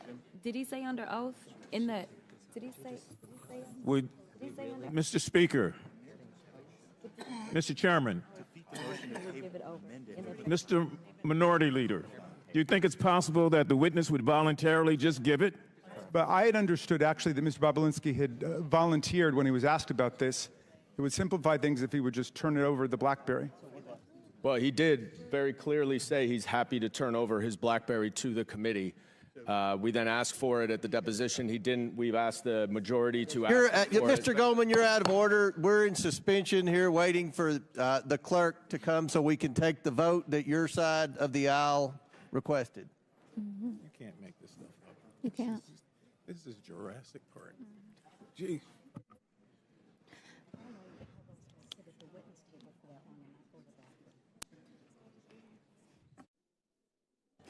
Mr. Ranking Member. Mr. Ranking Member. Yes.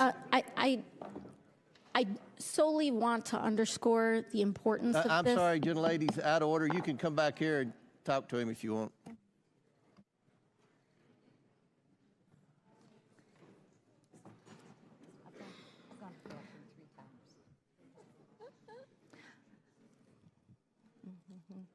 Mr. Chairman. Mr. Chairman. Yes. We don't even have. You're going to. I said Ms. Ocasio-Cortez would have to come up. You will as well. Sorry.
Mr. Chairman, just an invitation to regular order. We have Democratic clerks who are faithful to the rule of law and could do this if you're waiting for clerks. And we'll all be here to watch, to document their work. So, I mean, in other words, if you want to conduct the vote with the Democratic clerks, we can do it. Well, a recorded vote is ordered. The clerk will call the roll. Mr. Jordan. Mr. Jordan votes yes. Mr. Turner.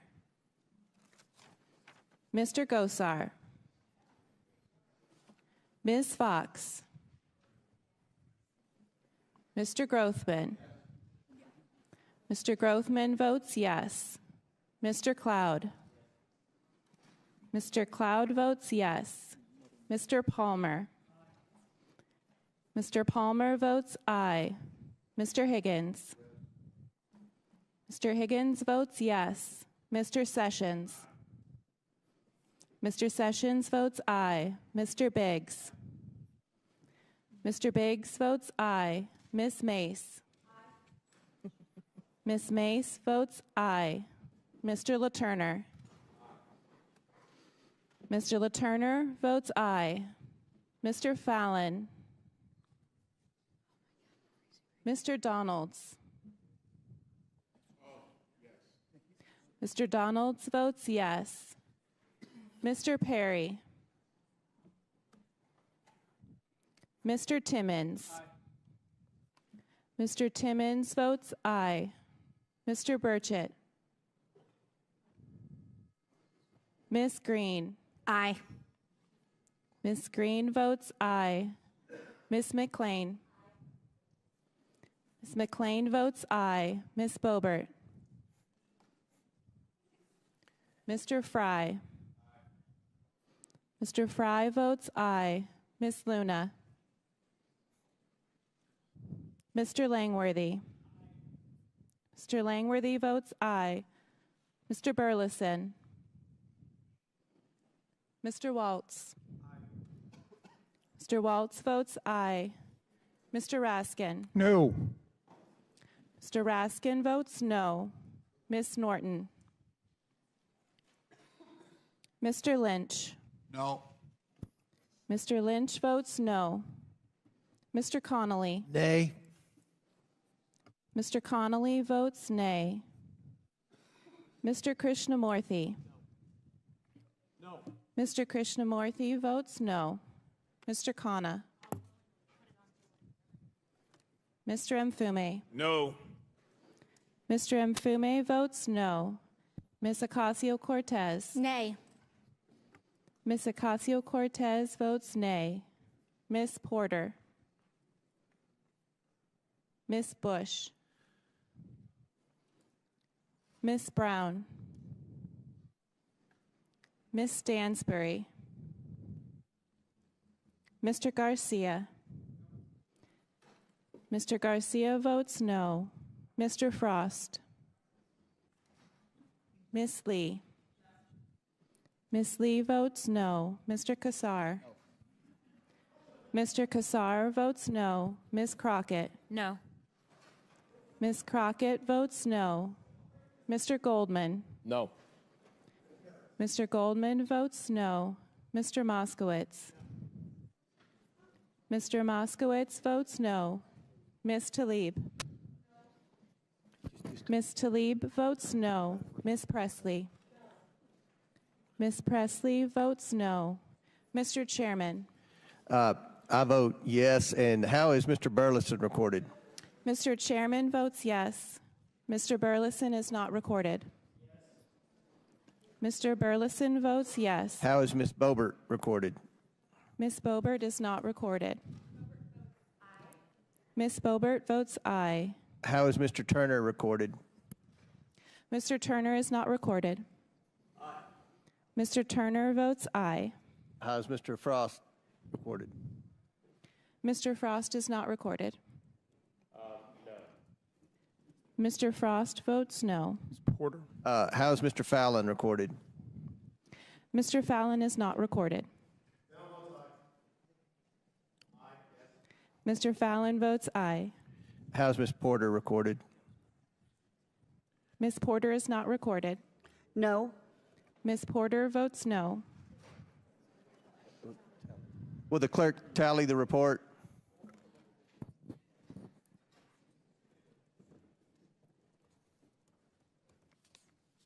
So who's next? Who do I recognize? We just finished all that. Yep.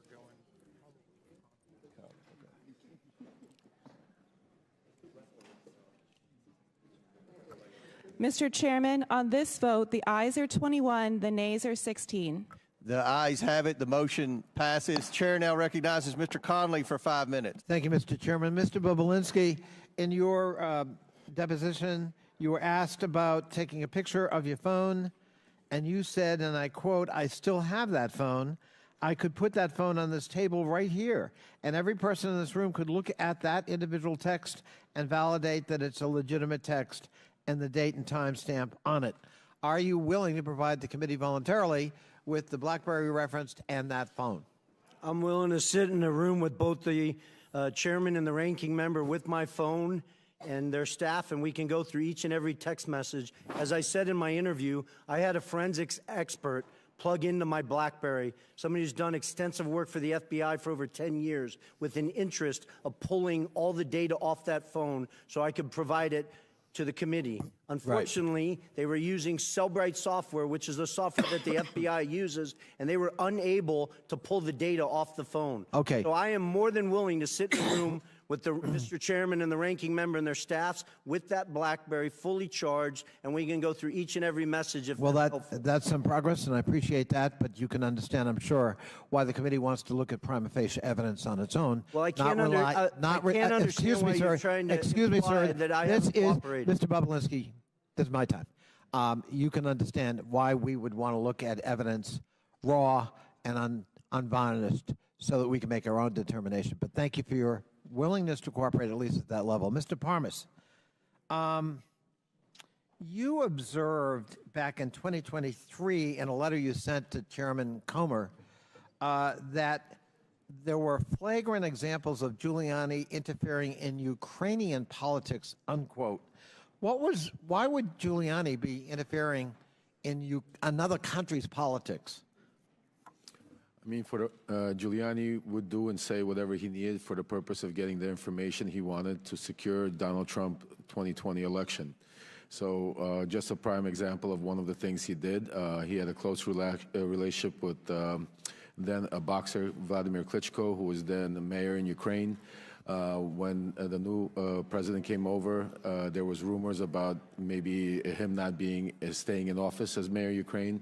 Klitschko flew to New York, met with Rudy Giuliani, and then on a meeting that we had with Andrei Yermak in Spain that was relevant, had to do with President Zelensky announced an investigation into Joe and Hunter Biden.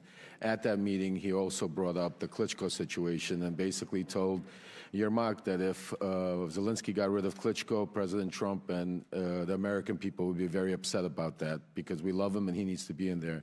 So was Giuliani just doing this as a rogue on his own because he was a patriotic American who loved Donald Trump, or had somebody encouraged him to engage in this kind of political interference in another country? I mean, I think he was encouraged by Donald Trump. Personally? Personally, yes. That's your testimony? Yes, sir. Thank you. In your letter, you also said that Mr. Giuliani was to, quote, deliver a precise message in very strict words, unquote, with respect to the administration of the then newly installed president of Ukraine, President Zelensky. What did you understand a very strict message, or a message of very strict words, construed, and what was that message that you delivered that was in very strict words? Yes, Congressman. He basically told me not to be nice, to be very stern, and relay the message that unless Zelensky announced an investigation into the Bidens by Monday, this was Sunday, that there would be no cooperation, no aid to Ukraine from the United States, and the Vice President Pence at the time that was scheduled to appear for the inauguration would not appear to the inauguration. That would seem to corroborate that very famous and beautiful telephone conversation between President Trump then and President Zelensky, basically saying, but I need a favor, and hinting that there'd be withholding of military aid until that favor was delivered. Is that fair? Oh, absolutely. I was a part of setting up that phone call, that famous phone call that Trump had with Zelensky. I think your testimony is very important, Mr. Parnis, and it's under oath. Yes, sir. I thank you. I yield back. Chair now recognizes Ms. Taylor Greene from Georgia for 5 minutes. Thank you, Mr. Chairman. Joe Biden continues to lie to the American people about his role in his family's businesses. In 2020, he stood up on stage of a presidential debate and told the American people that his family didn't take any money from China. That was a lie. Not only was it a lie, he knew it was a lie. He knew it because he met with his son Hunter Biden's Chinese business associates. I want to talk about CEFC, which is the China Energy Fund Committee. Mr. Bobolinsky, who is Chairman Yi? Chairman Yi was the chairman of CEFC. Thank you. Jim Biden told the FBI and IRS that Chairman Yi was the protege of Xi Jinping, the leader of China and the Chinese Communist Party. Mr. Bobolinsky, Rob Walker told this committee that Joe Biden met Chairman Yi. Are you aware of that? Yes or no? I am now. I wasn't at the time. And Joe Biden also met with you, is that right? Yes, he did. Twice. Who is Director Zhang? Director Zhang was the number 2 at CFC. The executive director of CEFC, the number 2? Yeah, he was the number 2 executive, but really the point person that I worked with and the Biden family worked with, and he's the individual that Hunter Biden was shaking down at the end of July 2017, demanding that they fund the $10 million. They ultimately sent 5, but $10 million directly to Hunter Biden's account, Owasco. Thank you, Mr. Bobolinsky. I want to show you a text message that Hunter Biden sent to you and his other business associates. I'm holding it right here. I'll read it to you. Hey, Tony, I have an idea. In light of the fact we are at an impasse of sorts, and both James' lawyers and my chairman gave an emphatic no, I think we should all meet in Romania. He's speaking about my chairman. When Hunter Biden came in for his deposition, he said that he was referring to Chairman Yi, and that the rest of your group referred to Zhang as a different chairman. Does this make any sense to you? That's a lie. I never heard Director Zhang referenced as chairman, and I had direct communications with Director Zhang over WeChat, met him in Romania, met him in Moscow, met him around the world in New York, trying to develop this business, and he was never referred to as the chairman, first of all. Second of all, that makes absolutely no sense in the context of this message because we are discussing Oneida Holdings, LLC. Thank you. So he was not the chairman, just to clarify. Yes, correct. Or no? Okay. So I want to show you another text. When he said his chairman, he was talking about his dad. This is from Rob Walker. It didn't seem to make much sense to Rob Walker either. So he said that when Hunter, he said this to you, when Hunter was talking about his chairman, he was talking about his dad. When Rob Walker came in to give his transcribed interview to the committee, he basically said, well, Hunter was high or confused or mad. And Rob Walker said that he was just trying to calm things down between you and Hunter. But that doesn't really answer the question about who Hunter Biden is talking about. Hunter Biden lied to this committee. So here, clearly, he says, Rob Walker's saying he's talking about his dad. So I want to be very clear. We've established that Zhang is not the chairman, obviously. Is that correct? Yes or no? Correct. Let me show you another message. This message doesn't call Zhang Chairman Zhang, does it? It just says the Chinese want to do business with the Bidens. As a matter of fact, it says, both coming to be my partner, to be partners with the Bidens, with an S. He, Zhang, is implied, has implied that the number 1 has made it clear and available to him. Who is the number 1? The number 1 is Xi Jinping. Xi Jinping, the president of China? Yes or no? The leader of the Communist Party, the CCP? Yes. Is the number 1? Yes, that's the number 1 that Hunter was referencing in that message. Now, let's be very clear. This was in 2017, but I would like to make it known for this committee that Joe Biden told the press in 2016, as a matter of fact, I quote, Yeah, I am. I am going to run in 2020. He told the press in 2016 that he was running for president of the United States in 2020.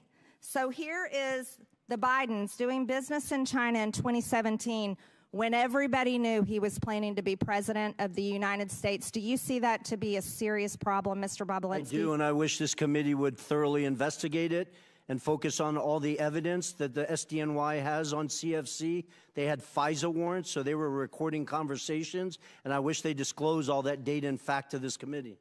Thank you, Mr. Bobulinski. I yield, Mr. Chairman. Gentlelady yields back. Chair now recognizes Mr. Krishnamurti for 5 minutes. Thank you, Mr. Chair. Mr. Parnis, Rudy Giuliani tasked you with, quote, a mission to travel the globe to find dirt to damage the Biden's reputation in the 2018-2019 timeframe, right? Correct, yes. And this was in an effort to secure Trump's re-election as president in 2020, right? Correct, yes. And by dirt, you mean evidence of wrongdoing or criminality, right? Yes, sir. And in your travels, you found, quote, precisely zero proof of the Biden's criminality, right? Correct. And there was no evidence of the Biden's corruption in Ukraine because, as you said, there truly was none, right? Correct, yes, sir. Now, interestingly, you have looked for dirt around the world about the Bidens and specifically Joe Biden in particular, and you say the FBI, CIA, NSA have all failed to produce any evidence of criminal wrongdoing, right? Correct. Not only that, but former Ukrainian President Petro Poroshenko stated, quote, there's not a single word of truth to these allegations about Joe Biden, right? Absolutely, yes, sir. Now, there's a guy named Yuri Lutsenko, who's the former prosecutor general of Ukraine, and he also, quote, confirmed that nothing ties the Bidens to criminal activity in Ukraine, right? Correct.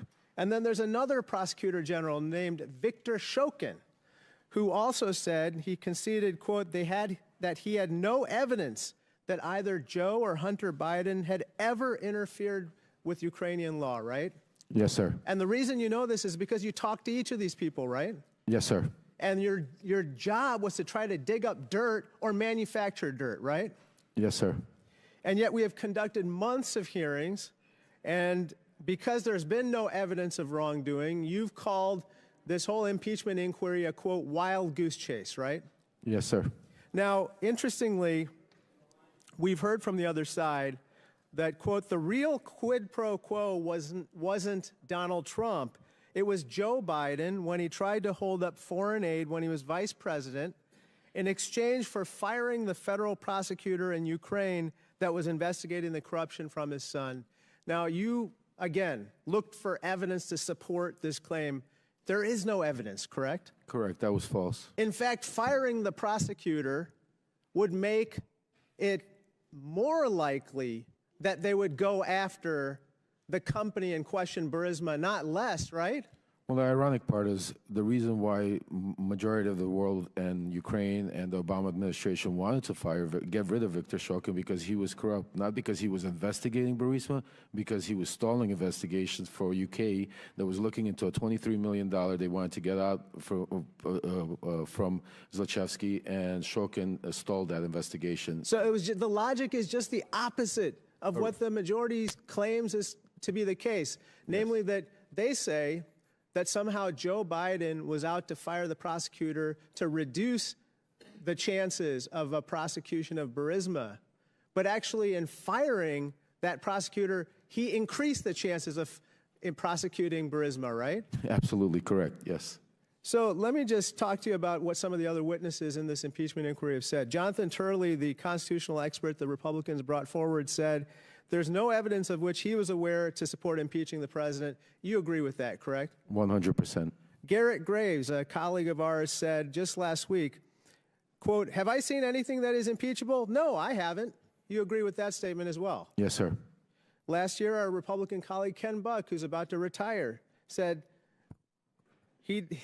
that evidence of wrongdoing by President Biden, quote, doesn't exist right now. It doesn't exist now. It didn't exist then, right? That's exactly true, sir. Sir, how many times have you met Donald Trump? Well over 10 times, I'd say. I'd have to count, but lots of times. Is there anything that you'd like to relate to us about your conversations with Donald Trump that would bear on the conduct of these proceedings? I mean, Donald Trump was aware of everything that was going on that day in the Red Room when we were in the White House. After Rudy bringing Donald Trump up to speed on that I could go out to Ukraine and get Viktor Shokin, Donald Trump approached me, shook my hand, said, "Thank you for all that you're doing. Keep up the good work," patted me on the back, took pictures, and I was off to Ukraine. To meet with Viktor Shokin? To find Viktor Shokin, to bring him back here to meet with Lindsey Graham. Got it. Thank you so much. I yield back. Thank you. Chair now recognizes Mr. Cloud from Texas for 5 minutes. Thank you, Chairman. Now, we've heard time after time Joe Biden, say that he had no knowledge whatsoever about the business dealings, and that changed. He had never allegedly had any conversation with Hunter. Then they moved the ball to say that, well, he didn't have any business dealings, he wasn't involved, didn't have any financial contribution. Since then, we've uncovered about 20 shell companies, and we have bank records that bring light to that. And while we can't cover all 20 shell companies in 5 minutes, I wanted to focus on one, and that is Rosemont Seneca Bohai. Rosemont Seneca Bohai is interesting, and Devin Archer had testified, and he said this in his testimony. He said that this entity, quote, was used as a common entity, owned 50-50 on a handshake deal between Devin and Hunter splitting these shares. Actually, that was your words, Mr. Galanis. Do you stand by those words? Yes, I do. And Devin Archer agreed with that. He said Hunter was a corporate secretary of RSB and had a handshake 50-50 ownership deal. Is that correct? That's correct, yes. And primarily this company was set up initially as a place to hold equity from the equity stake of Bohai Harvest. Is that correct? What I was told by the partners at the time, it was set up to do that and invest in other businesses. I think Devin Archer subsequently testified to that effect, and it included monies that were paid from the bond fraud, $15 million that was wired to that RSB account as well. Yeah. So it conducted multiple transactions as you depicted in that diagram. And even if this were legal and there was no impropriety here, it's very concerning because this company set up to basically compete against America's energy interests at the behest of CCP. Then we have other flows into Rosemont Seneca Bohai from Burisma. We all know about Hunter's $1 million salary that he received for sitting on the board and providing no actual function there. And so we have $1 million salary going through Rosemont Seneca to Hunter Biden. And then this is interesting. We have a meeting with Kazakhstani Kins Rekashev. And what gets me here is the $300 at the end of the $142,300 that goes into this. And then the next day went to a Porsche dealership for a car for Hunter Biden. Now, what's interesting about all this, of course, is that each of these not only flowed money through the shell companies to Hunter Biden, but each of them also involved important meetings with, of course, President Biden. And so on December 4th, we have coffee with Jonathan Lee, who was one of the members who started Bohai Harvest. And he was connected with the CCP. They were having trouble getting licensed to work because, of course, the CCP has to get permission for that, until Hunter flew over on Air Force Two with Vice President Joe Biden at the time. They met with Jonathan Lee. Hunter introduced him. Joe ended up writing a letter of recommendation to Jonathan Lee's daughter to get into college. And then we see that this relationship continues to be formed. Of course, in the Ukraine, we know that April 16th, 2015, Joe Biden had dinner with a Burisma official at Cafe Milano. Seemed to be a popular spot because Joe Biden also had dinner with Kins Rekashev there. All in flow to going here. And of course, as Tony Pawlinski has pointed out several times, this all comes down to eventually the one big guy who gets 10% for the big guy. And so we know that all this money flowed through this to get to Hunter, and then we know, of course, that 10% went to the big guy. So Mr. Bobulinski, does this general pattern of Hunter offering foreign access to Joe Biden, Hunter gets paid, and then Joe gets a share of that, is that basically what the general practice across many of these shell companies were? Congressman, as I outlined, the big guys, clearly Joe Biden. The details of some of those transactions I was not involved in, but that's clearly how they operated. But that's the pattern that we've seen over. And Mr. Galanis, you said at the beginning that Hunter didn't really provide any sort of intellectual propriety asset value or anything of the sort, that his entire value was the brand. Is that correct? How did you state that? Yeah, we didn't rely on him for any work product other than delivering the Biden lift. The Biden lift. And one more question for you, Mr. Galanis. Did you offer to provide information on Hunter Biden and Devon Archer back in 2016 to prosecutors and the SEC, and what happened there? Yes, through counsel, I had offered to provide information specifically on that to the SDNY. And I subsequently also did the same thing to the Securities and Exchange Commission, which was interested in and subsequently was told to quash that interest. I understood that to be an order from the Southern District of New York to quash the SEC information. Thank you. Chairman, I yield back. Gentlemen's time's expired. Chair now recognizes Mr. Goldman for 5 minutes.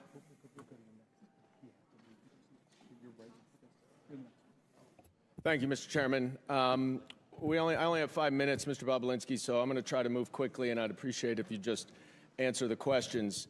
You testified that Joe Biden was involved in your business venture related to Oneida Holdings and Hunter Biden. So I want to drill down on the crux of what your testimony is. Oneida Holdings is the business venture that you are referring to, correct? When I'm referring to what? Can you Any business you did with the Bidens? My reference is the Sinohawk Holdings LLC, and Oneida Holdings LLC owned 50% of that. Right. And Oneida Holdings was the 50% that was on the American side of that Sinohawk deal, right? It was the 50% that was the Biden side of it. Some of the, James Gillier is not an American, so. Sorry, fair enough. And it was a joint partnership memorialized in an incorporating document, correct? And it had equal shares divided among 5 partners. Is that right? Well, I can't. Well, are you asking me about what you're holding up? Because you're sir, was it an equal? Were there equal 20% shares among 5 partners? In what? Oneida Holdings. In the final signed documents? Yes. Is that what you're asking me? Yes. It is? It's not complicated. Well, it is because. All right, you're just filibustering now. The answer is you're filibustering. I get it. That there were 5 partners: Hunter Biden, Jim Biden, Rob Walker, James Gilliar, and you. Each owned 20%.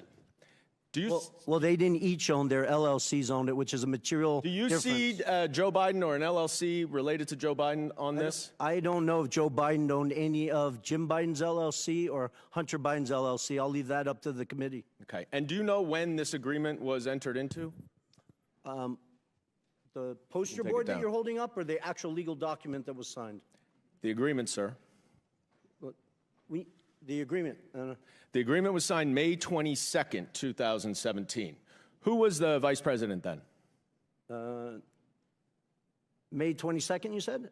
I think it was Mike Pence. And who was the president? Donald Trump. Okay. And when did you first meet Hunter Biden? I first met Hunter Biden in early 2017. When? When in 2017? A day or the month? An hour Month is or good. A month?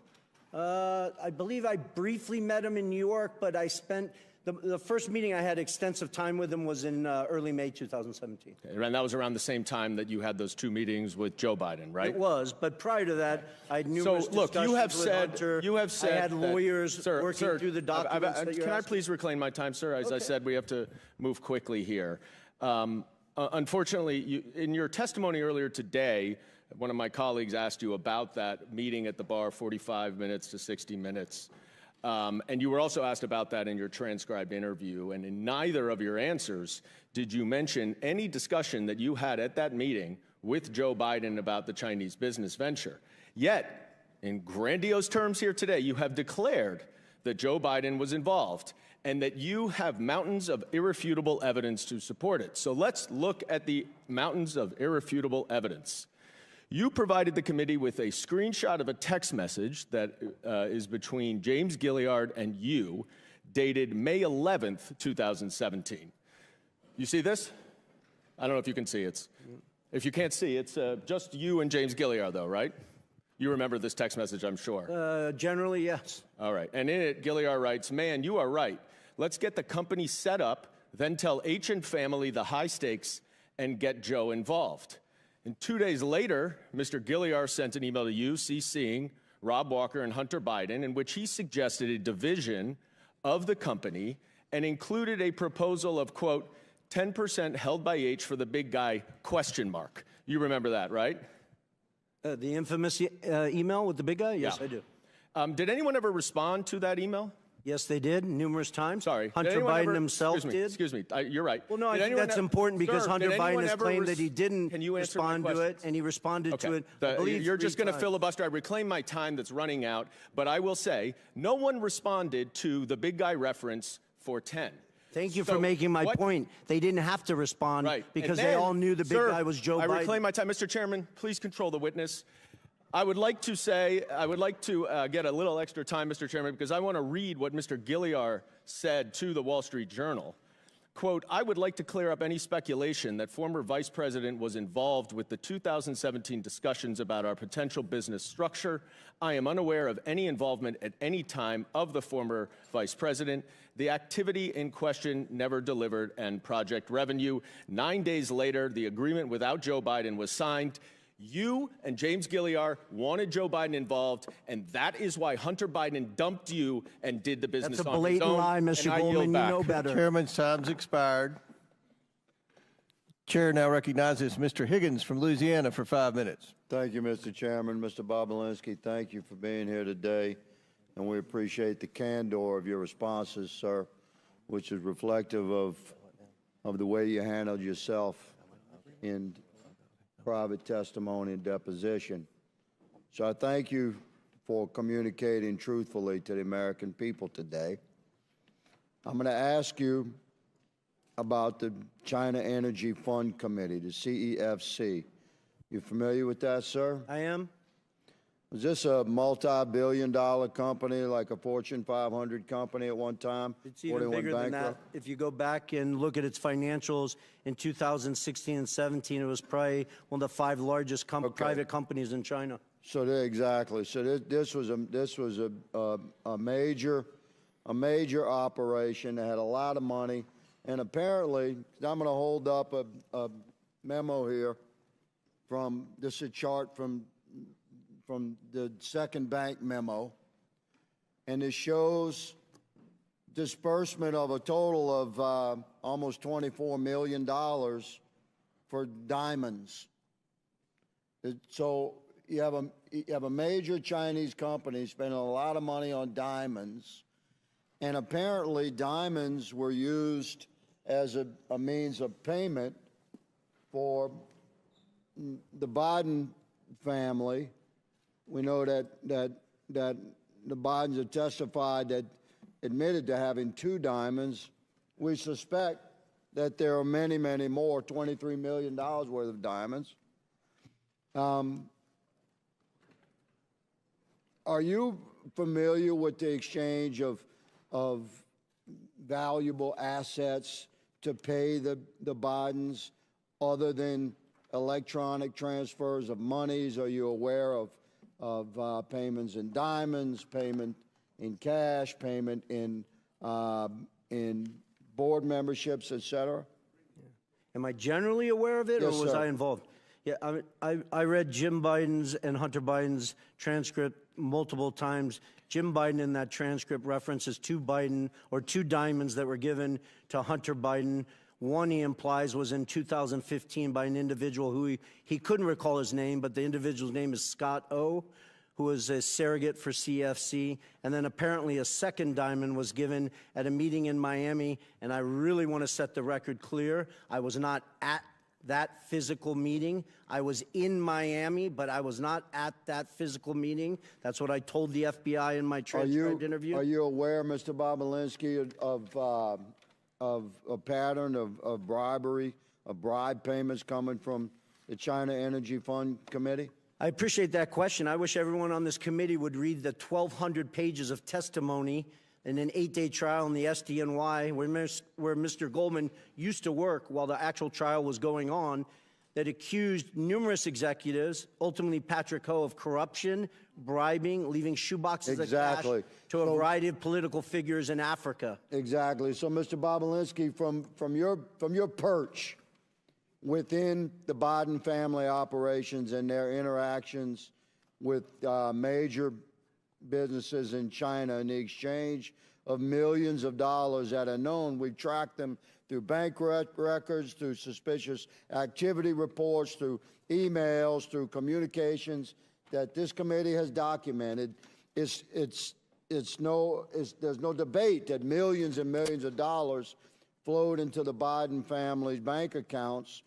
But the existence of other forms of payment is fascinating because diamonds are untraceable. We really don't know how many diamonds the Bidens received, do we?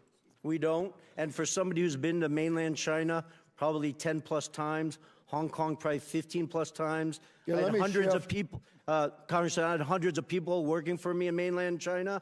At one point, I never got a diamond from any businessman or woman. So, Mr. Bobulinski, I shift quickly to a text message. Are you familiar with this? It's from a gentleman named James. Generally, yes. Yes, says, don't mention Joe being involved. It's only when you're face to face. I know you know that, but they are paranoid. And there's a response saying, okay, they should be paranoid about things. And then there's a response saying, for real. So what is meant by don't mention Joe being involved? It's only when you're face to face. I know you know that, but they are paranoid. Well, I think it outlines how the Bidens operated, not specifically just with CFC. You have Galanis here testifying and numerous other witnesses that have given you tremendous amount of evidence that outline they worked to obfuscate it, create layers of obstruction. That's the reason why Rob Walker was getting sent millions of dollars instead of Hunter Biden directly. That's the reason why Devin Archer was receiving millions of dollars instead of going to Hunter directly. You guys have a mountain of evidence that stacks high and answers that question on how they obfuscated. They lived in a world of plausible deniability. Thank you, Mr. Bobulinski. Mr. Chairman, my time has expired. I yield. Chair now recognizes Ms. Norton from D.C. for 5 minutes. Thank you, Mr. Chairman. Mr. Galanis, thank you for appearing voluntarily for this hearing from Alabama.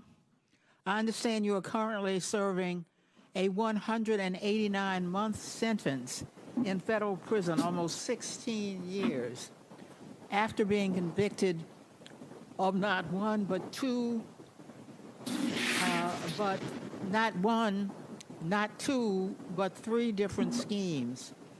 The victims of your schemes, as the judge who presided over your criminal prosecution noted, included, and here I quote, one of the poorest Native American tribes in the country, as well as pension funds held for the benefit of transit workers, longshoremen, housing authority workers, and city employees, hardworking people, everyday people, among others.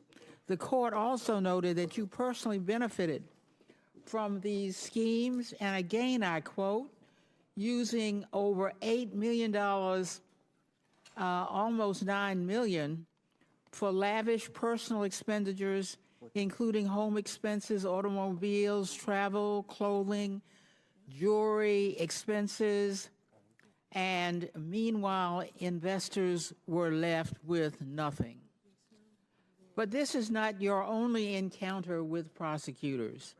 In another case, the Security and Exchange Commission charged you in 2005 with accounting fraud in connection with your involvement with Penthouse magazine.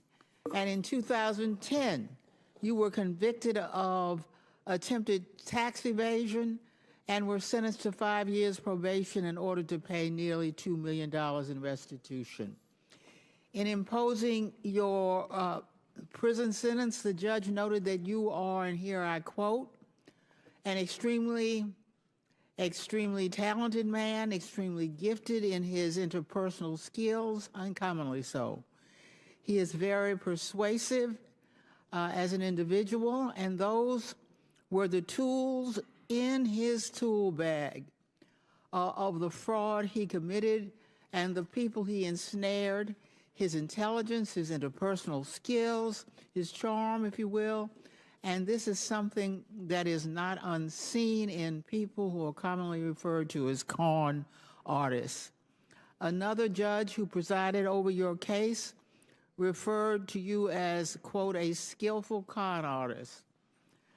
A skillful con artist, that is who my Republican colleagues are relying on to carry their water in this sham impeachment inquiry after their last star witness, the author of the infamous FBI Form 1023, was indicted for lying and outed as a likely Republican agent. It is time we put an end to this pathetic and desperate inquiry. I yield my remaining time to Ranking Member Raskin. Ms. Norton, thank you very much. So for more than a year now, we've heard innuendo, rumors, propaganda, big lies, but no facts, no evidence that could reasonably support the finding of impeachable high crimes and misdemeanors against President Biden. In our first real impeachment hearing, the majority invited several expert witnesses who came together, and their witnesses agreed with that there was nothing that remotely approached the level of proof needed to support a finding of high crimes and misdemeanors that one would impeach a president for. And now we come back again today, and the majority has two witnesses. One, the designated con man as determined by two different federal courts, not without talent, but someone who deploys his talent towards the purposes of exploiting Native American Indian tribes, pensioners, and other innocent investors. And then Mr. Bobulinski, who offers a lot of rhetoric and a lot of hot air, but absolutely no facts that could indict the President of the United States for high crimes and misdemeanors, impeachable offenses against the Republic, the kinds of offenses which James Madison said are great attacks on the Republic itself, great affronts to our Republican form of government. And nobody on their side can even tell us what is the impeachable high crime and misdemeanor, which suggests that they are moving in the direction of criminal referrals, and they should start by looking at their own witnesses. I yield back to you, Mr. Chairman. And I'd like to remind the ranking member and Ms. Norton, the witness, Mr. Galanis, was partners with Hunter Biden. That's why he's here. We have their partners. You could have invited partners, but you invited this guy. Yeah, Donald Trump's partner, Mr. Parnis, who was working with Donald Trump and Rudy Giuliani. Rudy Giuliani's partner. Okay, yeah. All right. Chair recognizes Mr. Groffman. Yeah, we got a variety of things I'd like to go through, but first, Mr. Lynch complained about Mr. Galanis testifying from prison. So I'd like to ask unanimous consent to enter into the record the Department of Justice's own press release announcing the sentencing of the Democrats' witness, Lev Parnis, to 20 months in prison for, among other things, making false statements. Without objection on Donald Trump's partner. Thank you. Now, Mr. Chairman, you know, we had originally hoped that we'd see a few more witnesses to here today. They're not here, but I would like to run a brief tape because I showed up today hoping I'd be asking these witnesses a little bit more about this tape. I know that, you know, there's some mystery, or some people feel it's still ambiguous as to how this prosecutor was fired in Ukraine, and I wonder if this tape could do a little bit more to shed light on why that prosecutor was fired and why we want Hunter Biden and Mr. Archer here today. And so I got Ukraine, and I remember going over convincing our team, or others too, convincing us that we should be providing for loan guarantees. And I went over, I guess, the 12th, 13th time to Kyiv, and I was supposed to announce that there was another $1 billion loan guarantee. And I had gotten a commitment from Poroshenko and from Yatsenyuk that they would take action against the state prosecutor, and they didn't.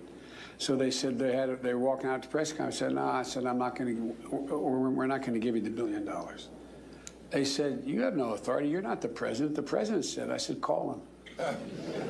I said, I'm telling you, you're not getting the $1 billion. I said, you're not getting the $1 billion. I'm going to be leaving here. And I think it was, what, 6 hours? I looked, I said, I'm leaving in 6 hours. If the prosecutor's not fired, you're not getting the money. Oh, son of a bitch. Got fired. And they put in place someone who...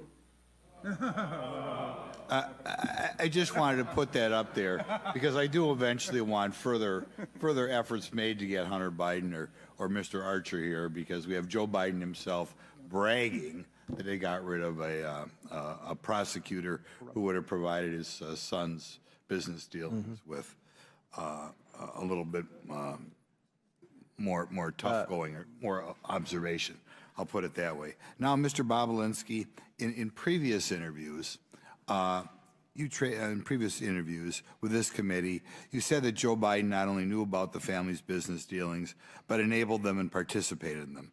You went so far as to say, it's clear to me that Joe Biden was the brand sold by the Biden family. Could you elaborate a little bit why you felt that way again? Correct. That's one of the challenging things I've had to deal with over the last 4 years, with a focus of just simply telling the truth. The obfuscation around these facts are just beyond insane. So I'll use a meeting at the Four Seasons Hotel in Washington, D.C. that I was not at, but apparently 8 to 10 Chinese executives of CEFC were at, with Chairman Yi and Director Zhang. Director Zhang I interacted with extensively. And James Gilliar was in that room, Rob Walker, Hunter Biden was in that room. And my understanding, based on Rob Walker's testimony, is that Joe Biden walked into that room, sat down, shook hands with people, and spent 5 or 10 minutes talking about his family, I guess. I was not in the room. People have tried to obfuscate that meeting like Joe Biden was walking in there to ask about the weather, and Rob Walker said that the Chinese didn't even know that Joe Biden was the former vice president of the United States, which is beyond absurd. The power that those 10 Chinese individuals had to go back to mainland China and say that they were in a room with Joe Biden is the value of what they were giving. Okay. You stated that the Biden family concocted a scheme to give Joe plausible deniability. Could you elaborate on that a little bit? Well, I would just point to all the different text messages and communications. They call him the big guy. I wasn't involved with Mr. Galanis or Mr. Archer, but they're giving you numerous data points. There was obfuscation. They didn't use his name. They used the big guy. You weren't supposed to talk about it. It was just, you know. And you personally met with the vice president? I did twice. Okay, and it was obvious. Did he say anything that indicates that you wanted him to help his son, that sort of thing? Well, he thanked me for helping his son and his brother and asked me to keep an eye on them as I walked him out to his car after he gave his speech on the second meeting of the Milken Conference. Okay, just one other follow-up, and this is kind of maybe a vague question, but I'd like to know it. One of the things that disturbs me about that is the interaction with the Chinese, or that's what we're dealing with today, but obviously other countries as well, that apparently in their own mind, the way you deal with the United States is the way you deal with say, a corrupt city council or something like that. In other words, you know, you give them money and you get what you want. Do you want to comment on that, or did you hear any stories about that, or did you hear stories that they were surprised how easy it was to buy the U.S. government? Well, I think it was time's expired, but answer the question. But please feel free to answer the question. Yeah, I think CFC, and there's tremendous evidence, believed that they were bribing the Biden family, and they were doing it via Hunter Biden. It's kind of shameful. Thank you. Very good. Chair now recognizes Mr. Khanna for 5 minutes. Thank you, Mr. Chairman. Mr. Parnis, can you tell me about your meetings with Dmitry Firtash and why you believe the Trump campaign used his services? Yes, well, I was sent to meet with Dmitry Firtash because Dmitry Firtash had resources. He's an oligarch that was in Vienna waiting to be extradited to the United States. but he was very close with Vladimir Putin, Ukraine, and lots of characters in that part of the world. And my objective at the time was to have him help us lean on Mykola Zlochevsky and get dirt on the Bidens. And what type of dirt were you trying to get? We were searching for Hunter's hard drive that we were told was out there. We were searching for bank records to validate certain bank records that was given to me, Hunter's personal bank records that was given to me by John Solomon that he said he got from the FBI to validate certain payments that were going for car purchases. But the objective was to try to find a link from any of the payments that would go into Joe Biden's account. And who told you to get this dirt? Well, who told me? Rudy Giuliani. Anyone else that you remember? John Solomon. I mean, everybody that was part of the team. I mean, did Bill Barr know that you were involved in getting this dirt? Absolutely. Bill Barr was notified of our investigation from the day he took office. Did you ever have a conversation with Bill Barr of being lenient towards Dmitry in his role, in Bill Barr's role as Attorney General? I personally did not, but I was witness to Victoria Tunzing and Joe DeGeneva having a conversation with Bill Barr about Dmitry Firtash. What did they say to Bill Barr? Basically, they were telling him that the charges were false and that he needs to drop the charges and basically end the case. And why did they tell him to drop the charges on this Russian oligarch?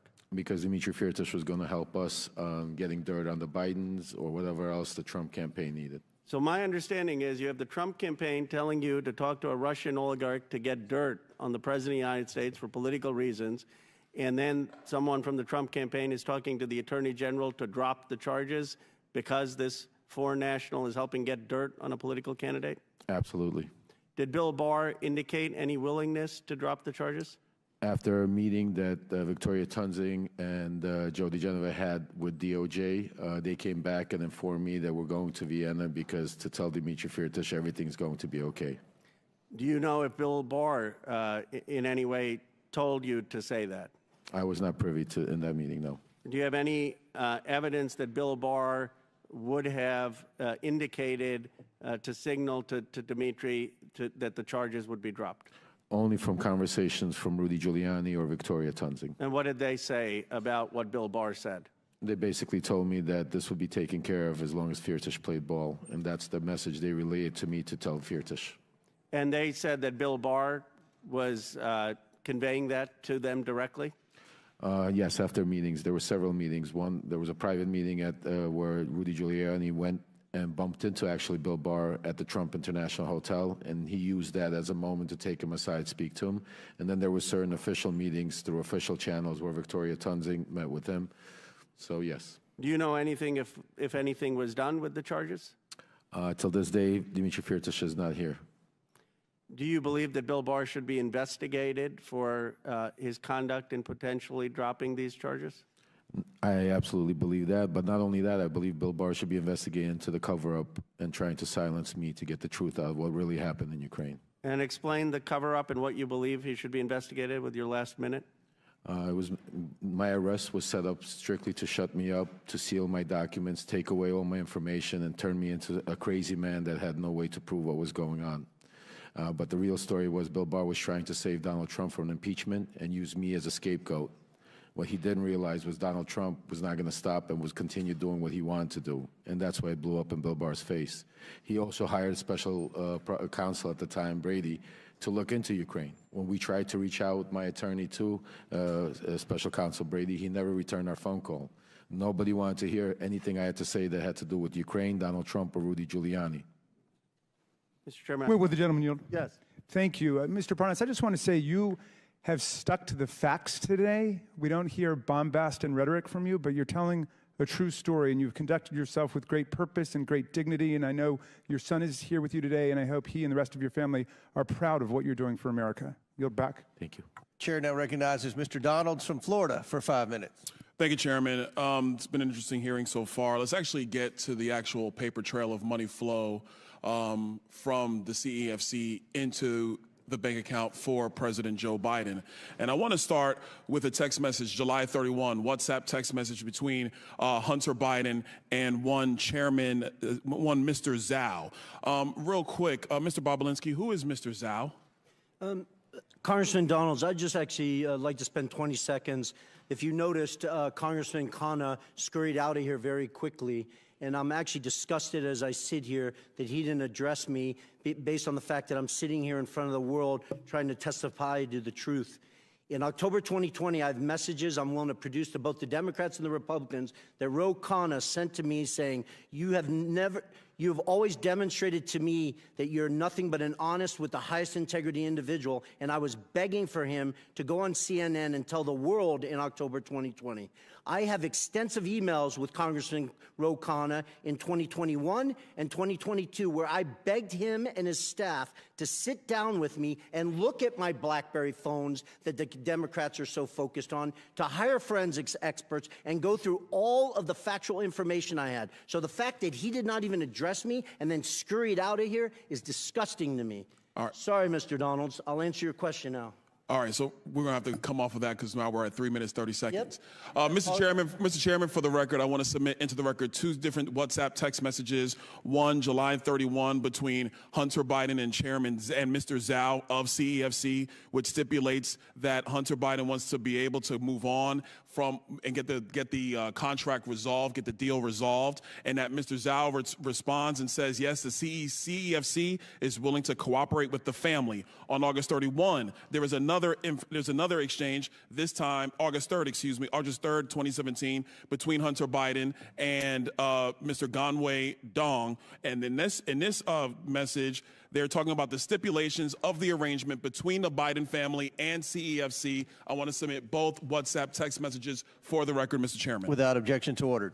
Okay, now to the money flow, because this is where the rubber meets the road. On August 3rd, they actually stipulate through WhatsApp text messages the exact stipulations of the deal. On August 4th, $100,000 is wired into Owasco PC from CEFC infrastructure. Mr. Chairman, I want to submit for the record a portion of the bank statement for the time period August 3rd of 2017 to August 31, 2017, stipulating $100,000 going from CEFC into the bank account of Hunter Biden through Owasco PC. Without objection to ordered. On August 8th, 4 days later, $5 million is then transferred from the Northern International Capital account of $5 million to Hudson West III. Hudson West III is a bank account controlled by Hunter Biden and Mr. Ganwei, a.k.a. Kevin Dong, who is a CEFC associate. That money comes from the Northern International Capital bank account that is tied to the CCP. Mr. Chairman, I want to submit for the record the bank statement demonstrating that transfer. Without objection to ordered. Okay, moving on. On August 8th, the same time period, there is a wire transfer of $400,000 to Owasco PC from the Hudson West III bank account. That $400,000, Mr. Chairman, I have the transfer records in the bank accounts from the August time period. I want to submit that for the record. Without objection to ordered. Now, here's where the fun stuff comes in, everybody, and I got a minute to do it, so we're going to get this done. On August 14th, there is $150,000 that is transferred from Owasco PC, which is controlled by Hunter Biden, to Lion Hall Group, which is controlled by James Biden. I have the records here, Mr. Chairman, of the $150,000 that has gone to Lion Hall Group from Owasco PC. I want to submit that for the record. Without objection to ordered. On August 28th, and I believe we have a screenshot for everybody in the room. On August 28th, Mr. Chairman, we have the withdrawal ticket from Lion Hall Group that is signed by Sarah Biden, who is the wife of Jim Biden, for $50,000 to withdraw from Lion Hall Group. I want to submit that withdrawal receipt for the record. Without objection to ordered. On September 3rd, on August 28th, actually, Mr. Chairman, we have the deposit reference into Sarah Jones Biden's account on the same day she withdrew it from Lion Hall. I want to submit that. Without objection to ordered. Last document. On September 3rd, 2007, from Sarah Biden's own personal account, there is a check that is written to Joseph Robinette Biden, Jr., the President of the United States today, for $40,000, signed loan repayment. A loan repayment, by the way, that Joe Biden's own personal accountant, Mr. Eric Schwerin, has no record for. I want to submit that for the record, Mr. Chairman. Without objection, so ordered. To the members of the committee, it is clear that the source of this money came from CEFC, and that CEFC is a company that is directly linked to the CCP and actually the chairman of the CCP, the chairman of the Chinese Communist Party, Chairman Xi Jinping. With that, I yield. Very good. Mr. Chairman, I've got a UC request, if that's okay. Go ahead. First, White House for sale, the staff report of the minority side, which details the CEFC's business interactions with Donald Trump. They own a $5.5 million unit in Trump World Tower and others. And then the Department of Justice press release announcing the sentencing of Jason Galanis in federal court to a term of 189 months in prison, ordering him to pay restitution of more than $80 million for 3 criminal fraud conspiracies against a Native American tribe, pension funds, and other investors. Without objection, so ordered. Chair now recognizes Mr. Mafume for 5 minutes. Mr. Chairman, thank you. I'm sitting here and imagining what I would be thinking if I were not here, but rather somewhere around the country watching the Congress of the United States, and in this case, this committee, for 15 months hold these hearings on Hunter Biden and come up with not one impeachable offense in all that time. 15 months. Over 10,000 documents and more, as you can see today as a result of that. This is a do-nothing Congress. And we should be doing the jobs that we were sent here to do, which is not to have investigation hearing after investigation hearing over and over and over again, and then run to our favorite TV outlet to give interviews afterwards. We were sent here to get a job done. Taxpayers are looking at all of us. Meanwhile, Americans, black, white, Asian, Latino, Native American, and their families are wondering what the hell is going on. Is this another investigation hearing in this 15 months that has yielded nothing at all? It's the do-nothing Congress. You thought Harry Truman said it in 1948. Anybody can say it today. Look at what we've done in 15 months. Virtually nothing. Nothing at all. Senior citizens sit in their homes and watch C-SPAN or some other outlet carry this. Some of them sitting in nursing homes, all of them worried about losing their Social Security.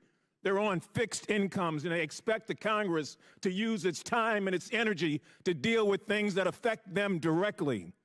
Students are defaulting on loans to colleges all over the country, and no one wants to talk about that. Health care is inadequate in most places in this country. And diseases are ravaging our communities, and people assume that at some point the Congress will deal with that.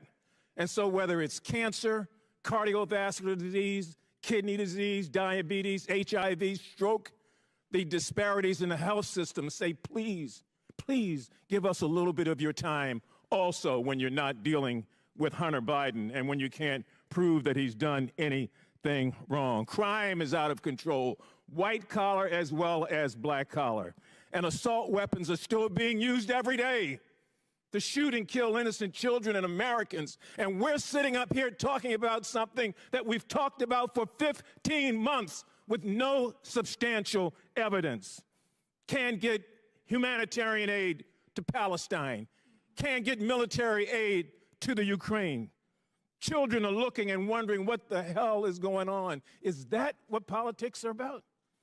So we are doing a disservice. I know I'm supposed to be asking questions, and Mr. Parnis, I may have one or two for you, but I am so outraged at a do-nothing Congress, just pointing the finger over and over again, and people are hurting, looking for real help. Can't deal with immigration because Donald Trump calls up and kills the immigration bill, and yet people say that's a major issue, is it? I haven't seen the sort of attention that we thought we were putting to that or anything else. And so this particular hearing will probably be followed by another hearing and another hearing and another hearing until this Congress expires in January of next year. And we haven't done a damn thing to move the ball forward, except make accusations. Life is too short. Now, maybe some of you have a guarantee you're going to be around forever, but I don't. I came to this body first in 1987. I worked under Ronald Reagan and the first Bush and Bill Clinton and Donald Trump and now Joe Biden. This Congress is not doing anything. It's not like the previous Congresses, trust me. That's why people have such a low esteem of those of us who say, well, I'm Congressman so-and-so. People on the street don't buy that. They don't see the action. So I'm done. I know I've exhausted my time. Mr. Parnis, a couple of quick questions, and I'll let you go. Is it your understanding that Rudy Giuliani worked for an individual identified by the Trump administration as a Russian agent? Yes. Do you know what these Russian line actors were trying to do? Quickly. Push a conspiracy theory about the Bidens. Did you know that, did you warn Rudy Giuliani? Yes, I did. And what was his response, succinctly? He told me that he agreed with me, but then proceeded to work with these people behind my back. And these people have been identified as Russian agents. Yes, sir. And we've got a meeting here of Mr. Giuliani with one of those. I'm disgusted, as most people are, about this process. And the only way we get to a point where we get things done is that we learn to talk to one another across the aisle without having another conspiracy theory after another one after another one. You don't buy trust that way. You buy contempt. I yield back. Chair recognizes Lisa McClain for 5 minutes. Thank you, Mr. Chairman. I want to start off by saying I think most Americans are taught at a very young age that you are who you surround yourself with. I think keep that in a premise as I sat here and listened to everyone talk about how Hunter Biden is just this golden boy. I mean, are we really supposed to believe that Hunter Biden is the golden boy? His associates, such as Jason Galanis and Devin Archer, are felons convicted of fraud, yet he is the golden child. I want to talk about examples of Biden's influence peddling scheme. This time, it was Romania. It follows the same general pattern as we have seen with other countries like China, Russia, Ukraine, and Kazakhstan. Here's the pattern. It's really simple. A corrupt foreign oligarch needs access to the U.S. government. Hunter Biden sells influence to the U.S. government. The oligarchs pay up. So let's just take a deeper dive into this Romanian scheme.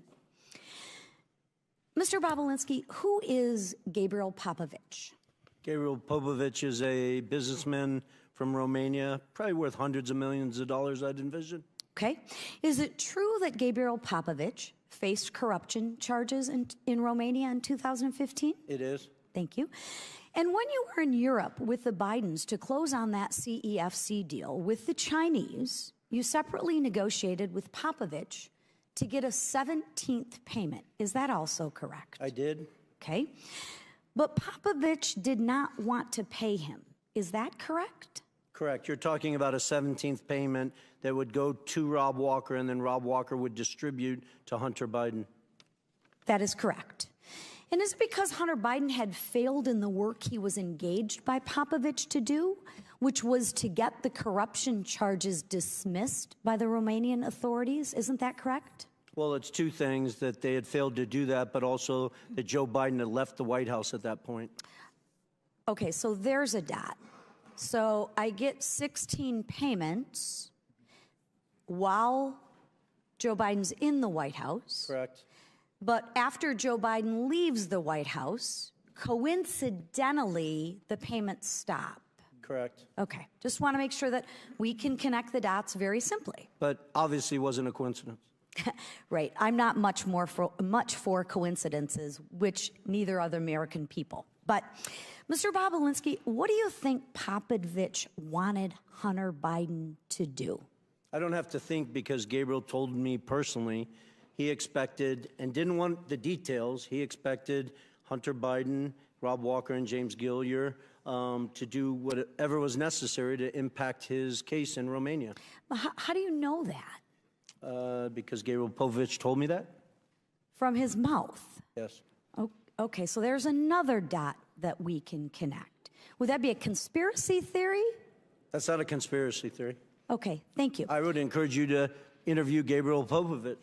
Thank you. Lastly, after claiming he wanted a public hearing, Hunter Biden decided to skip today. Why do you think he skipped the hearing today?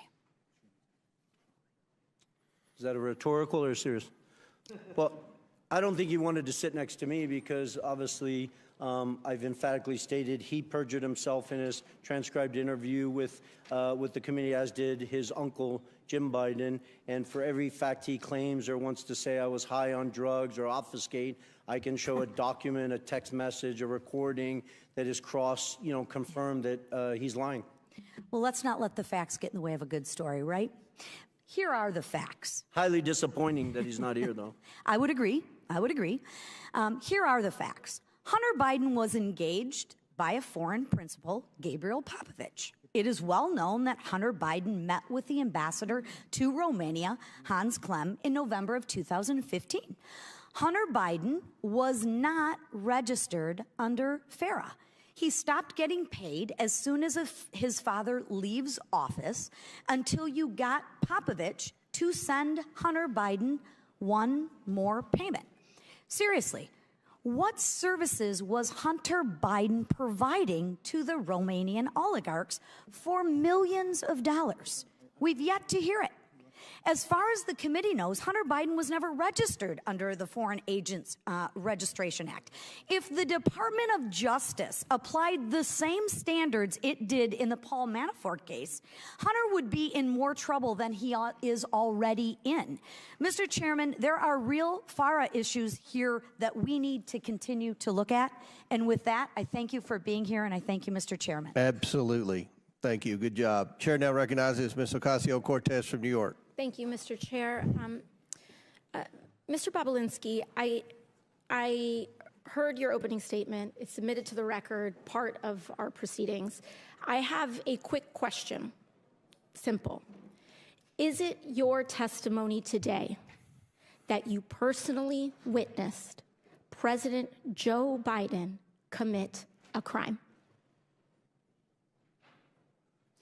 I believe the fact that he was sitting with me while I was putting together a business deal. Did you witness the president commit a crime? Is it your testimony today? Yes. And what crime have you witnessed? How much time do I have to go through it? It is simple. You name the crime. Did you watch him steal something? Corruption statutes, RICO and conspiracy. What is it? What is the crime, sir? Specifically. You asked me to answer the question. I answered the question. No. RICO, you're obviously not familiar with. Corruption statutes. Excuse me, sir. RICO is not a crime. It is a category.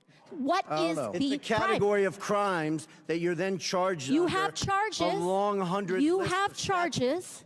Sir, please want me to name the exact statute under RICO? Yes. Well, it's funny. In this committee room, everyone's not here. There's over 18 All right, sir. I reclaim my time. lawyers that went to law school. I reclaim my time. You guys okay, to thank define you, the sir. I statute reclaim my under time. RICO. Clearly, what we are seeing here today is a continuation of the 15-month saga of the Republican majority lost in the desert.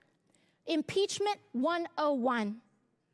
The majority party, or whomever is raising impeachment, must accuse the president of a high crime, a specific high crime or misdemeanor. I would like to submit to the record HRES 918, the House resolution to open this impeachment inquiry.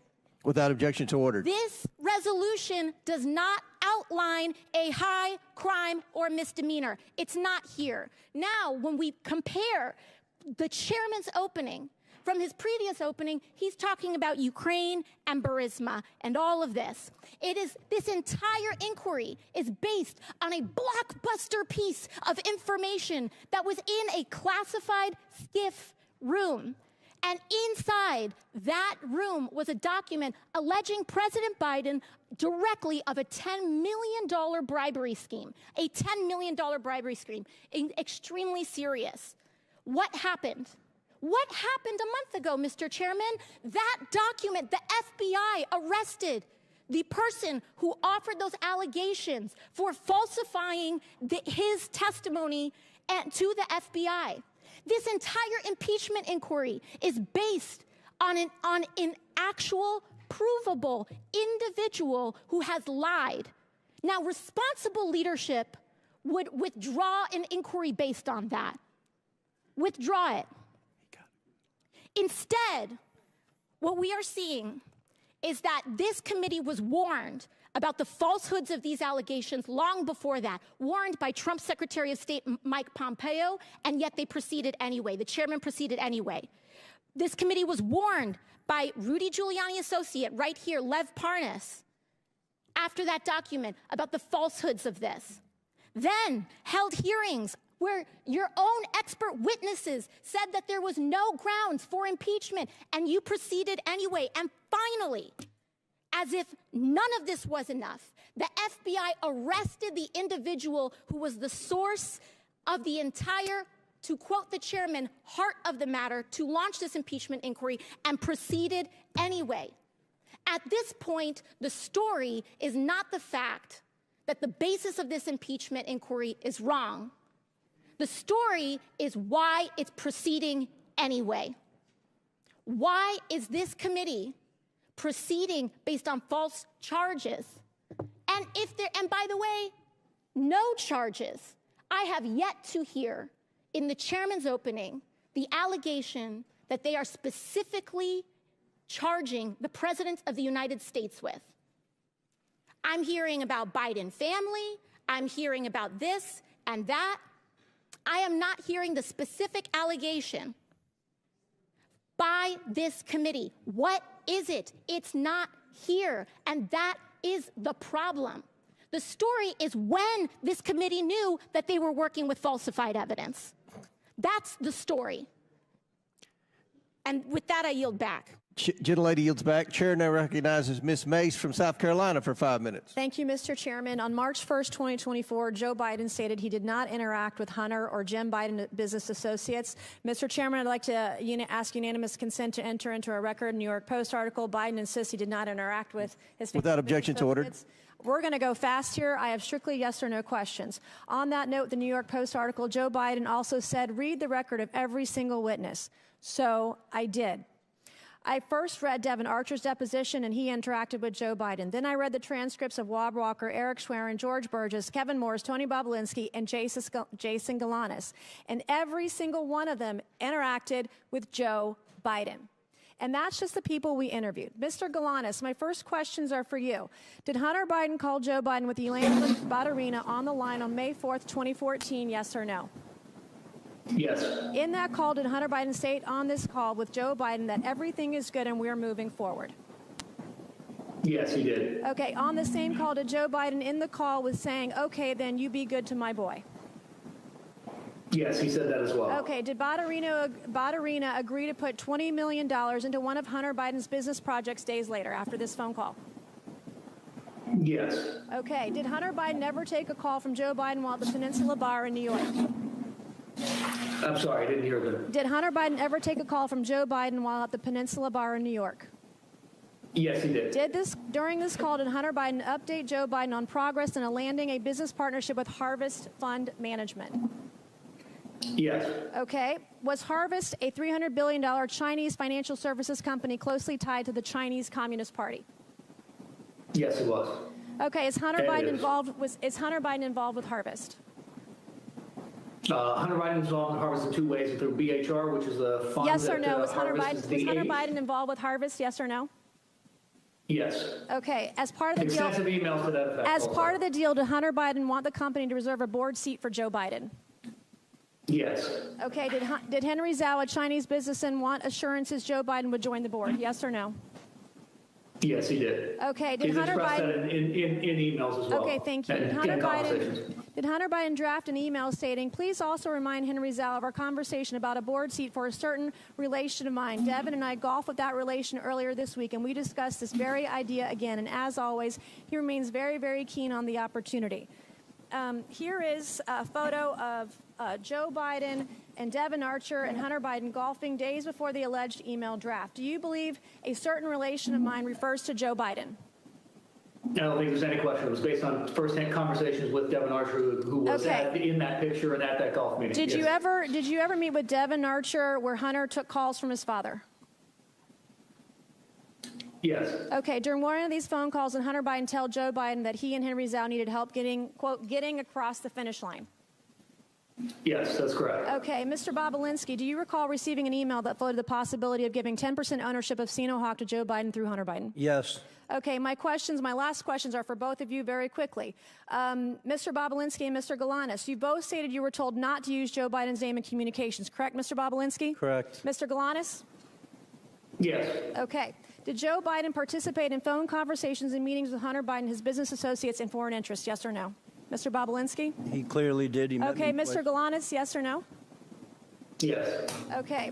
In Hunter Biden's deposition, he said he did not involve his father in his business. Did Hunter Biden lie under oath, yes or no? Mr. Bobulinski? Yes. Mr. Galanis? If that's what he said, yes, I will be true. Is Joe Biden lying when he says he did not interact with Hunter Biden, Jim Biden, their business partners, or forward interests? Yes or no? Yes. Mr. Galanis? Yes. All right. In a debate on October 22nd, 2020, Joe Biden denied Hunter Biden made money from China. Then Hunter Biden and his business associates and foreign interests include money from Chinese businesses, business partners, and or interests. Yes or no? Mr. Bobulinski? I'm sorry, did the Hunter Biden family Biden make receive money from Chinese Correct. business Yes. interests? Mr. Galanis? Did Hunter Biden receive money from Chinese business interests? Yes or no? Yes, he was. Okay, thank you. He had economic interests, and yes. All right. Joe Biden has regardless. repeatedly claimed that he was not involved in Hunter Biden, Jim Biden, or any other Biden family business deals. Today, our witnesses have proved otherwise. Today, we've established Joe Biden lied about interacting with Hunter Biden's business associates. It is my belief Joe Biden is the closer for Hunter Biden, Jim Biden, and their business associates and foreign interests. Good luck to the left proving otherwise. Thank you, and I yield back. Gentlelady yields back. Chair now recognizes Ms. Porter from California. The title of this hearing is Influence Peddling, Examining Joe Biden's Abuse of Public Office. Look, the impeachment inquiry is dead. If it was on life support, my colleague Ocasio-Cortez just killed it. There is no allegation of a specific crime. President Biden didn't do anything wrong. There's zero evidence of that. And still, both Democrats and Republicans and the media treat these hearings like the Super Bowl. But no one ever wins, and Americans always lose. So I've got a fresh direction for this hearing. All we have to do is cross off the part after the colon. There, just influence peddling.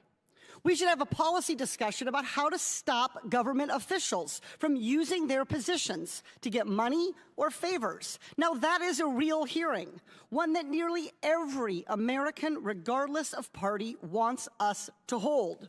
We could start by talking about how senior executive branch officials can leave public service, wait just 1 year, and then legally become lobbyists for big corporations, scoring their new employers profitable government contracts and favorable regulations. They can even be paid by the big corporations during that short 1 year while they are waiting to become lobbyists as a down payment for their future ability to peddle influence. That's wrong.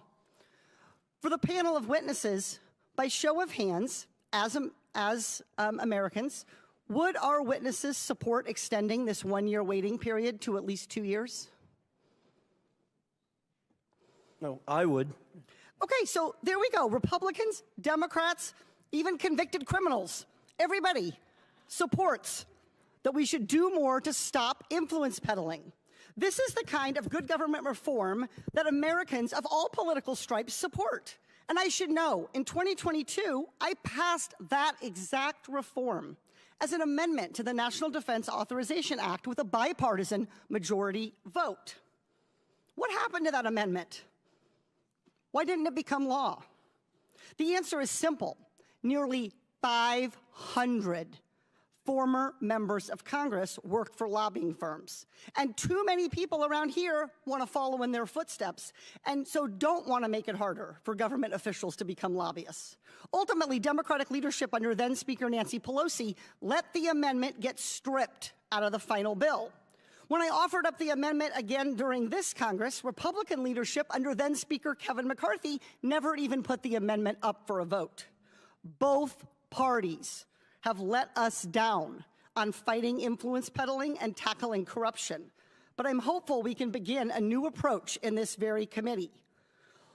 The American people should know that regardless of party, should know that an investigation was conducted into whether Joe Biden did anything wrong. We followed the evidence to where it led, a dead end. So this impeachment inquiry should end today. And where should we go from here? We should stop partisan attacks on each other and address the real problem, that the American people believe that the rules that prevent corruption are way too weak. To stop politicians on both sides of the aisle from influence peddling.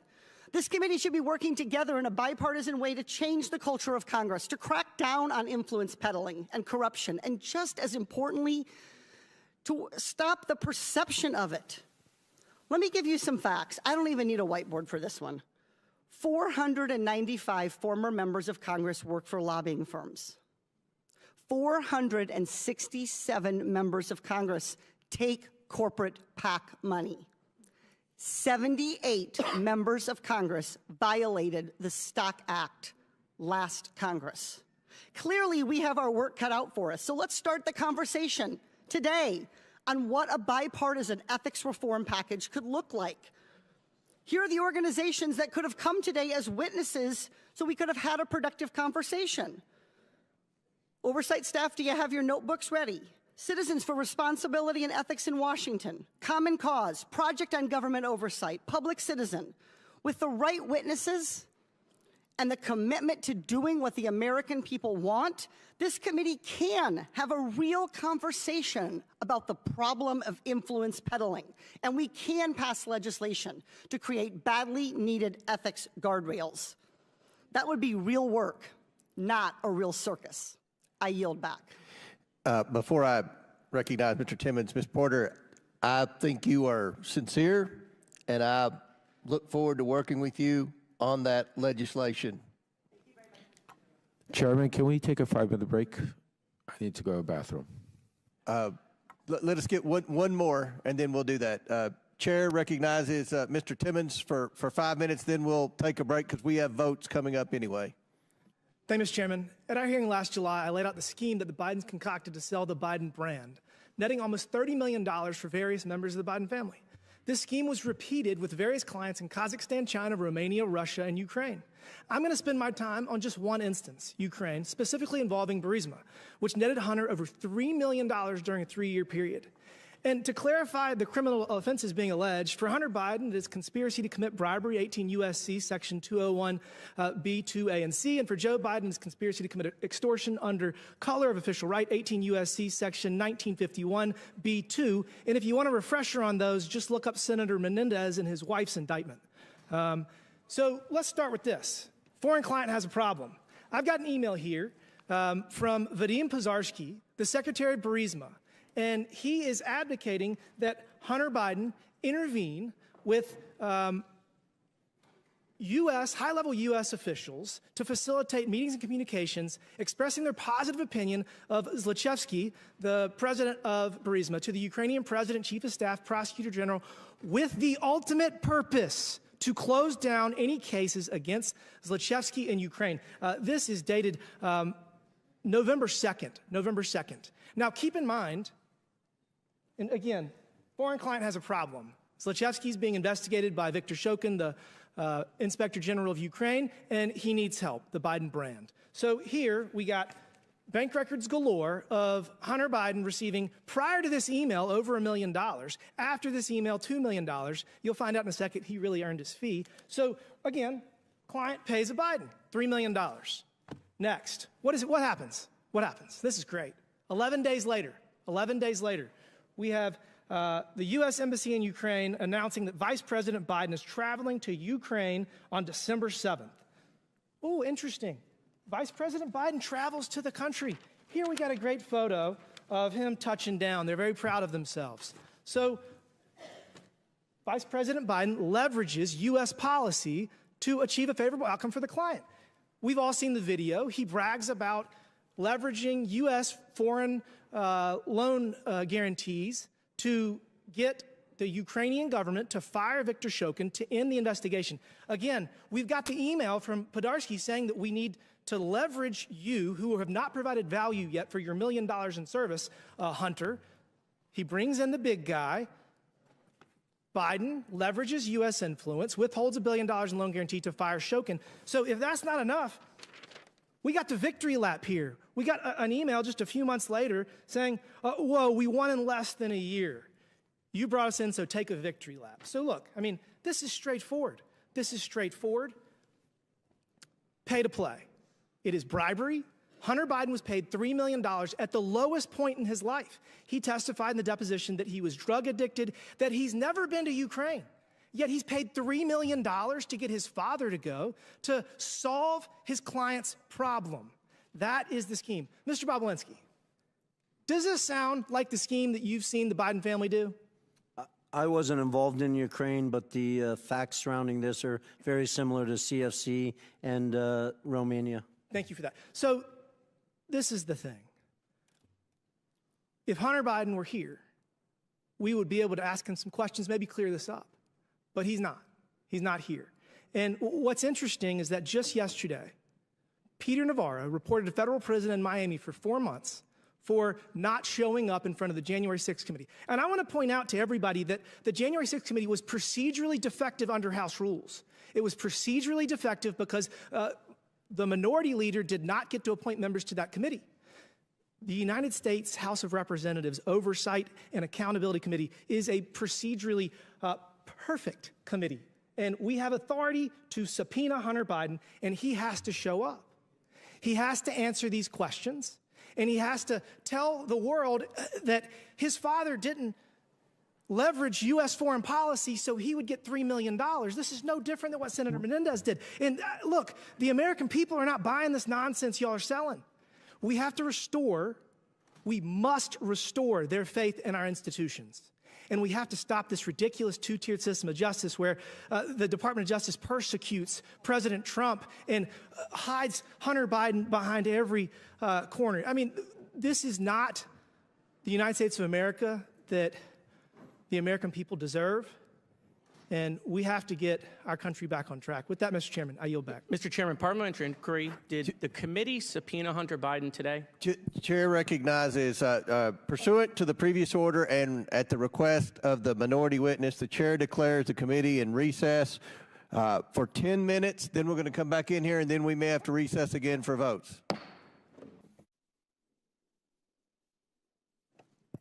Thank you, Mr. Chairman. Today's hearing is another unfortunate attempt by my Republican colleagues to muddy the water in an election year with no proof, no evidence, no wrongdoing at all by President Biden. The American people are tired of this charade. As I said before, my Republican colleagues simply grasp at straws that do not exist. While House Democrats in the Biden-Harris administration work to cut costs of prescription drugs, expand student loan forgiveness, and mitigate the threat of gun violence, Republican members of Congress continue to chase after Russian disinformation campaigns from the 2020 election, which have been thoroughly debunked again and again. And as usual, in this committee, we know who is in charge. It is the bondless, broke bluffer, twice impeached, 4 times indicted, insurrection initiator, election denying, self-declared dictator on day one, and puppet for Putin. The one who wants to terminate the Constitution and defund the FBI. The one who romanticized exchanging of love letters with North Korean dictator Kim Jong-un. The one who just last week embraced autocrat Orban of Hungary to discuss their diabolical plans to destroy our democracy. The one who proposed a policy to ban Muslims from this country. The one who just this week said any Jewish person who votes for a Democrat hates their religion and Israel. The one who called neo-Nazis carrying tiki torches chanting Jews will not replace us, good people. The one who referred to African nations as, I quote, shithole countries.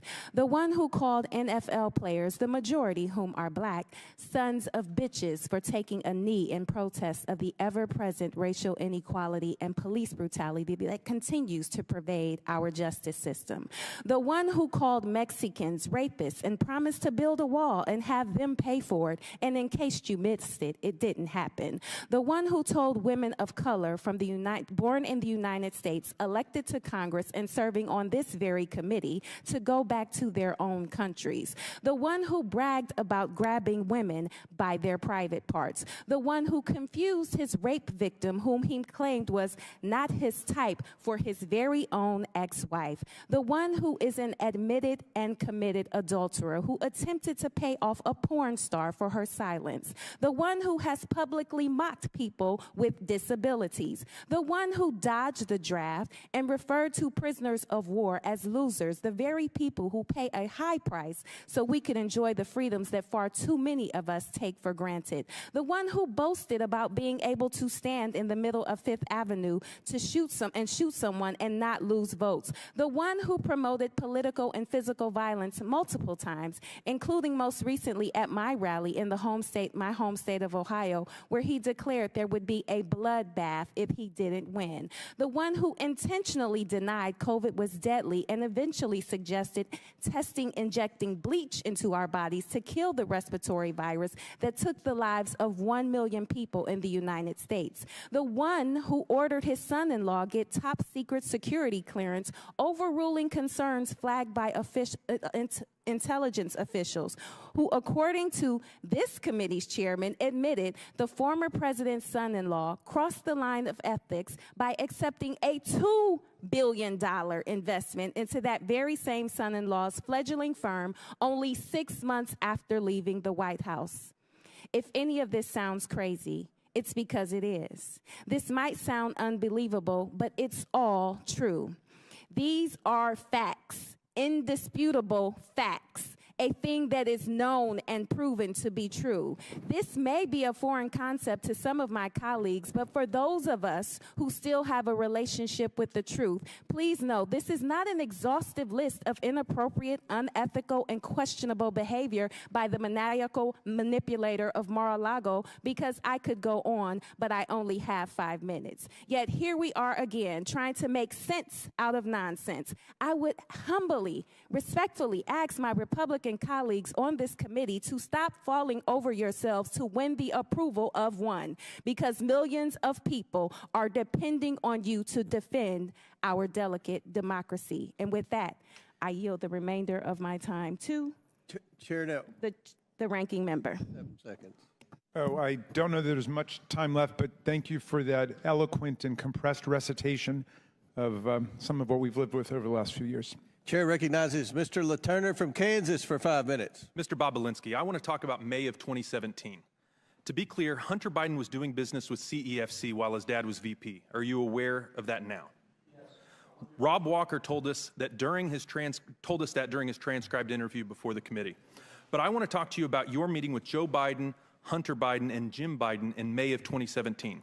Other members are going to bring up the meeting you had with Joe Biden at the Beverly Hilton the night before the Milken Conference, but I want to talk about the next day when you went as Joe Biden's guest to the Milken Conference. So, you watched Joe Biden deliver a speech that day. Then you had a follow-up conversation with Joe Biden. Isn't that correct? Correct. What did Joe Biden tell you during that conversation? Well, as I've already publicly shared, I was brought backstage by his team because he had just given his keynote, and we just exchanged pleasantries, and then I walked him out to his car, and he specifically thanked me for the work I was doing with his son and his brother and asked me to keep an eye on them. And my understanding is, Mr. Bobulinski, that after Joe Biden had left, you went across the street to the Peninsula Hotel and had a long conversation with his brother, Jim Biden. Isn't that correct? I did. It's my understanding that you asked him how the Biden family does the business that they do, while Joe Biden is such a prominent political figure. What was Jim Biden's response to you? Correct. I was actually concerned and asking from a position of concern, and Jim Biden's response to me was plausible deniability. Plausible deniability. And by that you mean Joe Biden would be kept in the loop, but you weren't supposed to talk about it, especially in writing. Mr. Galanis, during your transcribed interview with the committees, you said a very interesting phrase. Say it, forget it, write it, regret it. Does this sound familiar? Is this consistent with your understanding of how the Bidens do business, Mr. Galanis? Yeah, very, very much so. That was an operating principle, yes. But it looks like someone made a mistake. Mr. Bobulinski, you created 2 companies with the Bidens. I want to show you an infamous email discussing the ownership structure of one of those companies, CEFC. You can see on the screen, 20% for H, 20% for Rob Walker, 20% for James Gilliar, 20% for Tony Bobulinski, 10% for Jim Biden, and 10% held by H for the, quote, big guy. Mr. Bobulinski, who is the big guy? The big guy is 100% Joe Biden. Mr. Bobulinski, Hunter Biden didn't respond saying, knock it off. We can't include Joe Biden, did he? No, and that's actually a critical point because remember— Mr. Bobulinski, did you ever get a text message or a group text message or anything like that saying, guys, knock it off, Joe Biden isn't involved in this deal? No, the whistleblowers actually have a text exchange where they're talking about everything else but that, and the reason why they weren't talking about it is because everyone knew Joe Biden was the big guy. Hunter Biden begged for a public hearing, but it turns out he is too afraid of accountability to show up and tell the truth to the American people. But Americans don't need Hunter's testimony to know they are being gaslit by this president. It's blatantly obvious to anyone paying attention that Joe Biden is the big guy. The CEFC deal broke the say it, forget it, write it, regret it rule of the Biden family businesses, and now they are trying to cover it up. Joe Biden said repeatedly that his family never made a dime from China. But Mr. Bobulinski just confirmed that Hunter, Jim, and the big guy himself all got a cut from the CEFC China energy deal. Let me be clear. The only service the Biden family ever provided was their ability to leverage the office of the Vice President of the United States to cash in overseas. My Democrat colleagues are going to try and tell you that Joe Biden wasn't on the final ownership structure agreement, but isn't it true? If someone was holding Joe Biden's stake in the company, it wouldn't appear in the document. Isn't that the whole point of this email, to hold Joe Biden's stake so his name wouldn't be in the document? Isn't this just plausible deniability in action, Mr. Bobulinski? It appears that way. But plausible deniability only gets you so far. Now, I want to fast forward from May to the end of July of 2017 when the Bidens cut you out of the deal. I want to show you a message that Hunter sent to his Chinese business partners. Please put it up on the screen. Hunter writes, quote, I am sitting here with my father and we would like to understand why the commitment made has not been fulfilled. So, when Hunter Biden is desperate for money, Jim Biden's old trick of plausible deniability doesn't cut it. And when desperate times call for desperate measures, Hunter Biden let the cat out of the bag, said the quiet part out loud, and gave the game away by calling on his father to help him shake down his Chinese business partners for the money. And it worked. Mr. Chairman, I yield back. Mr. Chairman, just point of inquiry. What was the last image we saw that you put up? Where did that come from? I just want to authenticate that. This is the Ways and Means Committee Exhibit 300. Must be the Irish whistleblower note. All right. Not an inquiry, though. Anyway, Chair recognizes Ms. Stansbury for the last question. All right, well, thank you, Mr. Chairman, and welcome to the GOP's day-long campaign for Donald Trump. I want to start with Mr. Galanis to help connect some dots that have not yet been connected in this hearing. Mr. Galanis, you are serving just under 16 years for, among other things, as was been said today, defrauding a tribal nation and specifically a tribal corporation held by the Ogallala Sioux, which is why you are testifying from a prison today. But I'd like to ask you, Mr. Galanis, have you had an attorney representing you before this committee that you retained last December? And that attorney's name is Mr. Mark Paoletta, correct? That's correct. And when you first testified before this committee in a taped interview, you were actually stopped by Mr. Paoletta from answering just a simple question about how you met him and who exactly was paying your legal fees.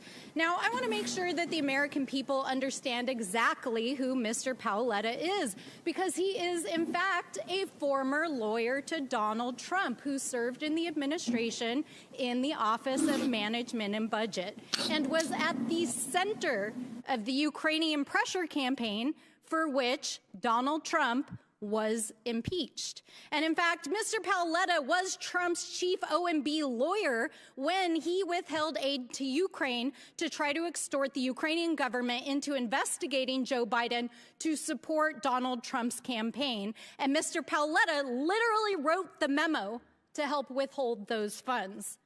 Now, I want to dig in a little bit on this pressure campaign, and Mr. Lev Parnis is here to discuss as an eyewitness who was there. Mr. Parnis, we appreciate you being here, and I want to move through this quickly, so just ask for